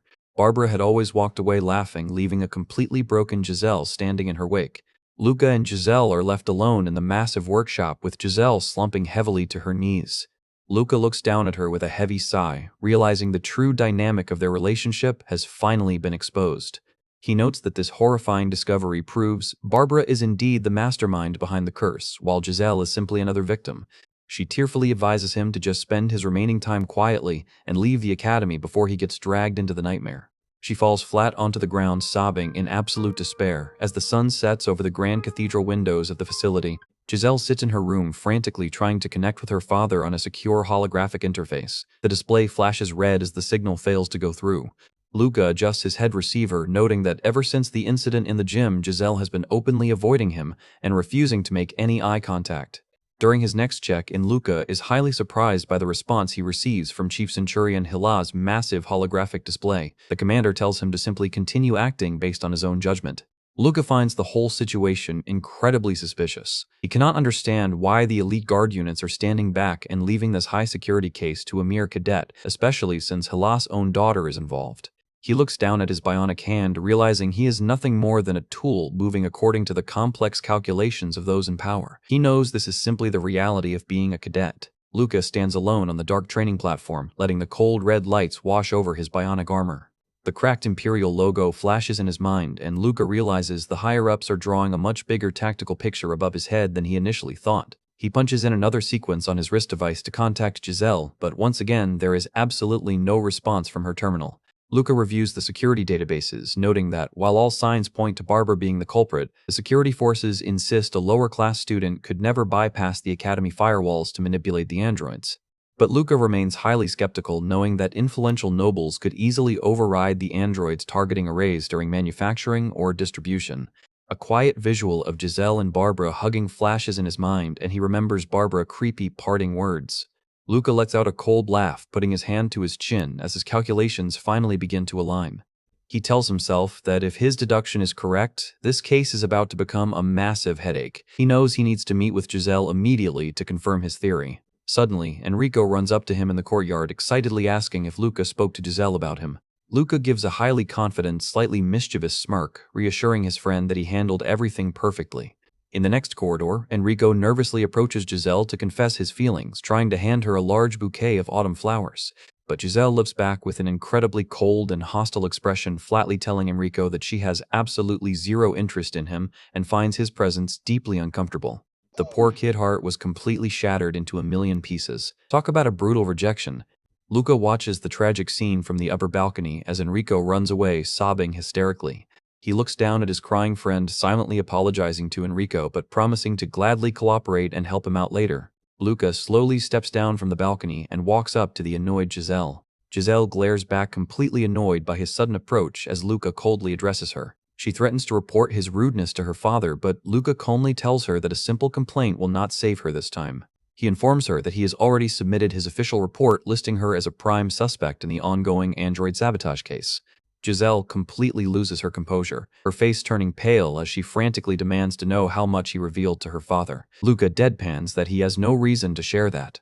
Giselle panics, clutching her head in pure terror as she stumbles away from him. She breaks down in tears, sobbing that her entire reputation and standing within the Custoria family are officially ruined. Luca watches her break down, his heavy combat boots clicking against the stone floor as he steps closer. Giselle grabs him by his collar, screaming in rage that this is all his fault and her life is ruined because he decided to play detective. Luca calmly grabs her wrist, telling her it is not too late to share everything she knows so he can help her. Giselle scoffs, asking what a mere cadet could possibly do. Luca leans in close, asking her how her position would change if he officially became a member of the Custoria family. He asks if she does not find it strange that a high noble like her was assigned to act as a simple guide for a lower-class trainee. Luca boasts that he is considered a rare once-in-a-generation combat prodigy who recently received a prestigious achievement medal. He explains that if he joins her household, his political position will be immensely powerful. Luca offers his hand, promising to fully support her regardless of her flaws if she agrees to cooperate. Giselle looks up in absolute disbelief, asking if he is serious. Luca knows that to secure his adoption, he needs to resolve this case perfectly. He notes that when personal interests align, trust naturally follows. Giselle suddenly bursts into a hysterical, tearful laugh, completely overwhelmed by his bizarre proposal. She slowly walks past him with her head down, her high heels clicking softly as she prepares to share her secret. Luca's eyes widen as she finally turns around, her face pale under the moonlight. They stand together at the very edge of the floating sky deck, overlooking the glowing metropolis below. Giselle covers her face, tearfully confessing that she was the one who manually controlled the berserk security android in the forest. She breaks down completely, admitting that the legendary Barbara curse was entirely her own creation. The scene pans out to a wide shot of the grand circular plaza under a massive, glowing full moon. They sit together on the cold steps of the empty plaza as Giselle begins to reveal her tragic history. Giselle confesses that 3 years ago, Barbara was actually her first real friend at the academy, someone she could truly open her heart to. Luca listens in silence as she explains how she first met Barbara out of pure curiosity regarding who was receiving her family financial sponsorship. Giselle remembers how a popular noble boy actively approached Barbara, and her own childish jealousy drove her to make a terrible mistake. She did not want to lose her only friend, so she built a small, automated robot designed to look like a campus droid to scare the boy away. She looks down, sobbing, as she wonders how a childish prank managed to escalate into such a horrific nightmare. She reveals that she programmed the robot with a voice file ordering the boy to stay away, making it follow him around campus at night. However, the prank quickly led to disaster when the boy panicked, tripped, and hit his head, suffering a severe brain injury that forced him to drop out. Terrified of an official investigation, Giselle quickly disposed of the robot, but Barbara immediately recognized her friend's handiwork. Instead of exposing her, Barbara offered a terrifying solution, stating if Giselle became a victim of the curse, the security forces would never suspect her. Giselle installed the control chip Barbara gave her. That is how Giselle successfully staged the attack to become the second official victim of the curse. Luca realizes that was the exact moment Barbara's true curse began, as she started acting strangely from that point onward. Giselle shivers in fear, explaining that Barbara began making bizarre demands, claiming they needed to isolate themselves and secure regular victims to keep the crime perfect. Luca notes that Giselle was caught in a highly sophisticated psychological trap, with Barbara manipulating her to escalate a situation that should have died down long ago. He realizes Barbara staged all these incidents to ensure Giselle could never escape her grasp. A chilling visual of Barbara glowing eyes and digital interface displays her repetitive, creepy text warning that she knows Giselle told a man their secret. Luca wonders how Barbara managed to hack Giselle's personal terminal given its high-end military-grade security encryption. Suddenly, Luca tracking systems flare with pure danger as his instincts scream that they need to get out of the plaza immediately. He realizes a high-frequency noise is coming from the trees. A bright red targeting radar instantly locks directly onto their coordinates. This is a complete disaster. In a split second, the high-voltage blue energy cuts through the dark plaza, aiming directly at Giselle's head. Luca moves like a flash, grabbing Giselle and leaping backward to dodge the fatal strike. He lands heavily on his feet, panting as his bionic armor sparks with static electricity. Luca looks up through the thick dust, his eyes narrowing as he locks his sights onto the assassin. A fully armored elite assassin emerges from the trees, wielding a glowing blue bionic blade. The assassin lunges forward, clashing violently against Luca's defensive block with a loud screech of metal. Luca gets caught in a brutal chokehold, desperately trying to break the assassin's iron grip. He grits his teeth and unleashes a massive burst of bionic energy to force the attacker off. Luca manages to break free and quickly applies first aid to his strained neck joints to stop the internal bleeding. He looks around the silent plaza, noting that because of the assassin's advanced silencer, the campus guards have absolutely no idea a battle is going down. Luca's face warps into an unhinged, crazy combat grin as he prepares his weapon, growling that he is going to smash this assassin face in. Luca spots a high-tech tactical assault drone hovering in the night sky. He realizes that trying to take it down at high speed will likely reopen his severe side wound. He checks his inventory, realizing his only remaining weapon is his pocket knife. Due to the sniper's silent caliber tracking the exact firing trajectory is proving to be incredibly difficult. Luca holds the trembling Giselle close in the dark corridor, growling in pure rage that he is going to smash the sniper face in. Giselle looks up at him with wide, tearful eyes, her confidence completely shattered by the sudden, overwhelming violence.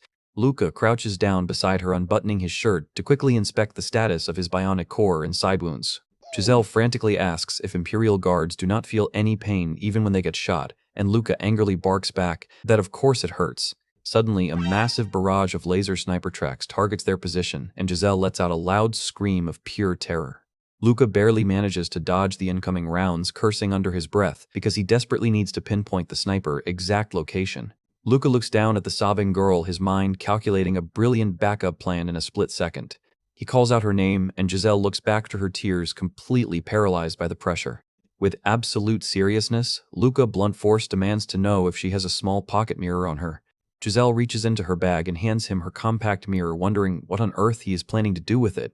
Luca slowly extends the mirror past the stone column, using the reflective surface to track the exact source of the incoming targeting lasers. The second the mirror catches the drone position, Luca eye flashes as he prepares his throw, declaring that he has finally found the target. With absolute superhuman precision, Luca launches his tactical pocket knife straight through the dark sky. The knife strikes the drone primary engine core, causing a spectacular mid-air explosion that lights up the entire courtyard. Luca lands perfectly back on his feet as the burning debris rains down on the stone tiles. But as the smoke begins to settle, Luca bionic eye flashes with a sudden warning. His communicator signal is being heavily jammed. He frantically asks Giselle if her personal communication function is still working. Giselle checks her device and panics, confirming that both internal and external communication lines are completely down. Suddenly, a creepy red digital text flashes across her screen, with Barbara whispering that she tried to protect her and asking why Giselle betrayed her. A dark, ghostly hand grabs Giselle's shoulder in her mind, with Barbara whispering that she actually likes Luca too. The screen flashes with a critical shutdown message. Luca barks at her to stop listening to the crazy girl rants because they are being systematically targeted. He helps the trembling Giselle up, but she winces in pain, crying out that her bionic leg joints are severely damaged. Luca tells her they need to immediately move to a secure location before the sniper coordinates another strike. He supports her weight as they make their way down the empty dark plaza stairs of the academy. The grand elevated walkway of the academy plaza stands completely deserted under the moonlight.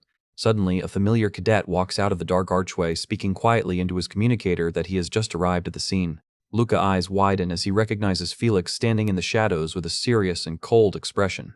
Felix confronts them mockingly, noting that Luca is getting special treatment from the chief centurion once again, since Felix was not informed about this operation at all. Giselle is completely stunned, realizing her own father did not inform her about this setup. She frantically asks if this entire assassination attempt was Hilla's pre-planned trap. Giselle collapses in pure despair, sobbing that her father is actually using her as a completely disposable tool to flush out the traitors.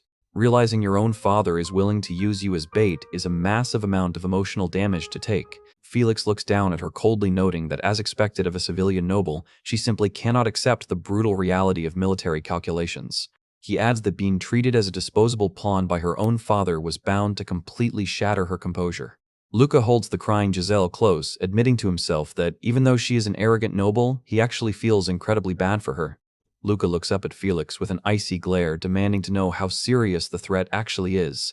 He asks if the higher-ups are planning to leave her corpse on this balcony tomorrow morning to make the trap look believable. Felix smiles warmly, reaching behind his back and pulling out a heavy military assault rifle. He hands the weapon to Luca, noting that since Luca is wounded and cannot move at high speed, he is going to need all the firepower he can get. Felix explains that he is here to ensure Luca and Giselle's survival, but before he can finish his sentence, Luca bionic eye flashes. An intense laser sniper beam cuts through the dark, aiming directly at their coordinates.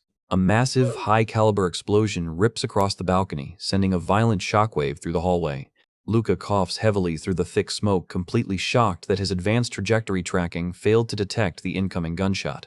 He realizes that for an elite cadet to completely miss a sniper alignment is statistically impossible. He tells himself there is no way Barbara possesses this level of military-grade skill. Suddenly, a distorted voice echoes from the shadows, warning them that if they had seriously aimed for their heads, they would already be dead.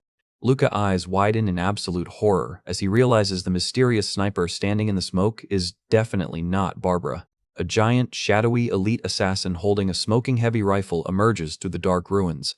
The assassin scoffs, asking if they seriously want to discuss terms when they already know exactly who they are dealing with. He speaks over his comms, mockingly calling them adorable little cadets who have completely run out of luck. Giselle cowers behind Luca in sheer terror as the assassin coldly orders them to hand over Giselle Castoria immediately. Luca asks if they are planning to kidnap her for a hefty ransom. The assassin chuckles, revealing their princess wants Giselle for her own personal collection. Luca's face turns pale as he realizes the assassin referred to Felix as his accomplice. He turns to find Felix standing silently in the shadows.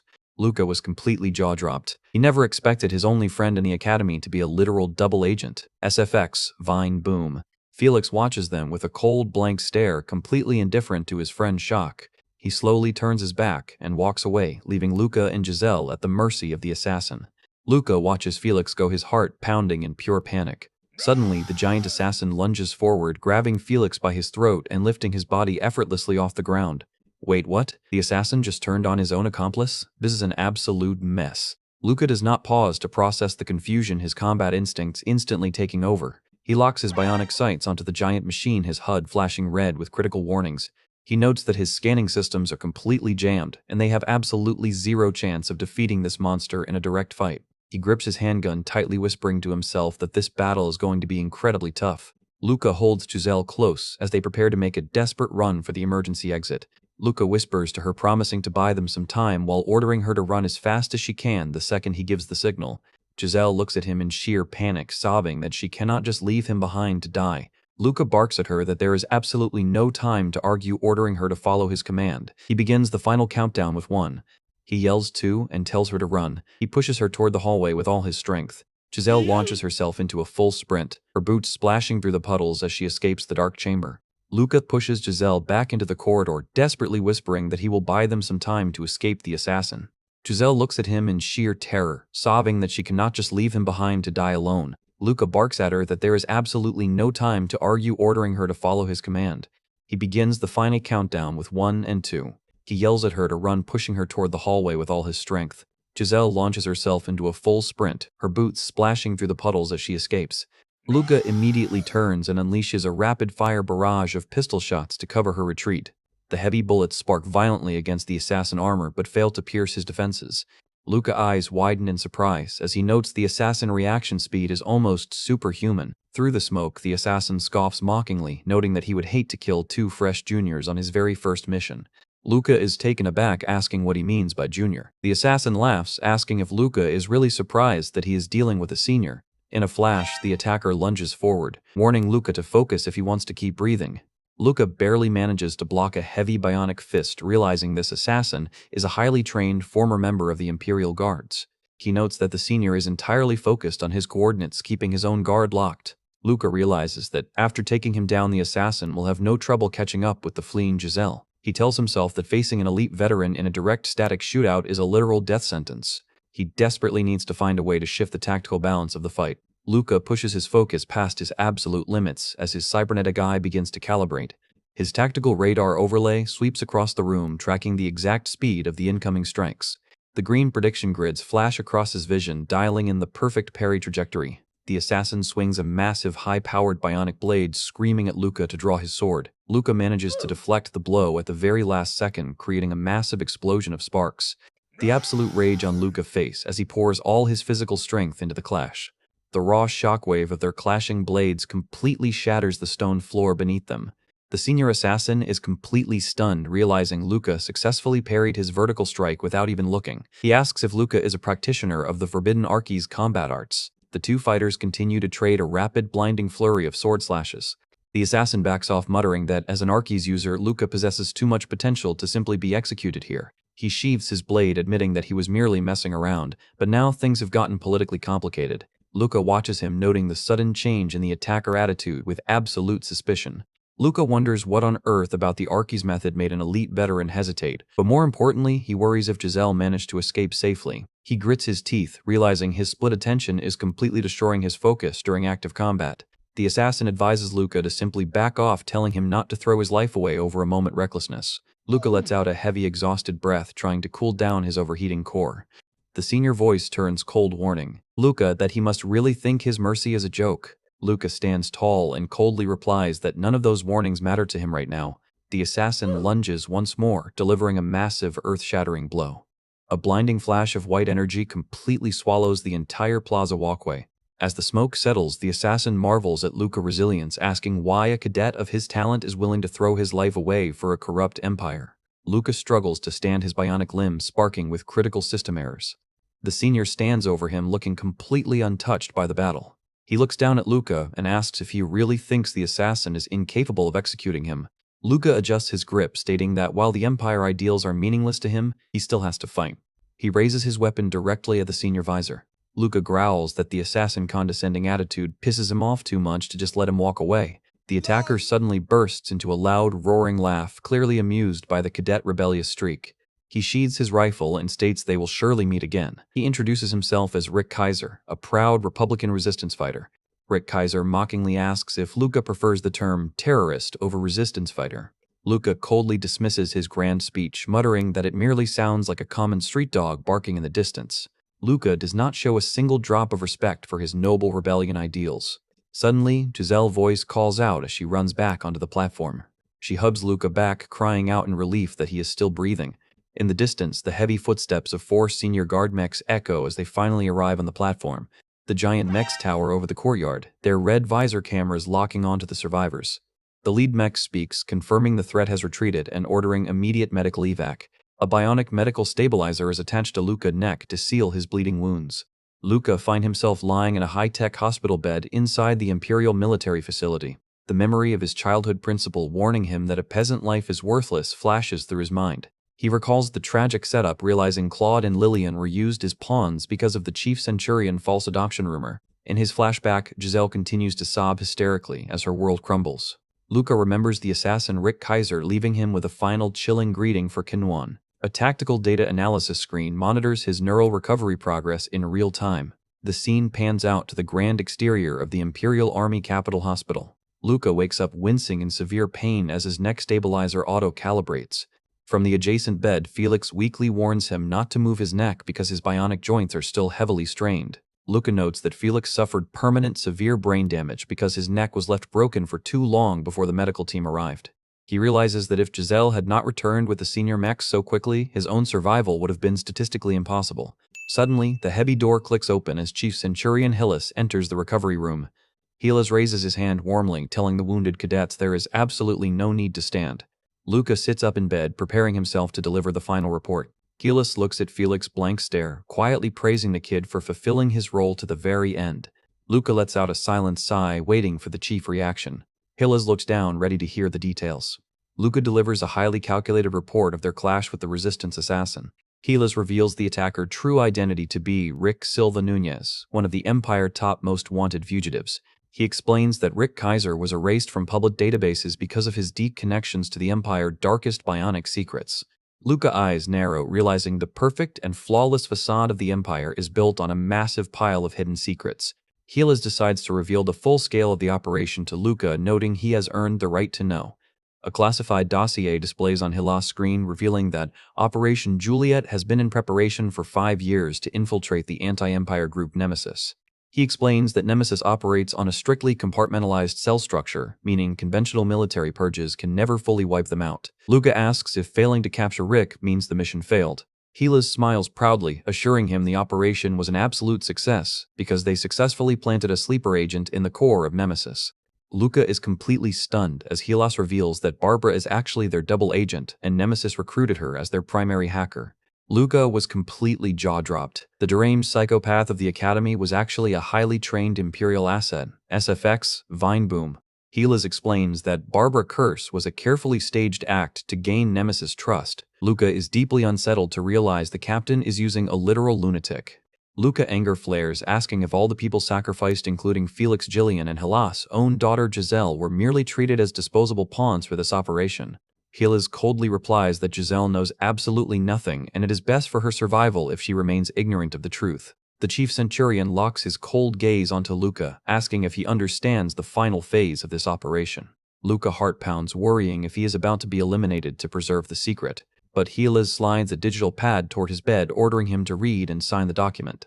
Luca looks at the screen in absolute disbelief as his bionic tracking scans the file. The display confirms his official adoption into the household. Hillis smiles warmly, welcoming Luca Custoria to the family.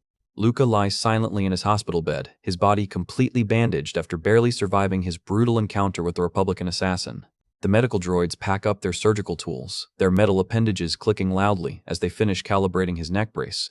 Chief Centurion Hillis stands over him, explaining that the official adoption paperwork will take some time because the Custoria household has some extremely strict family elders. The bionic reassembly unit snaps his shoulder plates back into place, with the system warning that he will experience severe discomfort for a while. Ignoring the pain, Luca sits up and prepares to leave the room. From the adjacent bed, the heavily bandaged Felix weakly asks if he is already leaving. Luca throws his coat on, deadpanning that he has urgent business to attend to and must head back to the academy immediately. Felix raises his bionic hand, weakly wishing his training partner the absolute best of luck in his upcoming evaluations. Luca stands quietly before the high-speed transit lift, waiting for the security doors to cycle open. The heavy steel doors hiss open, and Luca steps out of the medical facility ready to begin his next investigation. He makes his way down the central walkway of the guard academy, his mind completely focused on the mystery. He pulls up the student records, reviewing the classified background file on the double agent Barbara. Luca admits to himself that the Empire has left him in a massive pile of confusion, utilizing a certified lunatic as an undercover spy to infiltrate Nemesis. He visualizes Barbara, creepy glowing eyes next to the terrified Giselle, fully convinced that her unstable behavior was far from an act. He stares out the high window at the floating city, wondering if all these occurrences were planned by the brass from the very start. He thinks about his entire life of climbing out of the slums, learning the Archies method from Kinuan, and transferring to the academy, and wonders if his choices were ever actually his own. He looks at his reflection in the glass, the cracked emblem of the Empire flashing behind his eyes. The terrifying realization hits him that he might not have overcome his harsh slum environment through sheer effort, but was simply steered by the Empire calculations. He clenches his bionic hand, his boots clicking loudly as he forces himself to push past his doubts. Luca tells himself that these thoughts are just overthinking, and that Hela's revealing the truth might simply be a test of his absolute loyalty. He reminds himself that he cannot afford to let this golden opportunity to join the nobility slip through his fingers. With his resolve fully restored, Luca approaches the heavy double doors of Instructor Kinwan's private training office. Kinwan looks up from his desk with a warm smile, mockingly asking Luca if he enjoyed his stay in high society. Luca deadpans that he barely made it back alive, noting that he heard about Felix's unfortunate condition. The veteran instructor sighs, pouring a fresh cup of tea while calling Felix an exceptionally outstanding cadet. Luca looks at him coldly, asking if Kinwan genuinely believes the kid brain damage is unfortunate. He takes a slow, quiet sip of his warm tea, keeping his bionic tracking locked onto the old man's face. Luca delivers his first blow, informing Kinwan that the Republican assassin Rick Kaiser asked to send his warm regards. Kinwan remains completely relaxed, smiling as he remarks that it is good to hear Rick Silva Nunez is doing well, admitting he never imagined his old student would become a terrorist. Luca points out that Kinwan sounds incredibly familiar with the fugitive. Kinwan chuckles, noting Rick was a fellow guard whose bionic reflexes were exceptionally fast. Kinwan warns Luca not to misunderstand, stating he is still on the Empire payroll and would not dare to exchange messages with a traitor. He asks if Luca reported this to Hillis. Luca replies that if he had reported it immediately, Kinwan would have been executed on the spot. He explains he wanted to verify the details himself first. He explains that as a loyal soldier, his first priority was to gather concrete evidence before making any accusations. Kinwan's expression turns incredibly serious, asking Luca what his real motive is for showing him such consideration. Luca slowly puts down his teacup, letting the silence settle over the room. Kinwan demands to know why he is so intensely curious about his connection to the Republican resistance. Luca explains that the Empire has a top-secret monitoring list for every user of the Archies Victima style, which is likely why Rick spared his life in the forest. The steam rises slowly from the fresh cup of green tea on the table. The two fighters sit across from each other, the psychological tension reaching a boiling point. Kinwan stands up, admitting that Luca has reached this stage of the investigation far faster than he anticipated. The veteran warns him that for a commoner at the bottom of the ranks, Luca knows far too much top-secret history, asking if he understands the danger. Luca deadpans that he does. Kinwan sits back down, sharing that exactly 200 years ago the first major rebellion in the Empire history took place. He explains that the historical uprising was led by the Empire's own special bionic advisor Noel Melizga. Noel realized that an all-out war against the Imperial mechs was impossible, so he sought to resist through irregular guerrilla warfare. He developed a complex neural algorithm to maximize the efficiency of a soldier brain, which is how the Archies Victima style was born. Luca's eyes widen as the realization hits him that his entire combat technique was created by a legendary rebel traitor. He cannot believe the very foundation of his skills is tied directly to the history of the rebellion. Kinwan explains that no guerrilla forces used this flexible combat style to successfully strike major Imperial facilities. Luca admits that the strategy makes perfect sense. A combat style designed for irregular guerrilla warfare would have practically zero mechanical flaws. Kinwan nods, explaining that since they lacked standardized military gear, they needed a fluid style that could adapt to any terrain. He adds that even during Gila's massive purges, Noel and his close associates managed to find a way to escape and survive. They scattered across the Empire using expendable assets to execute targeted strikes before cutting off the trail. They left behind a trail of dead bodies, completely embarrassing the Imperial security forces. Luca visualizes the strategy, realizing the rebels easily disguised themselves as ordinary citizens because their bionics were not military grade. But because of the Victema style, these commoners could fight with lethal efficiency without needing expensive combat upgrades. Luca realizes that is exactly why Rick Kaiser spared his life and why the Empire desperately tracks every user of the style. He asks how the military finally managed to root out the rebellion, and Kinwan coldly replies that they simply slaughtered everyone who seems slightly suspicious. Luca's face turns pale as he realizes the sheer brutality of his own Empire history. Kinwan explains that multiple regions were completely devastated by the mass purges, and even the Victema users could not escape the slaughter. Luca asks if this is a dark history the brass is actively hiding, but Kinwan replies that they merely choose not to teach it to the public. The instructor displays Noel's profile, noting that the legendary contributor to the army became the Empire's worst traitor. He adds that he was the only guard instructor who successfully mastered the combat techniques of the rebels. Luca's eyes narrow as he realizes Hila sent him to Kinwan specifically to spy on him because of this history. Luca asks directly if Hila suspects the veteran instructor of secretly being in league with the terrorist group Nemesis. Kinwan clenches his bionic fist, smiling as he confirms that Luca's deduction is exactly correct. Luca was completely shocked. He never expected the instructor to openly admit that the captain was actively spying on him. SFX, Vineboom. Kinwan mockingly tells him that if he can find any solid evidence of him cooperating with Nemesis, Luca will rise to the top of the guards instantly. He laughs, asking if Luca is ready to betray his master to secure his adoption into the captain family. Luca grumbles that he does not believe his mentor is actually working with terrorists, completely annoyed by Kinwan's relaxed attitude. Kinwan advises him to investigate his past in the lower sectors if he wants to climb the military ranks. Luca wonders how his mentor can remain so incredibly relaxed while being actively targeted by the military police. He begins to worry if Hellas knew about Kinwan's history from the very start and sent Luca as a simple pawn to test him. Luca stands up and heads for the door, declaring that he will report everything he heard today directly to the captain. Kinwan waves his bionic hand with a smile, cheerfully calling out to see him next time. The heavy steel door slams shut with a loud bang. Luca walks down the grand white stairs of the training academy courtyard. He navigates the central plaza under the bright afternoon sun. He looks down at his metal hands, his mind completely overwhelmed by the political conspiracy. Luca clenches his jaw, growling that everyone in this school is treating him like a complete fool. The absolute physical and mental exhaustion of realizing he is being used by both his captain and his mentor. He realizes he is walking a highly dangerous tightrope where a single tactical misstep means immediate execution. He looks back at the office window, muttering that Kinwan is becoming harder and harder to calculate. He asks himself who the old man actually is. Luca pulls up Noel's file on his personal device, noting that the database displays absolutely 0 images and 0 data. He realizes that if he wants to uncover the dark history of the Empire, he has no choice but to follow his mentor's advice and investigate the slums. He slumps on his bed, his red visor glowing in the dark room. The scene cuts to a wide shot of the high-speed monorail zipping through the massive spires of the capital city. Luca reflects on his recent conversation with Hielis. He knows the guard captain sent him to the academy under the strict suspicion that Kinwan was colluding with the Republican resistance. He recalls Kinwan's parting tip advising him to investigate his past in the lower slums if he wants to climb the military ranks. Luca desperately tries to calculate what the old master was actually thinking. Luca worries if his mentor is trying to lure him back to his home sector just to eliminate him using Nemesis. Or maybe even that statement was a pre-planned test set up by the captain and the old man together. He tells himself it is far too late to back out of the mission and he must complete all necessary preparations to trace Kinwan's past. Luca checks his bionic equipment, determined to show both of his masters that he will not be disposed of so easily. Luca enters the captain office to deliver his official report, stating that Kinwan is clearly provoking them. Hellas sits at his desk, noting that since Rick Kaiser was active in the same era as Kinwan, there is bound to be a connection. Luca asks why they left him alone if he is so suspicious.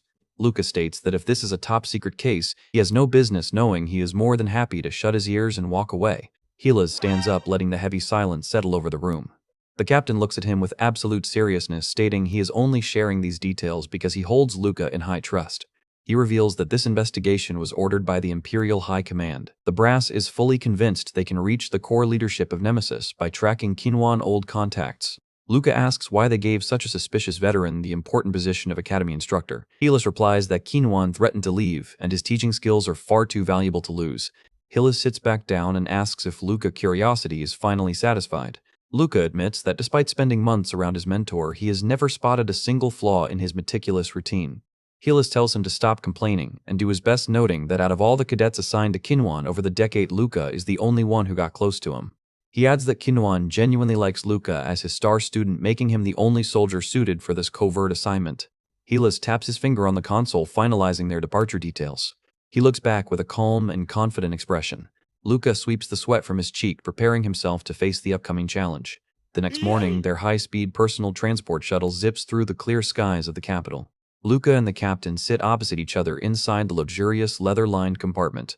Helis notices Luca's quiet demeanor, mockingly asking if the elite cadet is feeling nervous. Luca admits that he would be lying if he said no, stating his bionic systems are feeling a little shaky. He thinks about how he requested the necessary clearances and resources from the commander before embarking. He secured a private weapons permit, a high-level passport to move between the sectors, and an open expense account for the investigation. He checks his device as the display flashes with a brilliant blue authorization clearance. Getting full access to the Empire high-level databases makes the job so much easier. But Luca knows this clearance is still not enough. He is fully aware that he is in a dangerous position where the brass could easily discard him to preserve their secrets. He tells himself that he did not survive the slums just to die over some grim mission. He is determined to do everything in his power to survive. Ailes barks back that if the higher-ups order it, he will gladly erase this entire operation and tie up any loose ends.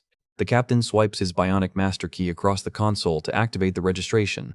The interface glows with a bright golden symbol as the final authorization is completed. Luca realizes his entire life is officially in the captain's hands. He grumbles that he has zero interest in these tedious, noble procedures. Helis laughs, welcoming him to the family and asking him to follow the rules of the household once they arrive. The captain's uncharacteristic laugh echoes through the cabin. He tells Luca to just act like his usual self, noting his presence will be a refreshing stimulus for his children. Luca silently wonders what he means by stimulus. Luca looks out at the passing sky in the transport window, prepared to endure the hassle of noble life to secure his protection. Helis announces they are almost there, breaking Luca out of his thoughts. The captain looks out at the grand estate, muttering that the place still does not feel like home to him. A long vertical shot reveals the colossal palace-like facade of the Custoria family mansion. The shuttle hovers over the magnificent garden courtyard of the estate. The heavy transport lands smoothly on the central platform, its engines venting steam. Luca walks through the grand marble-lined hallways of the mansion, with dozens of maids standing at attention to welcome him. Helis advises him to go straight to his prepped room and rest, promising to handle the formal family introductions later. Luca stands by the grand window of his bedroom, overlooking the massive gardens in silence. He admits to himself that the sheer luxury of this place is incredibly exhausting. He wonders if bowing to Helis makes him any different from the weaklings in the slums who bowed to the local gangs. He asks if this is truly the life he wanted. He turns as the heavy bedroom doors click open behind him. A familiar voice welcomes him, congratulating him on officially joining the Custoria family. It is Giselle standing in the doorway with her hands clasped. She walks up and formally apologizes for her disgraceful and emotional behavior during the assassin attack. Luca calmly tells her to forget about it, noting it is completely natural for a civilian to panic when targeted by an elite sniper. Giselle looks down sadly, sharing that she visited Felix in the hospital, but his brain damage is so severe he did not even recognize her. Luca tells her Felix was simply carrying out his military duties, so she has zero reason to feel guilty. Giselle asks if he is trying to comfort her, but Luca deadpans that he is just stating the facts. Giselle smiles softly, comparing Luca to Blue Fire because he burns rougher and hotter than other cadets. She teases him, noting he has mellowed out a lot since their first meeting. Giselle asks if he still remembers the promise he made to support her if he joined the household. She gives him a highly serious and calculating look. Luca smirks, replying that his promise was not a lie. He is glad she is finally acting like a proper noble lady who knows how to secure her own gain. They stand face to face as Giselle offers to share some valuable family intelligence with him as repayment. She swipes her personal terminal, warning him that her father never shares all the details of his operations. A blue hologram displays the profiles of Helis, two older sons, and Giselle warns Luca to watch out for them. She displays a massive glowing cybernetic lion crest, explaining that Luca's sudden adoption has triggered a massive crisis for her brothers. She points out that since both the first and second sons have massive flaws, Luca is the only child who fits the elite soldier profile. Giselle asks him if he really has zero ambition to become the head of the Custoria family. Luca, bionic eye tracking, locks onto her face. He looks at her with absolute confidence. He puts his hand to his chin, calmly stating he has zero interest in the succession. However, if anyone tries to crush him, he will not hesitate to push back. He tells her that if a chance to take the head position ever comes, she should seize it herself. Luca grins, telling her to take it as some solid advice from her new big brother. Giselle is completely stunned by his audacity, letting out a soft, She covers her face, trying to suppress her amusement. She suddenly bursts into a loud, genuine laugh that echoes through the room. She looks up with a smile, asking if he will truly support her when the time for succession comes. Luca replies that he promised to do so as long as she never decides to become his enemy. Giselle holds out her hand with a smile, declaring that they are officially allies. She blushes deeply, muttering that this is the first and last time she will ever call him her big brother. Luca smiles back, deadpanning that he does not like cringy things either. The scene cuts to the heavy double doors of the family dining hall. They stand together in front of the grand Custoria shield, ready to make their entrance. Maids open the doors, revealing a colossal banquet table loaded with luxury food. The heavy oak doors creak open. Luca and Giselle walk in side by side, their posture looking extremely confident. A vertical panel displays the three other prominent family members, Jufi, Nikolaus, and the matriarch Eva. The matriarch Eva welcomes Luca with a cold, passive-aggressive smile, noting she has heard a lot about him. Luca does not show a single drop of concern for her hostile, noble attitude. Eva orders them to take their seats before the head of the house arrives, and Giselle politely complies. As they sit, Giselle leans in and whispers to Luca to be extremely careful not to give anyone any excuses to target him. She warns him that Helis is absolutely not the type of father who will actively step in to protect him. Suddenly, the heavy dining hall doors slide open as Helis enters. With a commanding presence, the chief centurion looks over the table and orders everyone to begin the meal. The grand family banquet officially begins inside the Custoria manor. Maids stand at attention along the walls as Helis leads a solemn prayer praising the first emperor Dinocratia. Helis places his hand over his bionic chest core, formally asking his family to pledge their absolute loyalty to the throne. The family members sit in heavy silence, keeping their gazes down out of respect.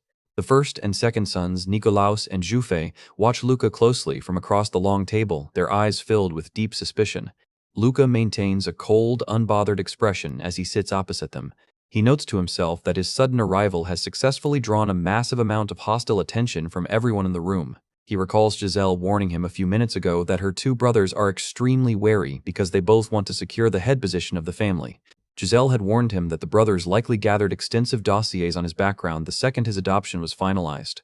The eldest brother, Nikolaus, chose a bureaucratic career because his body could not handle high-output combat prosthetics, but he still wields massive influence among the family vassals. Meanwhile, the second son, Juf, lacks strategic intellect but believes his military service makes him the ideal candidate. The conservative relatives heavily back Juf for the succession.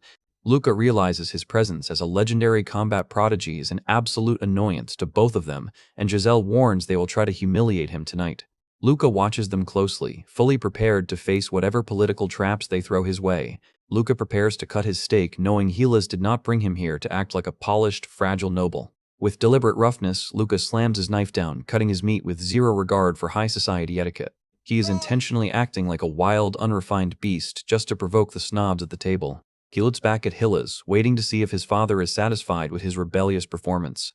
Helis continues to chew his food with complete indifference, silently giving his approval. Giselle and the serving maids look on in absolute horror as Luca abandons all standard table manners.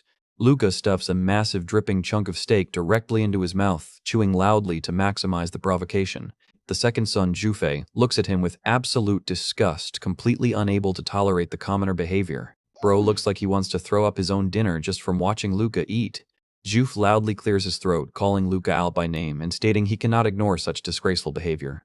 Jufe aggressively lectures him on basic etiquette, sneering that Luca is behaving like an incompetent fool who has no business sitting at a noble table. Luca realizes Jufe is merely throwing a tantrum because he is incredibly nervous about Luca's superior military qualities. Luca watches the eldest brother Nikolaus, who is staying completely silent. He wonders if Nikolaus is letting Jufe make a fool of himself to split the conservative vote. Luca tells himself that Nikolaus is the truly dangerous opponent he needs to watch out for. Luca strikes back mockingly, asking Jufe if a war hero with a prestigious service medal is not superior to someone who served for 10 years without earning a single decoration. He looks down at Jufe coldly, completely dominating the verbal exchange. Jufe's face turns red with pure rage, his hands shaking as he holds his knife. Luca openly challenges him, suggesting they test their skills in a real combat match, instead of whining about petty table manners. Jufe stands up screaming that he will not tolerate such insolence, but Hilla's commanding voice suddenly rings out, ordering them both to shut up. The commander tells Luca to stop teasing his brother and orders Jufei to sit back down and eat his food. Nikolaus smoothly steps in to diffuse the tension, claiming he merely wanted to show his new younger brother some basic respect. He notes that Luca clearly knows proper table manners, but was simply playing a little prank. Nikolaus asks Luca if his deduction is correct, trying to force him back into a polite corner. Luca slowly chews his food, refusing to let the eldest brother control the conversation. He calmly replies that he made a mistake because he was highly nervous during his first noble gathering. Hylas continues to eat his meal in silence, highly amused by the tactical maneuvering occurring at his table. Nikolaus praises Luca for earning the 7th grade Cross Sword Medal, calling it a highly prestigious achievement for a fresh cadet. Luca dismisses the praise, deadpanning that most guards carry that medal around, and it is nothing to boast about. Jufei snaps that Luca is undermining his own achievements, but Nikolaus calmly tells his brother that he is misinterpreting Luca's humility. Nikolaus reassures Luca that he has no doubt he will achieve great things for the Custoria name in the future. Luca watches him silently, noting the eldest brother's political mask is incredibly tough to pierce. Jufei complains that his superiors refuse to send him into real combat simply because Hylas is the guard commander. Nikolaus tells him he is overthinking a single comment. Luca notes that the more heated the brothers' argument gets, the more the deep fracture within the family is exposed. He tells himself that this political division is exactly the role Hylas expected him to play when he adopted him. Luca is confident Hylas is smiling in pure satisfaction on the inside, seeing his sons split. The maids serve the next course as the banquet continues. Thanks to the matriarch Eva's smooth mediation, the conflict gradually calms down, and the dinner concludes without any further issues. During the official dessert, Eva introduces him to the relatives as Lucaus Custoria, choosing a more formal name to hide his lower-class background. Luca notes that after his verbal beatdown of Jufei, none of the relatives dare to mess with him. After finishing his situational report with Giselle, Luca's exhausting first day at the main house finally comes to an end. Luca lies on his bed, but his combat tracking system suddenly alerts him to a presence entering his room. He turns to find Hylas stepping through the dark doorway in his civilian robes. The captain notes that, as he expected, Luca is still wide awake. Hylas apologizes for visiting so late at night, explaining that he has to appear completely neutral in front of his other children during the day. The commander pours a glass of high-end whiskey on the table. The strict commander looks surprisingly relaxed when he is not wearing his official military uniform. Hylas offers Luca a drink, mockingly noting that doctors claim alcohol and tobacco mess with a soldier combat hormonal systems. Luca flatly rejects the drink, stating he does not want to add unnecessary impurities to his body and that mastering the Victema style is enough for him. Hylas takes a slow sip of his whiskey, letting the warm liquid settle. The captain looks at him with a serious expression, advising his new son that a soldier needs irrational, inefficient impurities inside his soul to endure the brutality of this world for long. He asks Luca if they really need humanity at all, calling human emotions the key to opening the box of survival. He warns that those who acted solely like mindless machines were always the very first to be devoured by the Legion mechs. Hylas laughs, telling Luca to take his advice as a small gift to celebrate him officially joining the Custoria family. He advises him to pick up a useless hobby or habit that has absolutely nothing to do with combat to ground his mind. The commander gently taps Luca's shoulder plate before turning to leave. Luca watches his father retreating back, his mind filled with mixed emotions. Luca asks himself if the commander wants him to end up like Ilay or Kinwan warriors whose bionic efficiency was compromised by their own feelings. He grumbles that he is already struggling to master his combat arts, and adding useless emotional impurities is the last thing he needs. He stares into the fireplace, watching the flames crackle in the dim room. Luca admits to himself that the Hylas who visited his room tonight looked incredibly different from the cold captain he knew. He watches his father walk down the dark corridor, muttering that the commander's advice sounded just like any ordinary worried father as the chapter ends.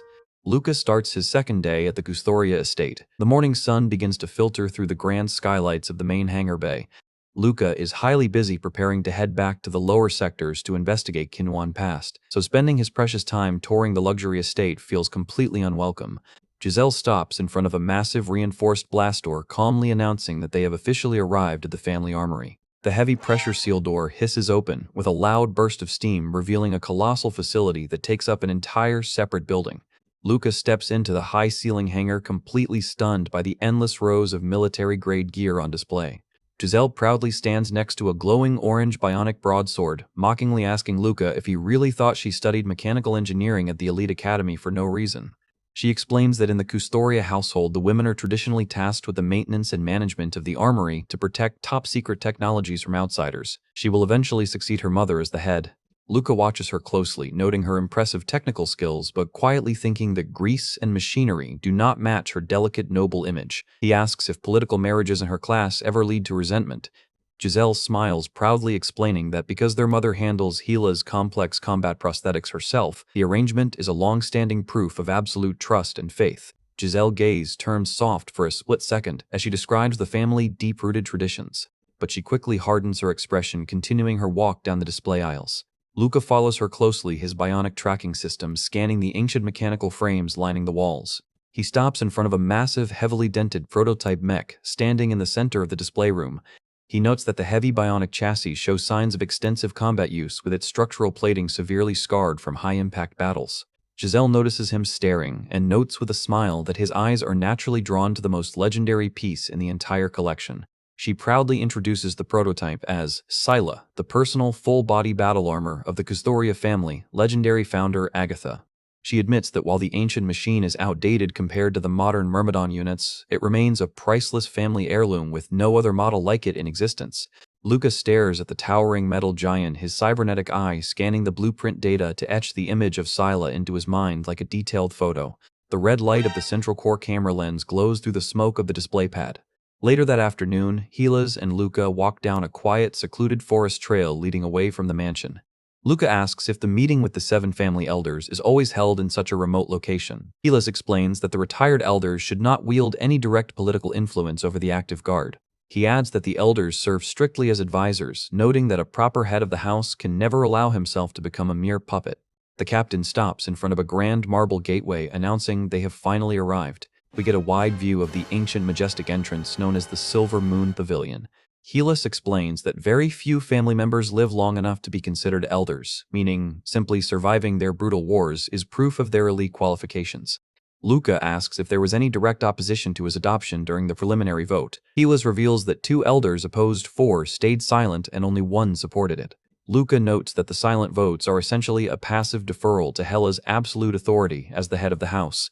Gilas agrees, explaining that most family decisions get passed without any serious friction, and the opposition was merely voicing standard bureaucratic concerns. Luca's heavy boots click against the stone steps as they enter the grand temple corridor. Hellas reassures him that the family political backing is far sturdier than it looks, telling Luca not to worry. Luca maintains his silent and serious posture as he follows his father through the grand hall. The long central carpet is illuminated by glowing blue floor lanterns leading to the main altar. A spectacular wide shot reveals the massive assembly chamber lit by towering stained glass windows under a bright moon. The heavy oak doors hiss open as Luca and Gilas step into the inner sanctum. Luca looks up at the towering circular skylight, his eyes adjusting to the bright light. Suddenly, a deep, raspy voice echoes from the high seats calling out Gilas' name. The family elders mockingly scold Gilas, claiming his adopted son should learn to address him as the head of the house instead of his captain. A towering elder in long gray robes clears his throat with a loud huff. Gilas steps forward and formally presents the young cadet to the assembly as Lukos Custoria. The elders observe him closely, muttering that the boy looks exceptionally sharp, like the type of predator who would devour his own parents to claw his way to the top. A massive ancient hand beckons to Luca, ordering him to step closer to the altar. Luca calmly walks up the central steps, keeping his bionic tracking locked onto the elders. The elder orders him to stand directly before him, his voice echoing through the grand hall. Luca stops on the top step, looking completely unfazed by the immense psychological pressure of the room. The elders sit enveloped in thick white steam, looking like literal ancient gods of war. The lead elder looks down at Luca, telling him to make sure he lives an exceptionally long life in the guards. He leans in close to Luca's face, warning him that to survive he must never get swept up in the chaos, but instead must devour it, even if his own throat gets torn to shreds in the process. Luca stares back into the elder's dark, terrifying bionic face mask, wondering if the old man is referring to the hidden political currents of the capital. Luca replies calmly that surviving and dominating the battlefield is exactly what he intends to do. The elder pulls his massive hand back, satisfied with the young cadet defiance. Gilas steps forward, coldly ordering the assembly to shut their mouths so they can proceed to the main agenda. An elder suggests they should dismiss Lukos first, but Gilas firmly demands that his new son stay in the chamber. Luca stands next to Gilas as the family meeting continues behind closed doors. Luca looks at the council, wondering why Gilas is actively keeping his adopted son in the room for a top-secret debate. Luca's eyes narrow as he tries to calculate Gilas' real tactical goal. He knows he is being used to provoke the other siblings. The matriarch Eva sighs, stating that if the head of the house has made his final decision on the adoption, the family will proceed. The massive assembly hall falls into a quiet, heavy silence as the elders accept Hyla's will. Luca stands in the shadows, his face expressionless as the meeting concludes. They step out of the pavilion under the starry night sky. Luca quietly asks Hylas why he kept him in the room during the private council. Hylas looks at him with a subtle smile, telling Luca to find the answer himself as they walk toward the transport. The captain walks ahead, leaving Luca to reflect on the complex political layers of the Custodia house. Luca notes that his 3 days at the mansion were completely different from his initial expectations, filled with heavy conspiracies. Luca packs his bags in his room, glad that his formal stay at the main estate is finally over. He adjusts his uniform collar, prepared to return to the academy and focus on his investigation. Suddenly, a young kid steps into his room, aiming a heavy revolver directly at Luca's chest. The kid mockingly asks if Luca really thought he could dodge bullets, identifying himself as Emilio, the eldest son child. Luca looks at the gun barrel with complete indifference, realizing some fearless little brat has just wandered into his room. Luca mockingly tells the kid that if he does not put the gun away immediately, he will smash his face in so hard his bionics will catch fire.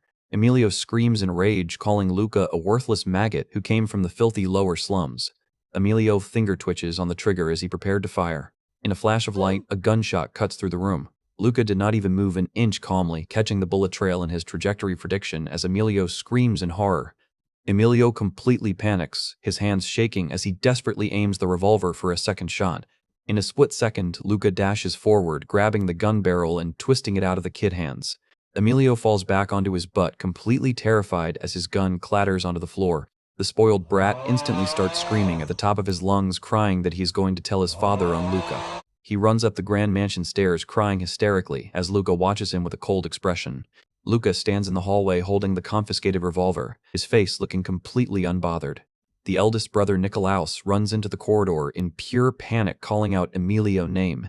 Emilio hugs his father's leg, tearfully sobbing that his maggot uncle just tried to murder him. Nicolaus glares back with absolute fury, but Luca simply stands his ground without showing a single drop of concern. Giselle and the maids watch the chaotic family drama unfold from the end of the corridor. Suddenly, Hylas enters the hallway, his commanding voice calling out Luca's name. The captain looks over the scene and coldly orders Luca to explain exactly what happened here as the chapter ends. Luca stands at the top of the stairs, still processing the absolute chaos that just went down with his new nephew. He is trying to act completely unbothered, but you can tell the mansion drama is already wearing him out. He looks down the hallway to see the maid staff standing there in total silence. Nobody wants to breathe too loud when the family is about to have a massive blowout. The eldest brother Nicolaus is holding his crying kid Emilio, looking absolutely furious as he locks his eyes onto Luca. He calls out Luca's name with enough poison in his voice to kill a normal man. Nicolaus demands a full explanation for what just happened in the room. He's practically shaking with rage, wanting to know why his brother just terrorized his son. Luca does not even blink, calmly telling Nicolaus that his little brat pointed a loaded gun at him, so he merely decided to teach him a lesson. Talk about a blunt force response. Nicolaus is completely taken aback, asking if Emilio seriously pulled a weapon on him. Luca deadpans that he had to ensure the kid never tries something so incredibly foolish again. The kid went from acting like a fearless little gangster to hiding behind his dad leg in a split second. The absolute embarrassment of getting called out is priceless. SFX, Vine, boom. Emilio continues to sob hysterically, clutching his father's coat as Nicolaus realizes his spoiled kid actually caused the entire mess. Nicolaus lets out a tired sigh, pinching the bridge of his nose as he processes the sheer stupidity of the situation. He asks Luca if they can step aside to speak in private for a moment. But Luca is not letting him off that easily, angrily asking if he really plans to brush off a lethal threat with a simple excuse. He points out that someone could have actually died. Nicolaus just sighs and tells him to follow him into the study, hoping to de-escalate the tension before the rest of the mansion hears them. They step into the private room and the heavy doors slide shut, cutting off the prying eyes of the staff. Luca stands there with his usual cold, deadpan expression, waiting to see what kind of noble excuses his older brother is about to cook up. Nicolaus pours a drink at his desk, trying to regain his composure as he addresses his newly adopted younger brother. He remarks that after this little stunt, everyone outside the Custodia house is going to think they're in a massive, bitter conflict. Luca's advanced insight kicks in, and he asks if Nicolaus intentionally used his own son to stage this fight so they could meet privately without looking like they are forming a secret alliance.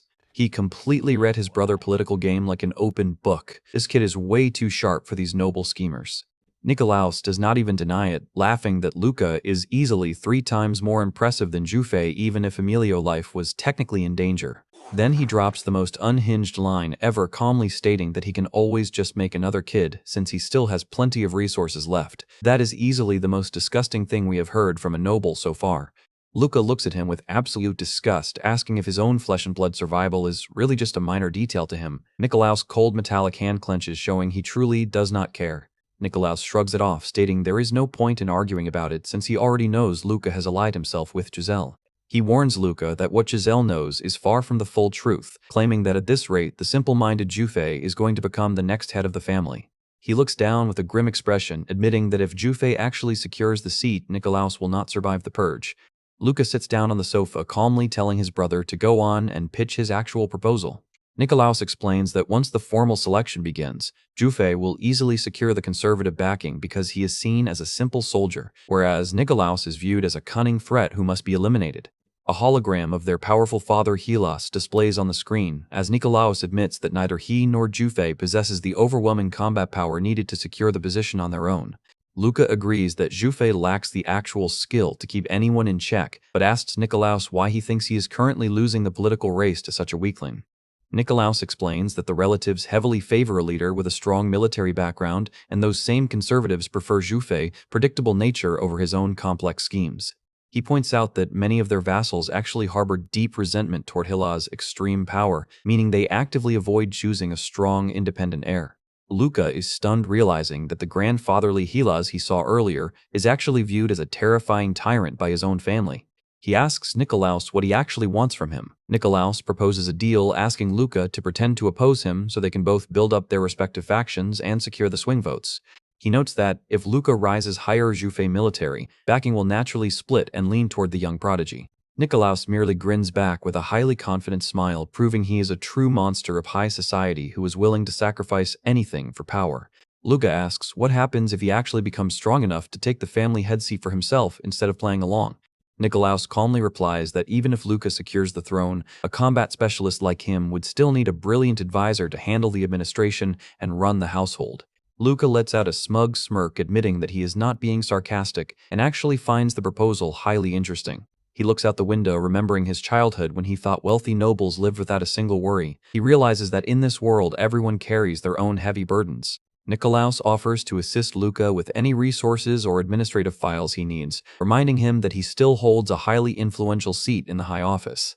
He adds that if Luca truly values loyalty, he is completely free to tell Giselle everything they just discussed to test her reaction. Luca walks out of the study, and Nikolaus shouts a final warning down the hall, telling him that ignoring his older brothers will not get him very far in this family. Luca sits alone in his transit compartment, letting out a heavy, exhausted sigh as the mansion gates fade behind him. He thinks about the eldest brother warning, realizing that the political web of the Custoria family is way more complex than any battlefield he has ever faced. He activates his personal terminal, scanning the red grid map of the capital to check his coordinates. Keela sits opposite him in the vehicle, quietly reviewing a massive stack of military documents on his glowing screens. Luca watches his father closely, noting that the commander has not taken a single second of rest since they boarded. He looks out the window at the passing city lights, feeling a strange sense of respect for the old man's work ethic. Hela's bionic hand moves across the console, entering another set of authorizations to approve active security details. He notices Luca staring and asks if he has suddenly gotten interested in administrative work, but Luca quickly shuts it down and says it is nothing. Luca asks if the commander is always forced to handle this absurd amount of paperwork on his own. He reflects on his stay at the estate, realizing he spent his entire time trying to live up to Hila's massive expectations. He admits that the dedicated father and family head he saw at the mansion is completely different from the cold, ruthless guard commander he was raised to fear. He clutches his Custoria emblem card, wondering if there are still darker secrets about his father past that he has yet to uncover. Suddenly, his terminal screen glitches violently, displaying a creepy, glowing pink hacker face that smiles back at him. Wait, that is definitely Barbara's signature hack. The crazy double agent is back and she just hijacked their entire vehicle. The entire compartment shakes violently as red warning lights flash across the dashboard, signaling a critical system failure. Their high-speed shuttle spins completely out of control, trailing thick black smoke as it begins a rapid descent toward the canyons. Luca panics, yelling that the vehicle navigation system has been completely overridden and they are heading straight for a crash. But Hillis remains completely calm, raising his bionic hand and telling the young cadet that there is absolutely no need to panic. He explains that the hijack went exactly as he planned, and that the Republican terrorists are undoubtedly waiting for them at the crash site. He adds that military reinforcements from Akbaran are already on the way and will arrive in exactly 10 minutes, so they just need to survive until then. Luca immediately draws his heavy assault rifle, loading the rounds as he asks if they should prepare for immediate descent. Helis agrees that staying in the air is too risky, ordering him to brace for impact as they land. Luca's mind is completely blown, wondering if the guard commander is really skilled enough to handle high-level electronic warfare in the middle of a crash. He realizes that to reach the absolute top of the guards, a soldier must know how to handle every single tactical situation. The vehicle doors hiss open, and the roaring wind blasts through the cabin as they prepare to jump. Helis gives a wild, confident grin, telling Luca not to worry, because their suits deploy high-impact safety gel during crashes. Alright, that is actually a massive relief. Let us hope that advanced Imperial tech actually works when they hit the dirt. The transport slams headfirst into the rugged canyon floor, causing a spectacular explosion of dirt and fire. The commander stands amidst the rising flames, calmly asking Luca what he thinks of their current tactical situation. Luca charges through the thick smoke, shouting that the commander intentionally allowed the hack because he wanted to act as the bait. He realizes Hylas took the risk solely because he is fully confident he can handle the entire ambush on his own. Another massive explosion rocks the canyon path, completely swallowing their position in a cloud of dust. Luca dashes through the debris, checking his armor systems as bionic static crackles around his shoulders. The burning ruins of their shuttle lie scattered across the wasteland, marking the official start of the battle.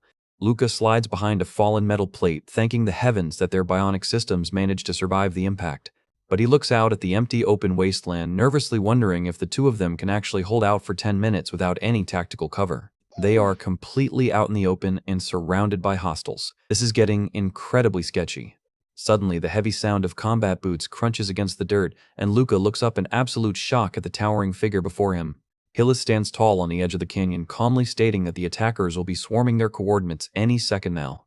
The sunset sky glows with a brilliant orange light, framing the commander like a literal god of war. His bionic eye flares with a dangerous, glowing red light as he looks down at the approaching enemy forces. Luca looks past him to see a massive fleet of Republican resistance mechs and heavy armored tanks crawling over the hills. Helis' tactical display flashes red, instantly locking onto dozens of high-power hostile signatures in real time.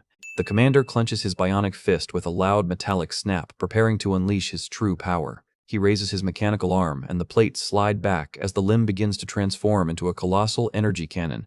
The main barrel charges with a brilliant, blinding blue light as he remarks that the clear weather gives him a perfect firing trajectory. He is finally showing us why he is the legendary Chief Centurion. This power-up is absolutely top tier. The resistance forces unleash a massive barrage of artillery fire, but they are far too slow to react to the change in pace. Helis fires off a colossal beam of pure plasma energy that completely slices through the canyon, vaporizing several heavy tanks in a single shot. The spectacular blast illuminates the entire sky, creating a massive wave of destruction that completely halts the enemy advance. Helis looks back over his shoulder with a confident smile, advising Luca to watch closely because he will not get many opportunities to see a true master fight in person. Helis stands tall at the edge of the canyon, totally unfazed as the golden sunset frames him like some kind of legendary warrior. He is about to show everyone why he is the absolute boss of the Imperial Guards. His red bionic eye flares with a dangerous light as he locks his sights onto the incoming targets. You can already tell things are about to get incredibly intense. The commander casually notes that the weather is actually quite nice today, clenching his fist with a heavy mechanical click. Honestly, his level of chill in a literal war zone is unreal. He raises his bionic arm, and the plates slide back as the entire limb begins to transform into a massive energy cannon. He's not playing around anymore.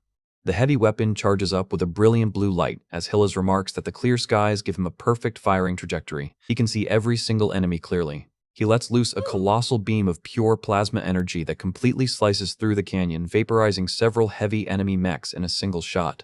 The blast completely lights up the sky, creating a massive wave of destruction that halts the enemy advance in a split second. Helis looks back with a smug grin, advising Luca to watch closely because he will not get many opportunities to see a true master fight in person. The absolute confidence on this guy is hilarious. He is literally treating a massive ambush like a high-end tutorial. In the distance, the wreckage of the enemy vehicles continues to burn and smoke from the devastating blast. A metallic capsule lies abandoned on the scorched ground as the dust slowly begins to settle over the battlefield. The commander surveys the damage, muttering that more of the attackers managed to survive his opening strike than he initially expected. He checks his wrist terminal, calmly telling Luca that they will be able to fully identify the enemy in exactly 21 seconds.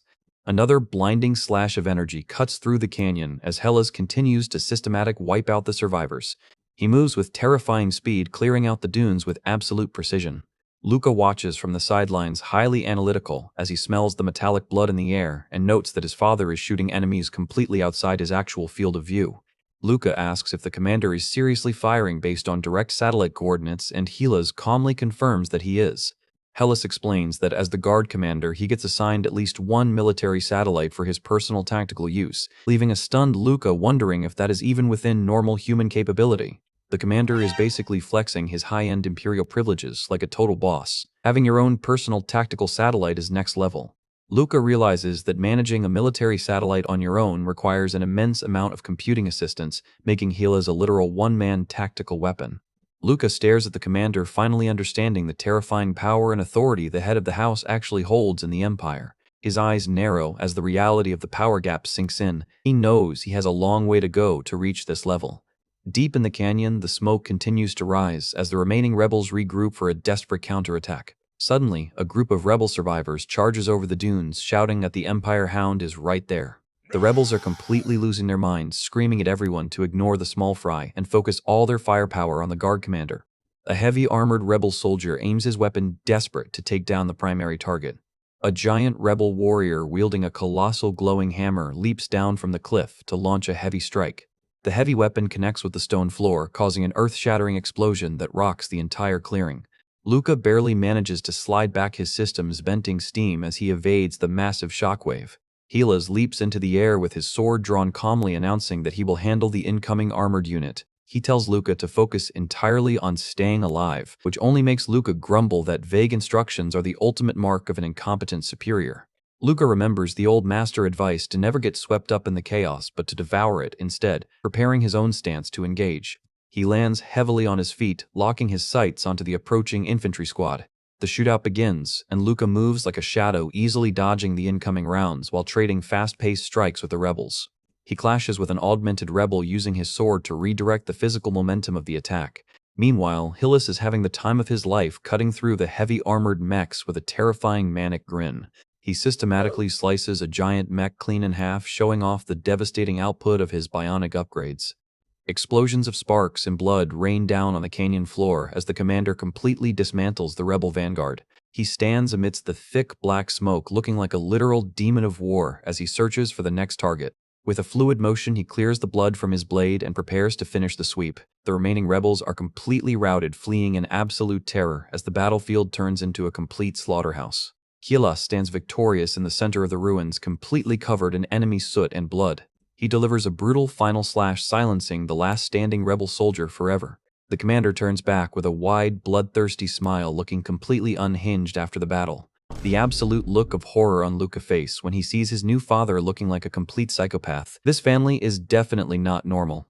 Luca breaks into a cold sweat, completely stunned by the sheer brutality and raw physical power of the guard commander. Luca admits that while Hellas told him to watch his style, carefully executing those calculations in this chaotic environment is way easier said than done. He notes that the commander does not show a single drop of concern for collateral damage, firing recklessly without worrying if his own allies get caught in the blast.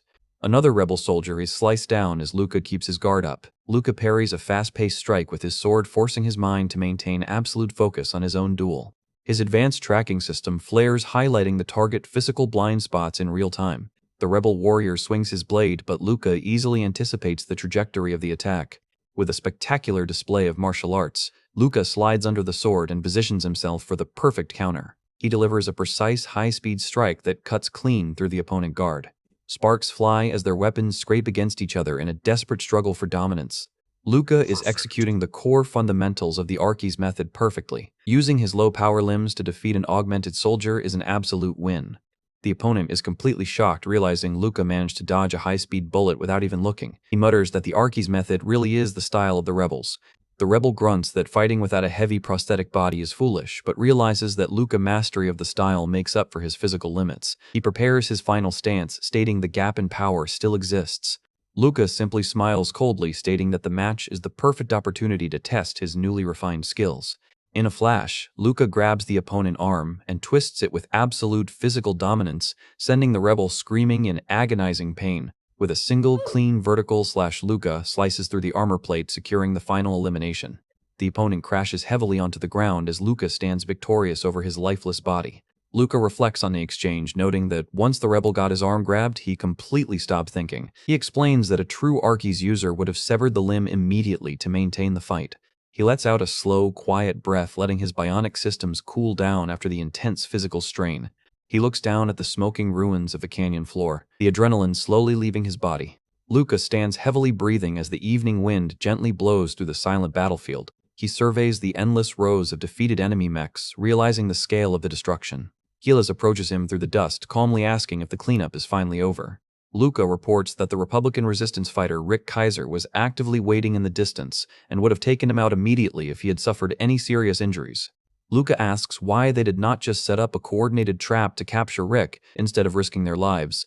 Gilas explains that even if they captured Rick, it would not be enough to fully wipe out Nemesis. Doing so would only blow Barber cover, which would render their entire infiltration effort completely useless.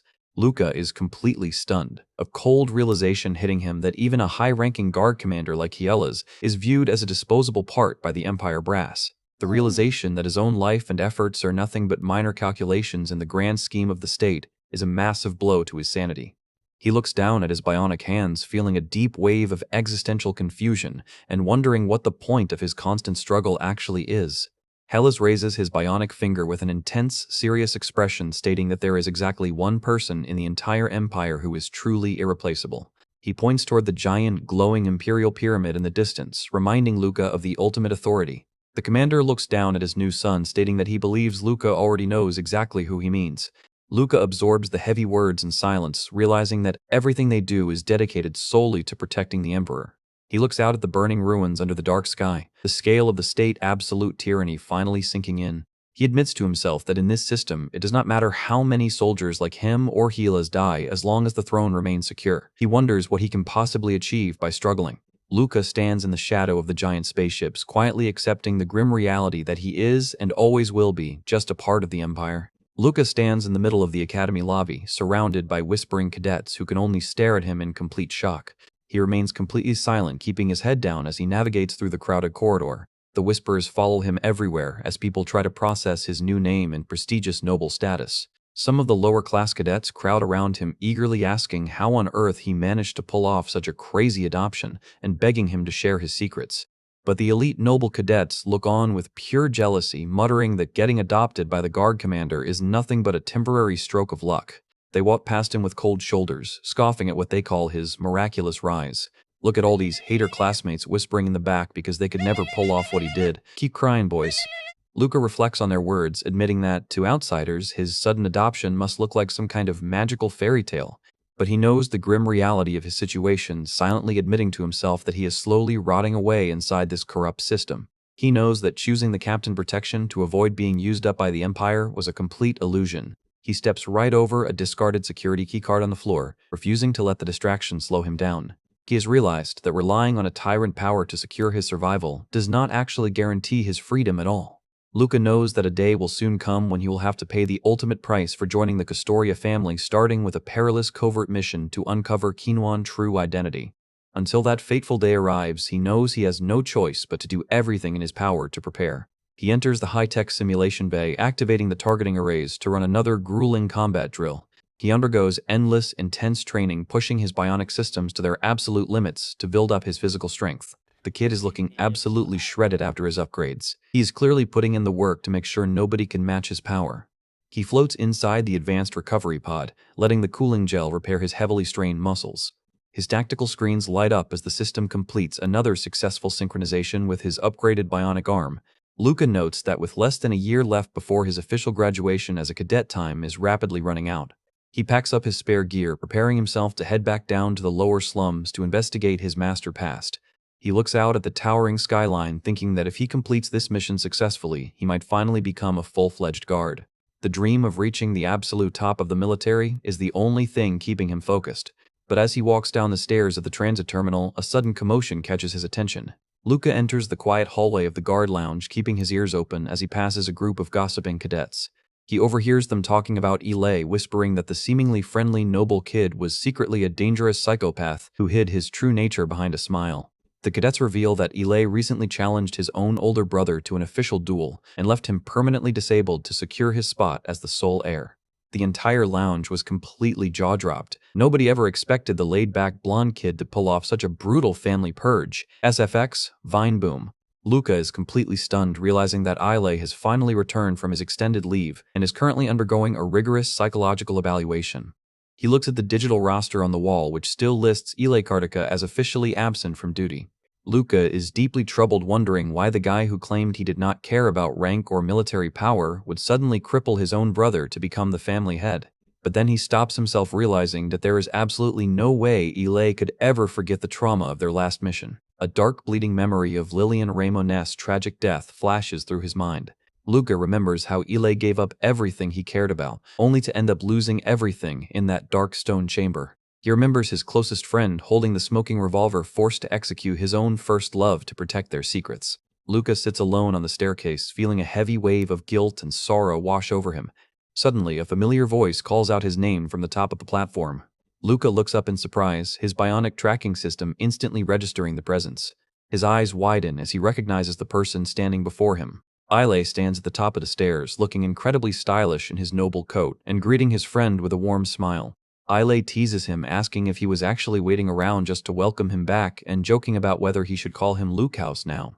Ilay tosses his travel bag onto the bench, telling Luca to wait a brief second so they can head out together.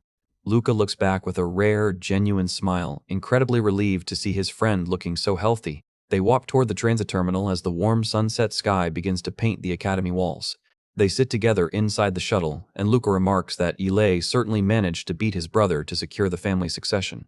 Ilay explains that it was an official, formal duel, claiming his older brother was always far too simple-minded and easy to provoke. He adds with a dark, cynical smile that he easily provoked him by seducing his lover, joking that his good looks made the girl fall for him instantly. This guy is proudly boasting about siphoning his brother girl just to start a physical duel. What an absolute piece of work. Luca looks at him with complete disgust, muttering that while he feels slightly sorry for the brother, Ilay is truly an absolute piece of trash. Ilay changes the subject, pointing out that a prestigious noble household like Custoria would never adopt a commoner without some extremely serious reasons. Luca looks down, admitting that his life in the guards has always been a dangerous tightrope walk anyway, and that has not changed at all. Ilay smiles, remarking that even the most skilled acrobat is bound to fall headfirst at least once, but that does not mean the performer can simply stop the show. They sit in silence as the shuttle speeds through the neon-lit canyons of the city. Ilay turns to him with a highly serious and focused expression, quietly calling out his name. He places a gentle hand on Luca's shoulder armor to ground him. Ilay announces that he has officially decided to stop running away from his noble duties. Luca asks if this sudden change of heart is entirely because of Lillian's death. Ilay looks out the window, declaring that if he has serious issues with how the Empire operates, his only real option is to rise high enough to change the system himself. Luca stares at him in absolute silence, completely stunned by his friend's massive resolve. Luca replies that since Ilay was always the most talented noble cadet, he can undoubtedly achieve his goal if he is truly determined. Luca admits that with his own complicated position, welcoming his friend back is the only thing he can do. Ilay grins, warning Luca that he will have to crawl twice as hard to keep up with his new pace. The shuttle finally arrives at the terminal under the towering spires of the capital. Ilay extends his hand with a confident smile, stating they will both have to push themselves 4 times harder from now on. Luca firmly grasps his hand, deadpanning that pushing past their limits is the exact reason they became cadets in the first place. They share a firm, loyal handshake, solidifying their alliance for the upcoming trials. They walk down the corridor side by side, knowing they can no longer afford to make a single mistake out here in the real world. Luca tells himself that all they can do now is keep fighting with everything they have to stay on this dangerous path. As if to immediately prove his resolve, Ilay volunteers the very next morning for a hazardous mission to subjugate native beasts on Novus. We cut to the lower district slums at night, where the toxic magma steam vents into the dark streets. Luca walks down the narrow alleyways in his civilian clothes, keeping his hood low to avoid drawing any attention. He notes that the atmosphere in this sector is as sketchy and hostile as he remembers from his childhood. Suddenly, his terminal screen activates, displaying an urgent incoming call from the gladiator Gabriel. Luca's eyes narrow as he looks down at the flashing bionic device. He prepares to answer, wondering what kind of trouble the giant has gotten into this time. He presses his finger against the security override to accept the connection. Suddenly, a wild mutant creature screams in agony as it is violently slammed onto the street nearby. Luca walks past the commotion, completely unbothered by the standard slum violence. He smirks, muttering to himself that it finally feels like he has returned to his true home. But his screen suddenly flashes with a missed call warning, and the tactical map highlights several active security threats near Gilda Workshop. Luca rushes to the scene, pushing the heavy metal door of Pi Repair open to investigate. He steps into the dark, silent workshop, his bionic eye instantly scanning the room. To his absolute horror, he sees a massive bionic hand covered in blood lying motionless on the floor, wondering if Gabriel actually died. But as he steps closer, the giant bionic fingers weakly twitch against the cold metal tiles, whispering that he is not done yet. Gabriel lies in a massive pool of blood, his face heavily bruised as he desperately gasps for air through his respirator, muttering that he is still breathing. The poor giant got completely demolished in his own workshop. Whoever did this to him is going to face Luca absolute wrath. The scene cuts back to the glittering cyberpunk metropolis, where the dark, towering skyscrapers reach high into the starry sky. Luca stands silently inside the high-speed transit lift as it descends rapidly toward the lower sectors of the city. He looks completely lost in thought, his deadpan expression showing the heavy weight of the mission he is about to undertake. He remembers his recent visit to Gilda Workshop, where the talented engineer was busy assembling some high-end military-grade gear. Gilda had enthusiastically shown off her latest creations, laughing wildly as she asked Luca if he liked the look of his new custom bionic weapons. She explained that just holding the high-output gear made her own bionic joints feel tight, warning that lowering the output even slightly would cause her to drop it. Luca was highly impressed, thinking that the Imperial Smiths really are master craftsmen who understood his combat requirements with absolute precision. He holds the giant curved blade as Gilda explains that the weapon is named Cruxus, which translates to calamity or ruin in the ancient tongue. Getting his hands on a legendary combat blade and a high-powered pistol is a massive upgrade. He is officially ready for any street fights.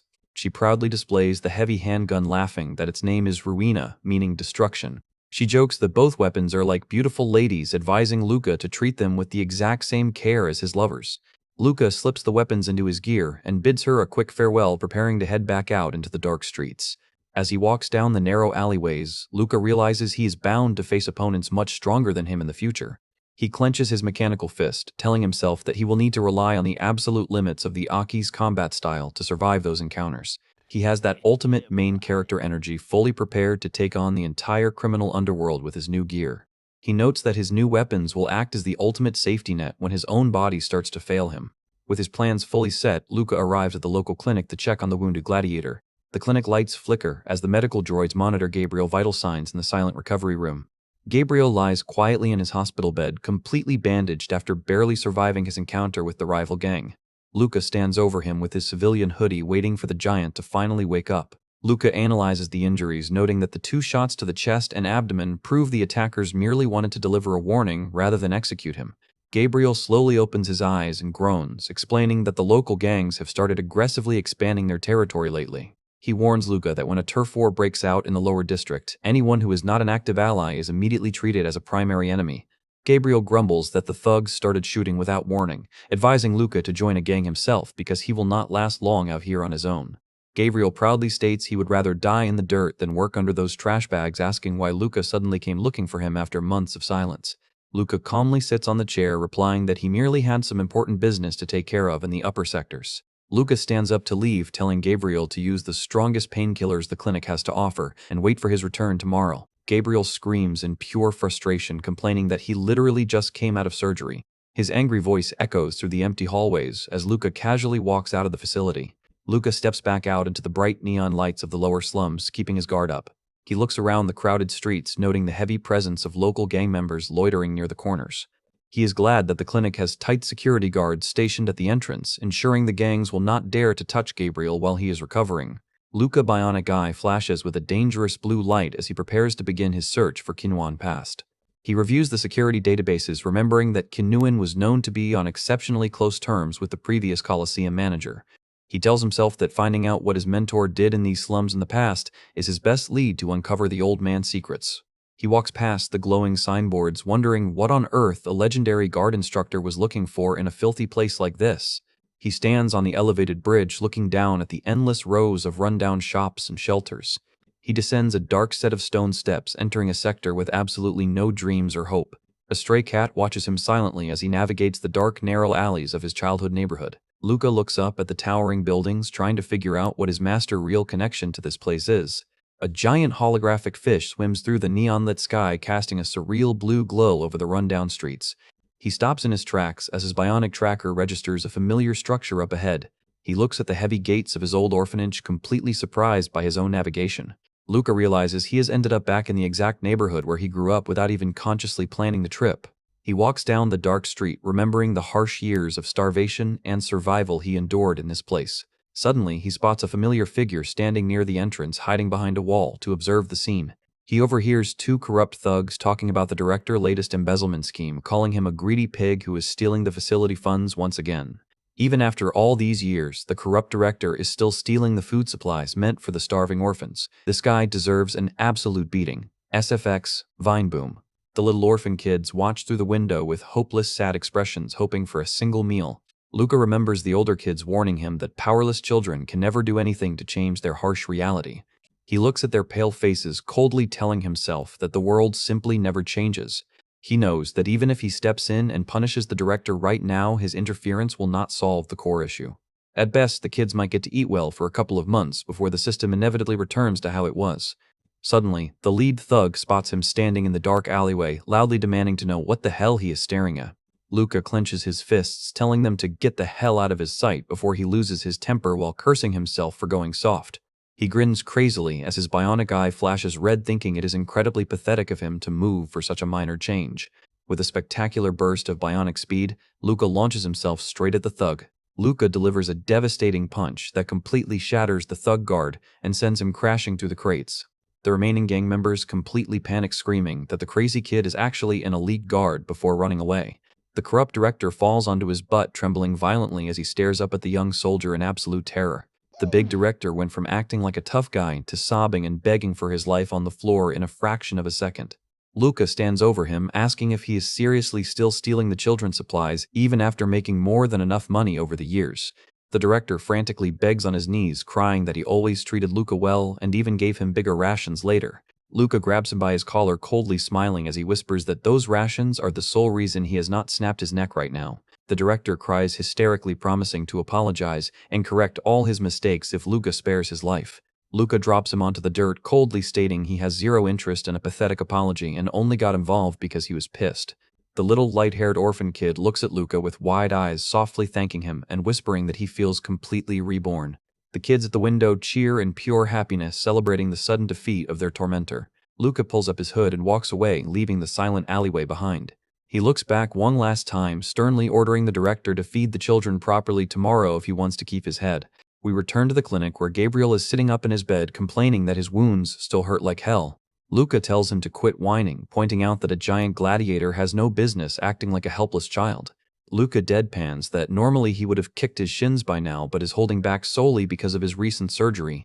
Gabriel laughs, admitting that beating up people you hate is fantastic for mental health, making Luca wonder if Hillis' advice was actually valid. Sometime later, they arrive at the entrance of the Coliseum to speak with the manager. The door guard stops them, asking why the wounded Gabriel has come to the arena when he does not even have an active match today.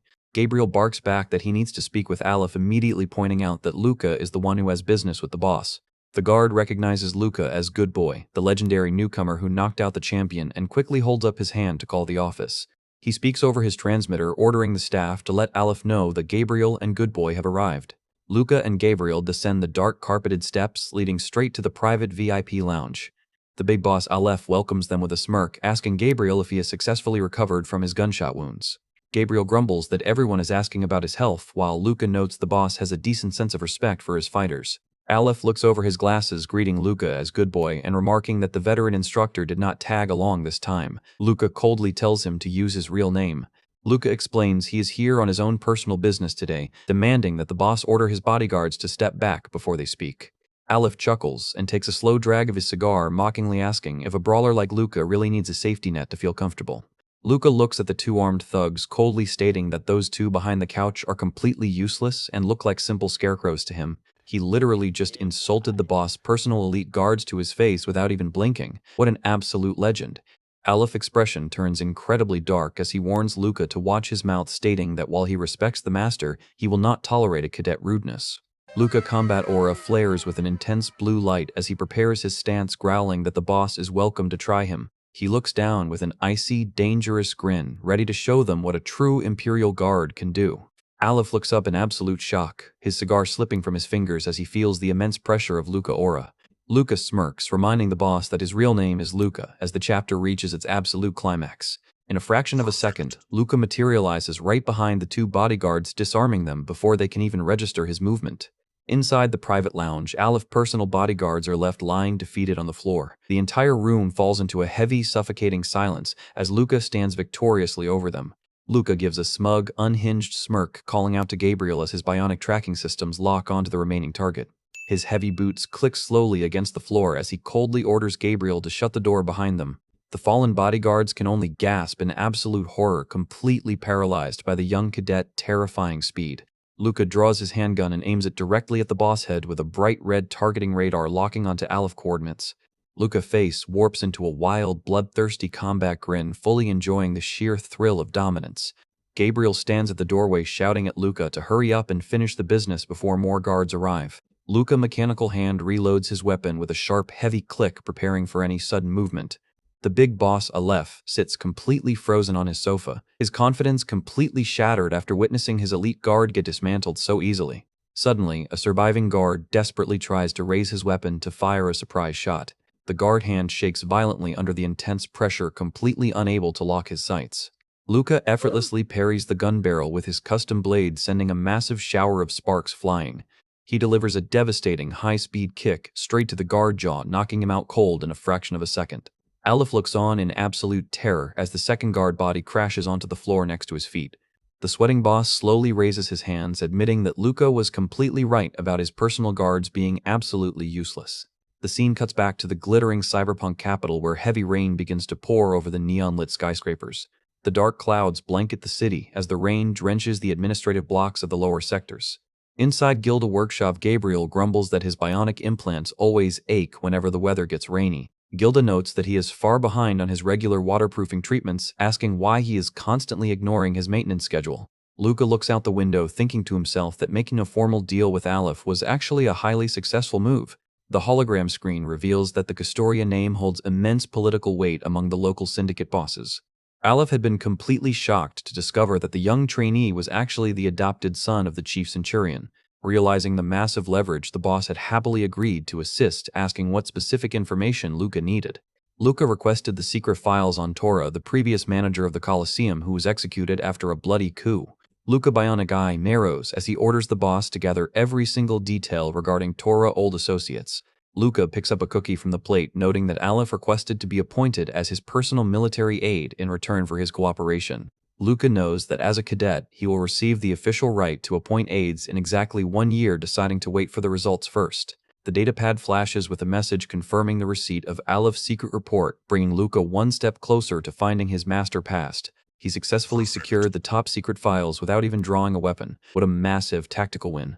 Back in the lab, Gabriel continues to argue with Gilda, screaming that his current implants are already waterproof. But Gilda aggressively lectures him, explaining that bionics naturally erode over time, especially under the toxic acid rain of the capital. The giant gladiator is literally throwing a tantrum like a toddler just to avoid paying for his standard checkups. Gabriel screams that the treatment is way too expensive, claiming he has been doing completely fine without it. Gilda yells back that neglecting his maintenance will eventually cause his motor functions to freeze up. Luca calmly slides his credit card onto the desk, ordering Gilda to give the giant a full expensive overhaul. Gilda's expression instantly turns sweet, thanking Luca and praising his incredible generosity. Gabriel angrily yells that the engineer is scamming him, but Luca coldly tells him to shut up and leave it to the expert. Gilda proudly offers Luca some fresh cookies, happily sharing that she baked them herself inside her industrial furnace. Wait, did she seriously just use a literal industrial furnace to bake some snacks? That is easily the most terrifying baking technique ever. SFX, Vine Boom. Luca deadpans as he chews the cookie, completely silent as he processes the bizarre taste. He begins to review the file, noting that when Aleph took over the Colosseum, Tora primary associates were systematically eliminated. He looks out at the pouring rain, realizing that the report mentions a single survivor who managed to escape the purge. The file highlights Ken Noma, a former advisor who was currently hospitalized inside a high-security psychiatric hospital. Suddenly, a massive explosion erupts right outside the workshop, sending a violent shockwave through the room. A heavy military truck comes screaming down the street with armed gang members spraying bullets. Luca and Gabriel quickly slide down the roof to take cover behind a fallen container. Luca lets out an irritated sigh, grumbling that he has to deal with a gang shootout just to visit a mental hospital. Gabriel frantically reloads his weapon, screaming threats at the thugs, while Luca asks if he is secretly keeping any secrets from him. Luca scans the attackers, noting that their gear and clothing are clearly affiliated with a major local syndicate. Luca asks if this sudden ambush is connected to why Gabriel got shot recently. Gabriel swears he has absolutely no clue why they are targeting him. Luca watches them closely, fully convinced that someone leaked their coordinates since nobody was supposed to know their location. A loud voice suddenly echoes through a speaker, calling out Gabriel's name from across the street. The lead thug screams that they ignored their warning, accusing Gabriel of joining Alep's side the moment he got shot. Gabriel tries to deny the accusation, but the thugs immediately open fire, refusing to listen to his explanations. Luca asks Gabriel for a spare weapon, pointing out that his custom military rifle is far too destructive to use for keeping people alive. Luca takes the backup handgun, adjusting his bionic grip as he prepares to counter. The gang leader aims his rifle, shouting that Gabriel chose the wrong side and that their big sister sends her personal regards. A massive barrage of gunfire erupts, but the bullets only hit empty air as Luca activates his trajectory tracking. Luca's cybernetic eye calculates the exact coordinates of the incoming targets, dialing in his alignment. He takes a slow, calm breath, completely focused on the calculations. His trajectory prediction HUD activates, and he is ready to show these street thugs what a real Imperial soldier can do. Luca fires off a series of rapid-fire shots, the bullets cutting cleanly through the rain. The heady rounds track straight toward the explosive barrel stationed on the high balcony. The bullets connect with absolute flawless precision. A colossal explosion erupts on the platform, completely swallowing the gang members in a storm of fire and debris. The surviving thugs scream in absolute panic, falling from the balcony as they realize they just messed with a monster. Gabriel stands completely stunned, muttering that Big Sister must refer to Martina, the infamous head of the Lavian Rose gang. Luca and Gabriel slide into an adjacent alleyway, passing a cowering noble who is frantically calling for his security team. Luca mockingly tells the noble that he is better off hiring a new security team, while the chauffeur frantically apologizes. The bleeding gang leader lies defeated in the debris, clenching his teeth as he curses their names. Gabriel grabs the thug, asking if Martina really ordered this entire hit just because he refused to join her gang. The thug looks up in pure frustration, screaming that their big sister actually has a massive crush on him. Wait, so this entire violent gang war was just because a female mob boss is desperately in love with the giant gladiator? That is wild.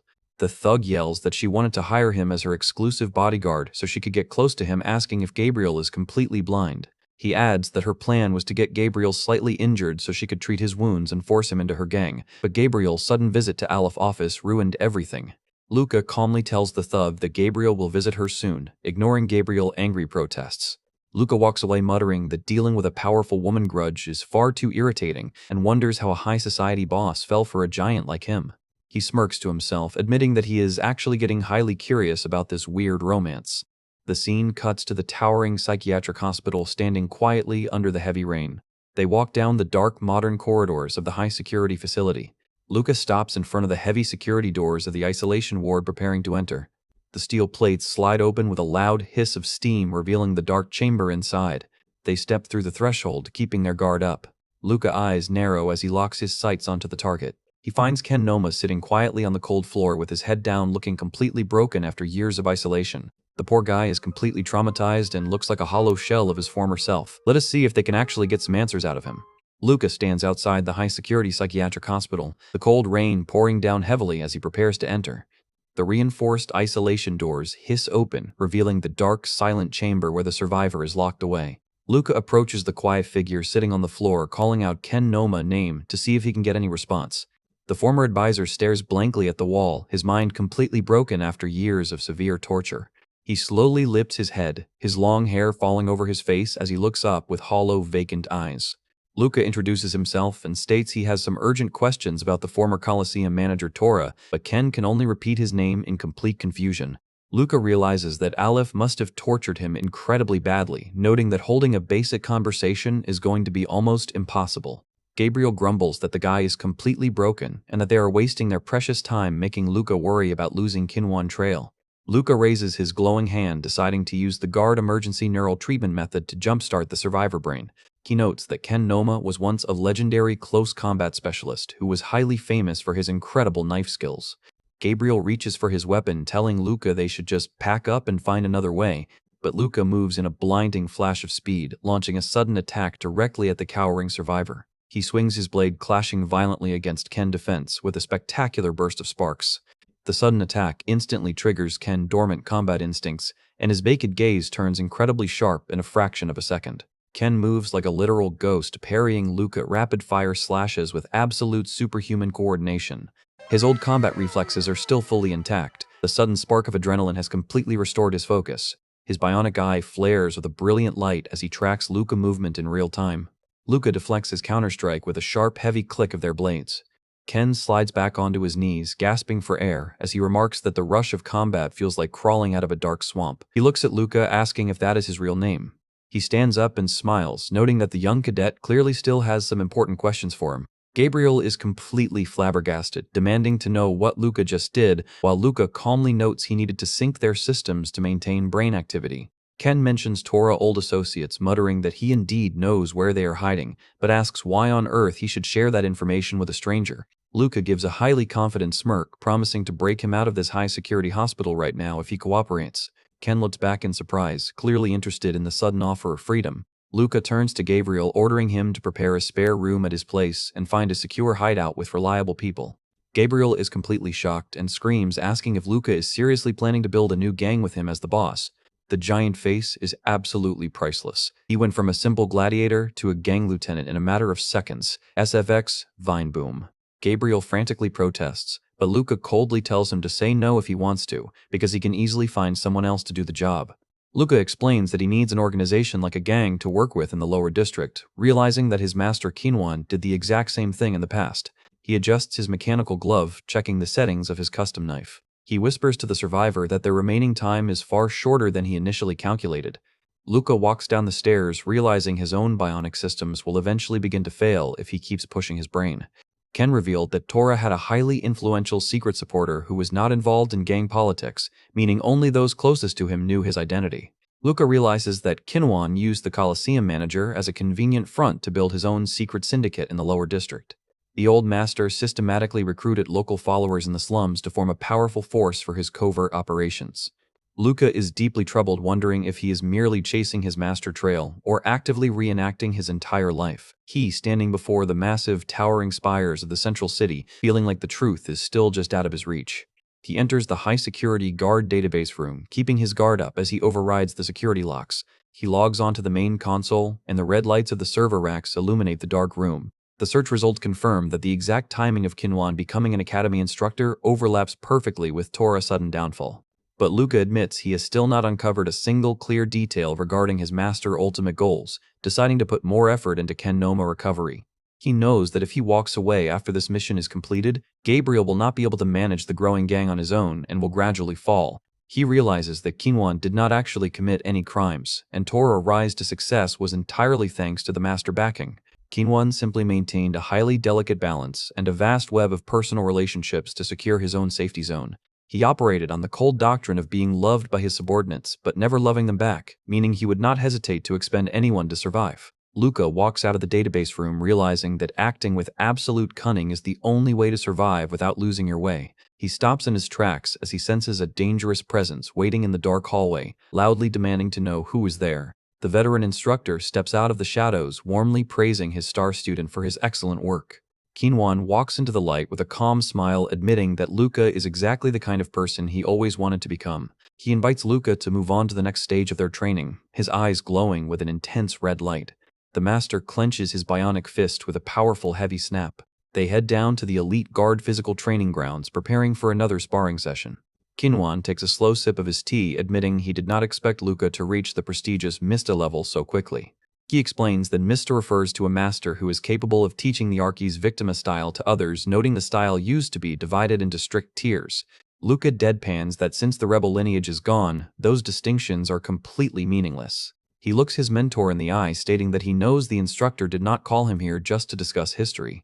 Kinwan grins, noting that Luca's nasty temper makes him look like he is dying to beat his master up. He clenches his fists, stating that Luca has always learned far faster with his bionic body than with simple words. Luca prepares his stance, telling himself that even if Kinwan is a master of the style, his old bionic body still has physical limits. He charges forward like a wild beast, fully confident that a standard prosthetic will not be enough to beat him as he is now. But Kinwon's eye flares with a brilliant light as he easily anticipates the trajectory of the strike. They collide in a spectacular flash of pink and blue energy that illuminates the entire arena. Kinwon easily catches Luca full power punch with a single hand, warning him to protect his head and torso if he wants to avoid getting hospitalized. Luca gasps in shock, realizing his opponent's right arm was quietly replaced with an advanced combat model. Kinwon points out that using a high-output prosthetic with a damaged neural system means Luca is risking his entire lifespan. Luca grits his teeth, telling himself that he might never get another golden opportunity to test his master like today. He prepares his final stance politely, thanking the instructor for the lesson. They launch into a rapid-fire flurry of blows, their limbs moving like absolute blurs across the platform. The sheer force of their physical exchange shatters the surrounding stone tiles.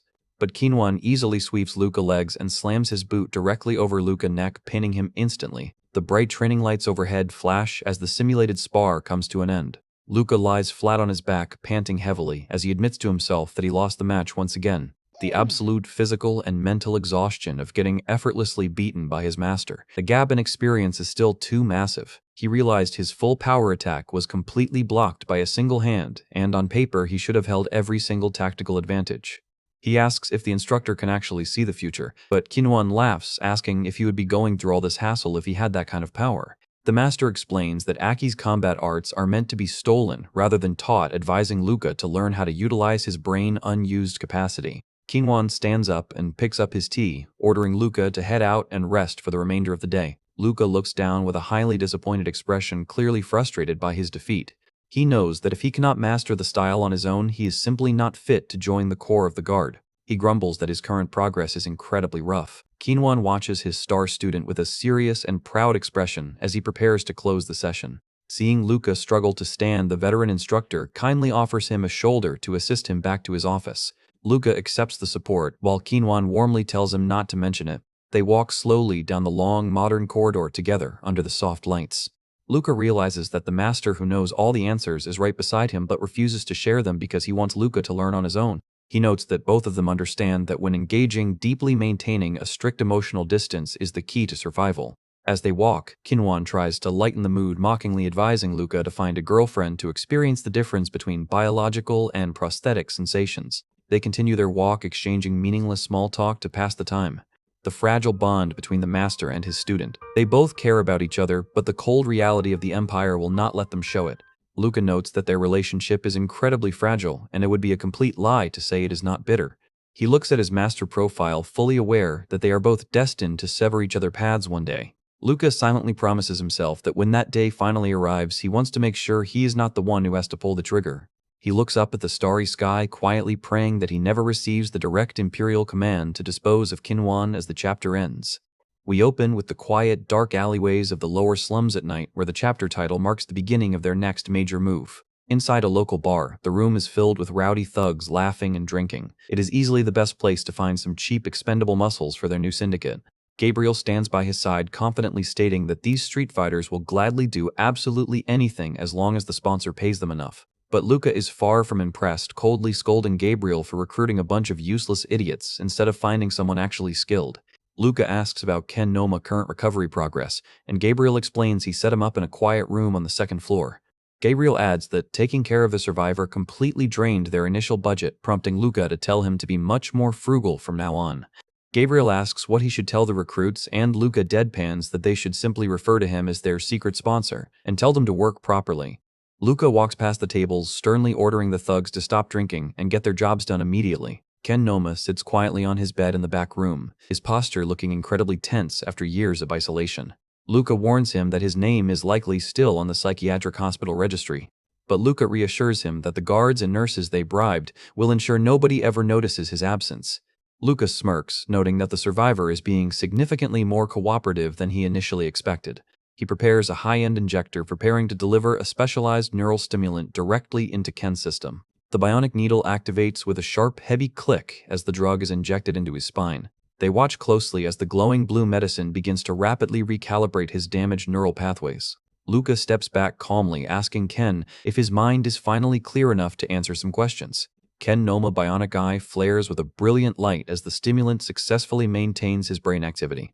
The neural treatment worked like a charm. The former advisor cognitive functions are fully restored and he is ready to talk. Luca parries a sudden defensive twitch from the survivor with a clean click of his blade. Ken gasps for air, whispering that the feeling of his mind returning is like crawling out of a dark swamp. Ken slowly stands back up, noting that Luca still has plenty of questions for him. Gabriel looks completely flabbergasted by the sudden transformation, but Luca explains he merely needed to maintain the survivor brain activity. The former advisor looks back with a serious expression, highly tempted by the offer. Luca orders Gabriel to find a secure hideout with reliable people to nurse the survivor for a few days. Gabriel is completely shocked, screaming in panic when he realizes Luca's real plan is to build their own gang. The giant face is absolutely priceless. He went from a simple gladiator to a gang lieutenant in a matter of seconds. SFX, Vine Boom. Gabriel frantically argues, but Luca coldly tells him to stay out of the way if he cannot handle the responsibility.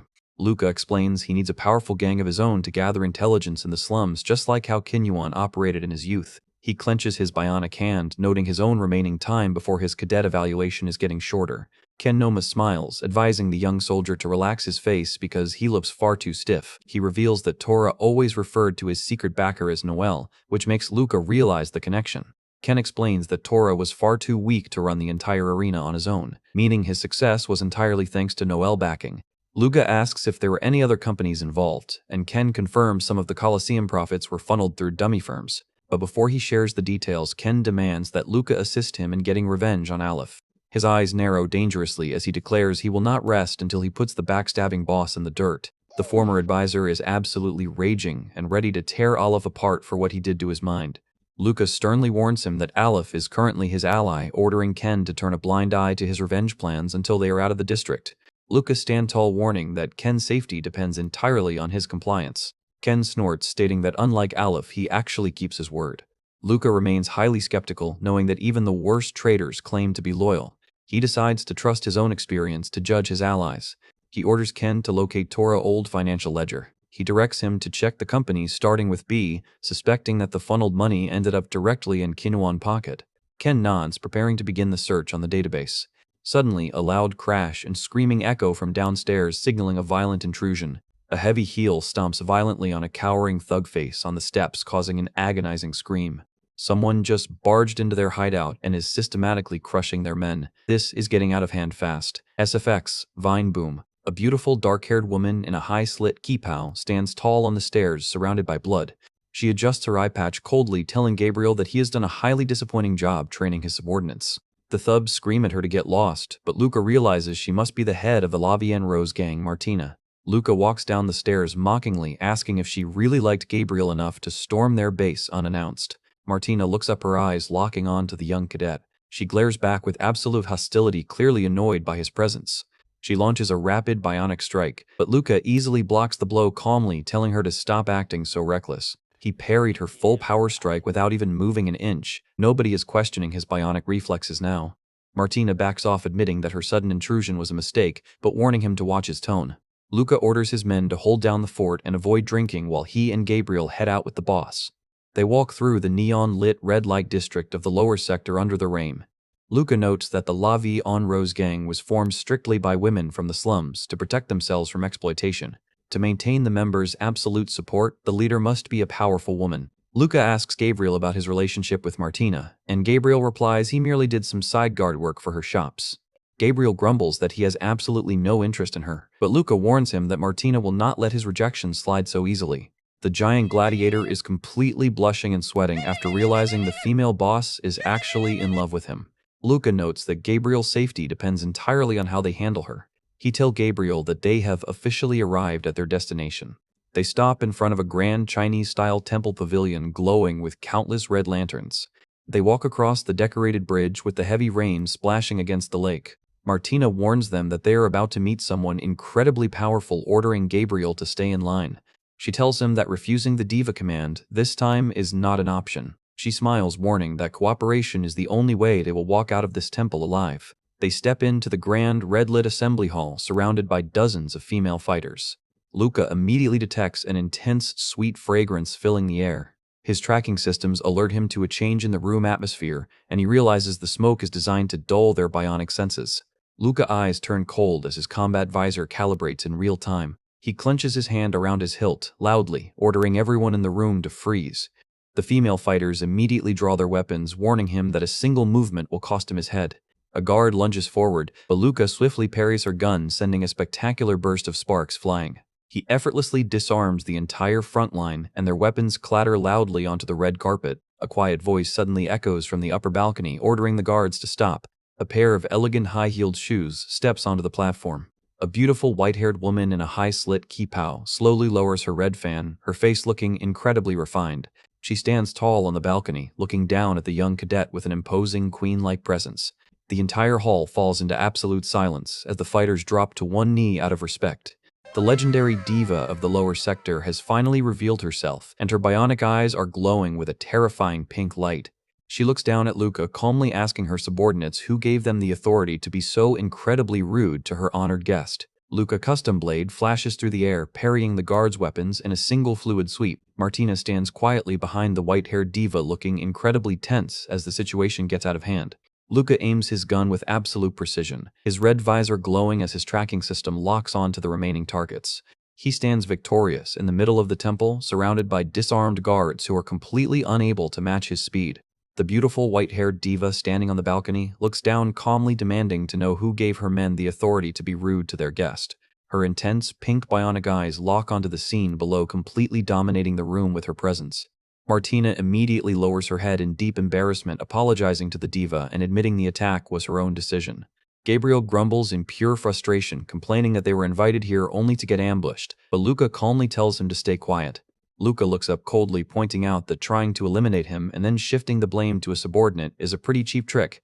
The diva smiles behind her fan, apologizing for her overzealous subordinates and politely asking for the young master's real name. Luca calmly reveals his name, and the diva notes he is clearly not from the lower district, asking why he is getting involved in this mess. Luca deadpans that it is none of her business. The diva chuckles, warning him that he clearly does not understand how things operate down here in their gang, La Vie en Rose. Luca mockingly warns her that his noble status is more than enough to protect him, thinking to himself that these sewer rats form a small pack, and suddenly, the diva looks at him behind her red fan, her expression turning highly calculating. Martina steps up to her boss, whispering that they need to have a private word. She whispers the details into the diva's ear, while Luca watches them closely from a distance. The diva lets out a soft sigh, clearly surprised by whatever information Martina just shared. She looks back at Luca with a highly serious and intrigued expression. She turns around and orders them to follow her closely into the private back room. They enter the elegant lounge, and the diva sits back, stating she is going to be completely direct with them. She reveals her sole request, demanding that the giant Gabriel become her personal lover. The absolute look of panic and horror on Gabriel's face. He wanted a fight, but he definitely did not sign up for a political romance. SFX, Vine Boom. Luca looks at him in deadpan shock, realizing that Gabriel would have to join her gang and wondering how a high-end beauty like her could possibly be into the giant. Gabriel screams that he hates being under anyone's thumb, but Martina asks if he is not already working under the young master. Gabriel stutters that Luca is more of a sponsor than a boss. The diva looks back with a highly amused smile, noting that Gabriel's loyalty to his sponsor is actually quite touching. Luca leans in close and whispers to Gabriel to just go out with her for a while to keep them safe, but Gabriel frantically refuses. Luca asks what the problem is, pointing out that with a face like Gabriel, landing a beauty like that is a literal miracle. Gabriel cries that she is way older than him, but Luca shrugs it off. Luca looks back at her privately, thinking that for all her bionic enhancements, the diva is probably older than his late grandmother. The thought of Gabriel having to romance an ancient noble cyborg is easily the most hilarious and gross situation imaginable. Luca tries to convince him, noting she still looks incredibly good on the outside, but the giant tearfully begs Luca to just execute him on the spot instead. Luca lets out a heavy sigh, realizing the negotiation is completely stuck. He turns back to the diva, calmly explaining that since Gabriel has officially built his own gang, he cannot join her forces. The diva scoffs, stating that starting a gang is not easy, but Luca reveals he has already secured the absolute support of Aleph to settle their turf without trouble. The diva looks at him coldly, warning that she has never lost a man she wanted. Luca grins back with an unhinged smirk, telling her that experiencing a first defeat at her advanced age will be a highly refreshing experience. He literally just told the ancient gang queen to enjoy her first defeat. This kid has zero survival instinct, but his confidence is top tier. The diva looks shocked by his audacity, turning back to Gabriel and promising to give him far more resources than he can possibly imagine. She looks incredibly beautiful under the lights, softly begging him to stay by her side. Gabriel grits his teeth in pure terror, completely paralyzed by her intense affection. He stands firmly behind Luca, refusing to budge.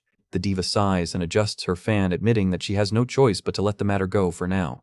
She sits back and tells Luca they should get straight to business, asking about his new gang, which makes a confused Gabriel blink in surprise.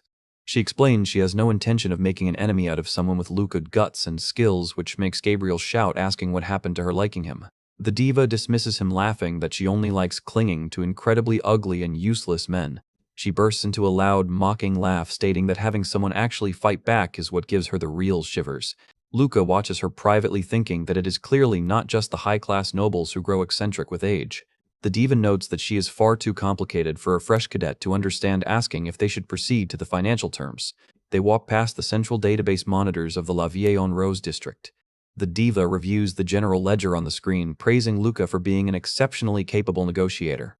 Luca reflects on the meeting, noting that after wrapping up the deal, he took the highly skilled subordinate she lent him, Grace, to coordinate with Aleph. He notes that Gabriel's new gang now maintains cooperative ties with both major factions, meaning talented fighters looking for promotion will flock to them, especially since Aleph caught on quickly.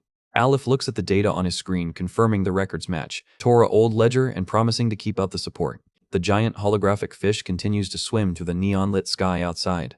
Grace asks Luca if he actually trusts Aleph, and Luca replies that he is not blind and knows the boss cannot be trusted. Grace agrees, warning that her own boss, the diva, is equally moody and unpredictable. Luca remembers that Grace is a former Royal Guard cadet who dropped out midway through her training, making her a highly valuable asset. He knows she is several times more useful than the common thugs Gabriel gathered, even if the diva is using her to spy on him. Luca notes that having her patrol the district is a complete win-win deal. Grace asks if he is from a prominent military family. Luca asks why she thinks so, and Grace confesses she did not expect to get defeated so easily by someone younger than her. Luca points out she has a lot of pride for a dropout, but Grace proudly defends herself, stating she was ranked near the top before she left. Luca asks for the reason, but Grace coldly replies they are not close enough to share personal stories yet. Luca agrees, stating their schedule is finished for today and preparing to head back to his room. Grace smirks, asking who is escorting who now before politely taking her leave. Luca walks away down the neon-lit street, leaving her behind in the rain. He pulls up his terminal, recalling Kentip to look for companies starting with B in Torah Old Ledger. He notes that all the funds funneled through those companies belong to the sponsor Noel, meaning they ended up with Kinyuan under an alias. But as he scans the records, he is frustrated to see that all those accounts were shut down long ago. He realizes he has no way of tracing the financial trail with his current low-level intelligence network. He tells himself that he desperately needs a much more credible and untainted database to bypass the dummy files. He realizes his only real option is to break into the Empire high-level central database. Luca connects his terminal to a secure frequency, hoping his clearances are enough. He knows this request is highly dangerous and will immediately draw the captain's attention, but he has no choice. Suddenly, the call connects and the screen displays a secure connection warning as the system calibrates. The terminal screen flashes as the call is accepted, and Nicolaus' voice greets him, stating he set aside his busy work for his little brother. The eldest brother appears on the screen, coldly telling Luca to keep his request brief. Luca requests access to the Imperial Central Database, and Nicolaus asks if this investigation will help their standing in the family. Luca confirms it will. Nicolaus orders him to send the list of companies, promising to resolve the search within 2 hours. Luca silently promises to repay the debt. Luca puts his device away, highly impressed by his brother's incredible competence. He knows Nicolaus will collect this debt with interest later, but decides to worry about that when the time comes. Luca takes the elevator up to his room, summarizing his current faction assets in his mind. With Gabriel Gang Aleph backing Ken intelligence and Grace skills, his network is finally complete. He walks into his dark bedroom completely exhausted after spending 3 days on end without a single moment of sleep. He falls onto his bed, his mind completely numb as he prepares to close his eyes. The absolute physical and mental exhaustion of running a secret double life. He looks ready to stay on that mattress for a week. He clutches his head, his vision fading as the bionic lights of his armor slowly turn off. But the second he drifts off to sleep, his bedside terminal suddenly flashes with a new urgent notification from Nicolaus. Luca wakes up in his bed looking completely exhausted, with massive dark circles under his eyes after days of non-stop work. He reviews his terminal, highly surprised to see that Ilay has been executing an absurd number of hazardous missions while he was away. He walks past the other cadets, realizing his friend has been taking on highly dangerous assignments that were not even required of him. Luca remembers Ilay's firm promise that he would never run away from his responsibilities again. He checks his bionic arm, noting that under normal circumstances, Ilay would have already come to check on him. Seeing his friend's status listed as resting inside the private maintenance room, Luca decides to go find him immediately to verify his condition. A friendly red-haired cadet rushes up to him excitedly asking if he heard the news about Ilay going wild in the training center. She is completely hyped up, screaming that Ilay is on the verge of breaking the all-time mission record. The other cadets whisper that if this keeps up, Ilay will easily snatch the top cadet position from Luca. But Luca remains completely deadpan, coldly stating that they can let him take the top spot if he wants it. He has absolutely zero concern for their petty competition, looking completely unbothered by their gossiping. SFX Vine Boom. Luca's eyes remain cold as he walks away down the hallway. The snobby noble cadets whisper that Luca is only acting relaxed because he secured Helis adoption, mocking him for riding the commander coattails. Luca is completely disgusted by their shallow perspective, knowing that pulling a trigger on command without deciding for yourself who is friend or foe is the easy way out. He walks down the steps telling himself that in a situation where nobody can be trusted, he must make his own calculations to survive. He knows that navigating the dangerous political game of Hellas is his only shot to protect his life. He must endure the immense pressure, otherwise he will not survive the purges.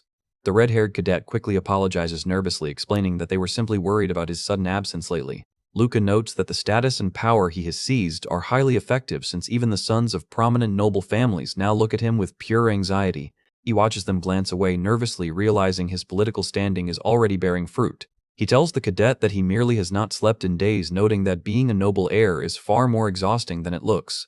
He walked toward the maintenance room, determined to keep building his influence like a snowball rolling downhill. He stops outside the glass door, looking at the shirtless Ilay sitting on the bed. He enters the private room, his bionic tracking system registering his friend's presence.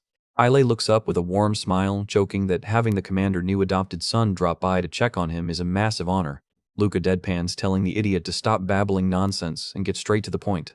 Ilay stands up, inviting Luca to follow him to see his latest spoils from planet Novus.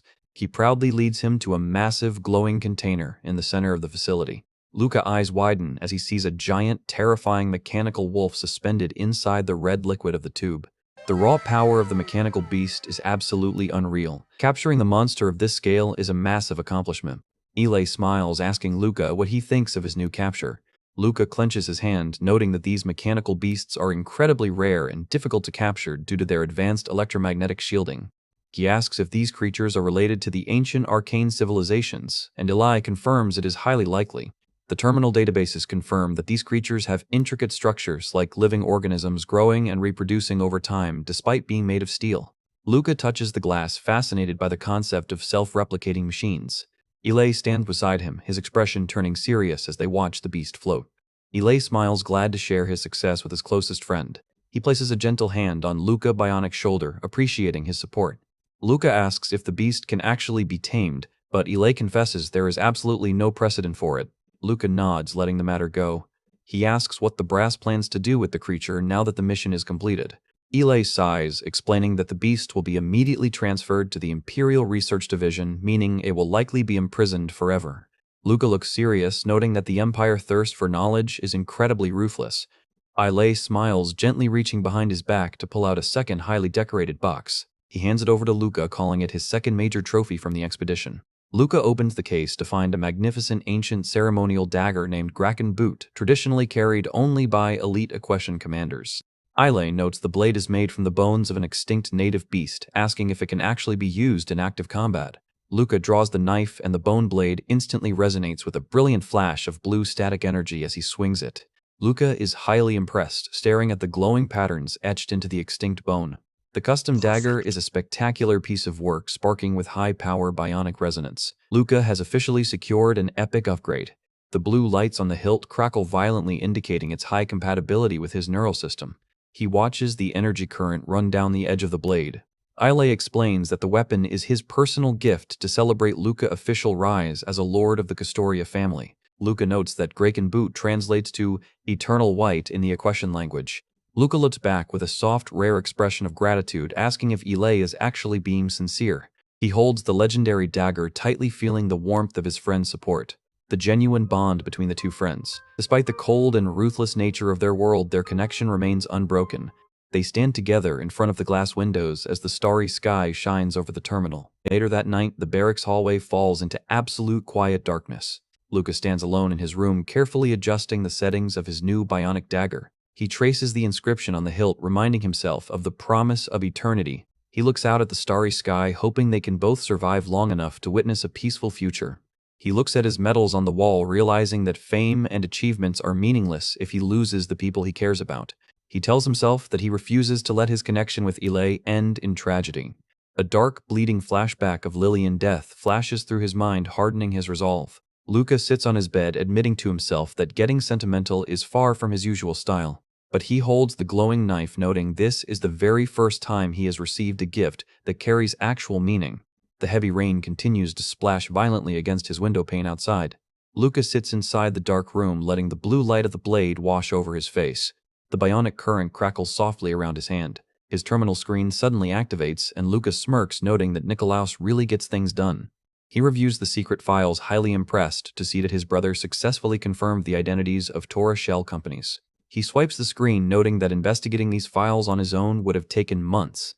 The screen displays a final message from Nikolaus, confirming he has caught a glimpse of where the funneled money ended up and promising to nail down the trail within a few days. Luca realizes his brother already figured out his intentions and decides he will gladly repay the debt when the time comes. Luca smiles, thinking that if he somehow secures the head position of the family, Nikolaus will make a first-rate advisor and strategist. He grumbles that he might be acting a bit too optimistic, but is glad to have such a competent ally. He decides to put the investigation aside for tonight and finally get some rest.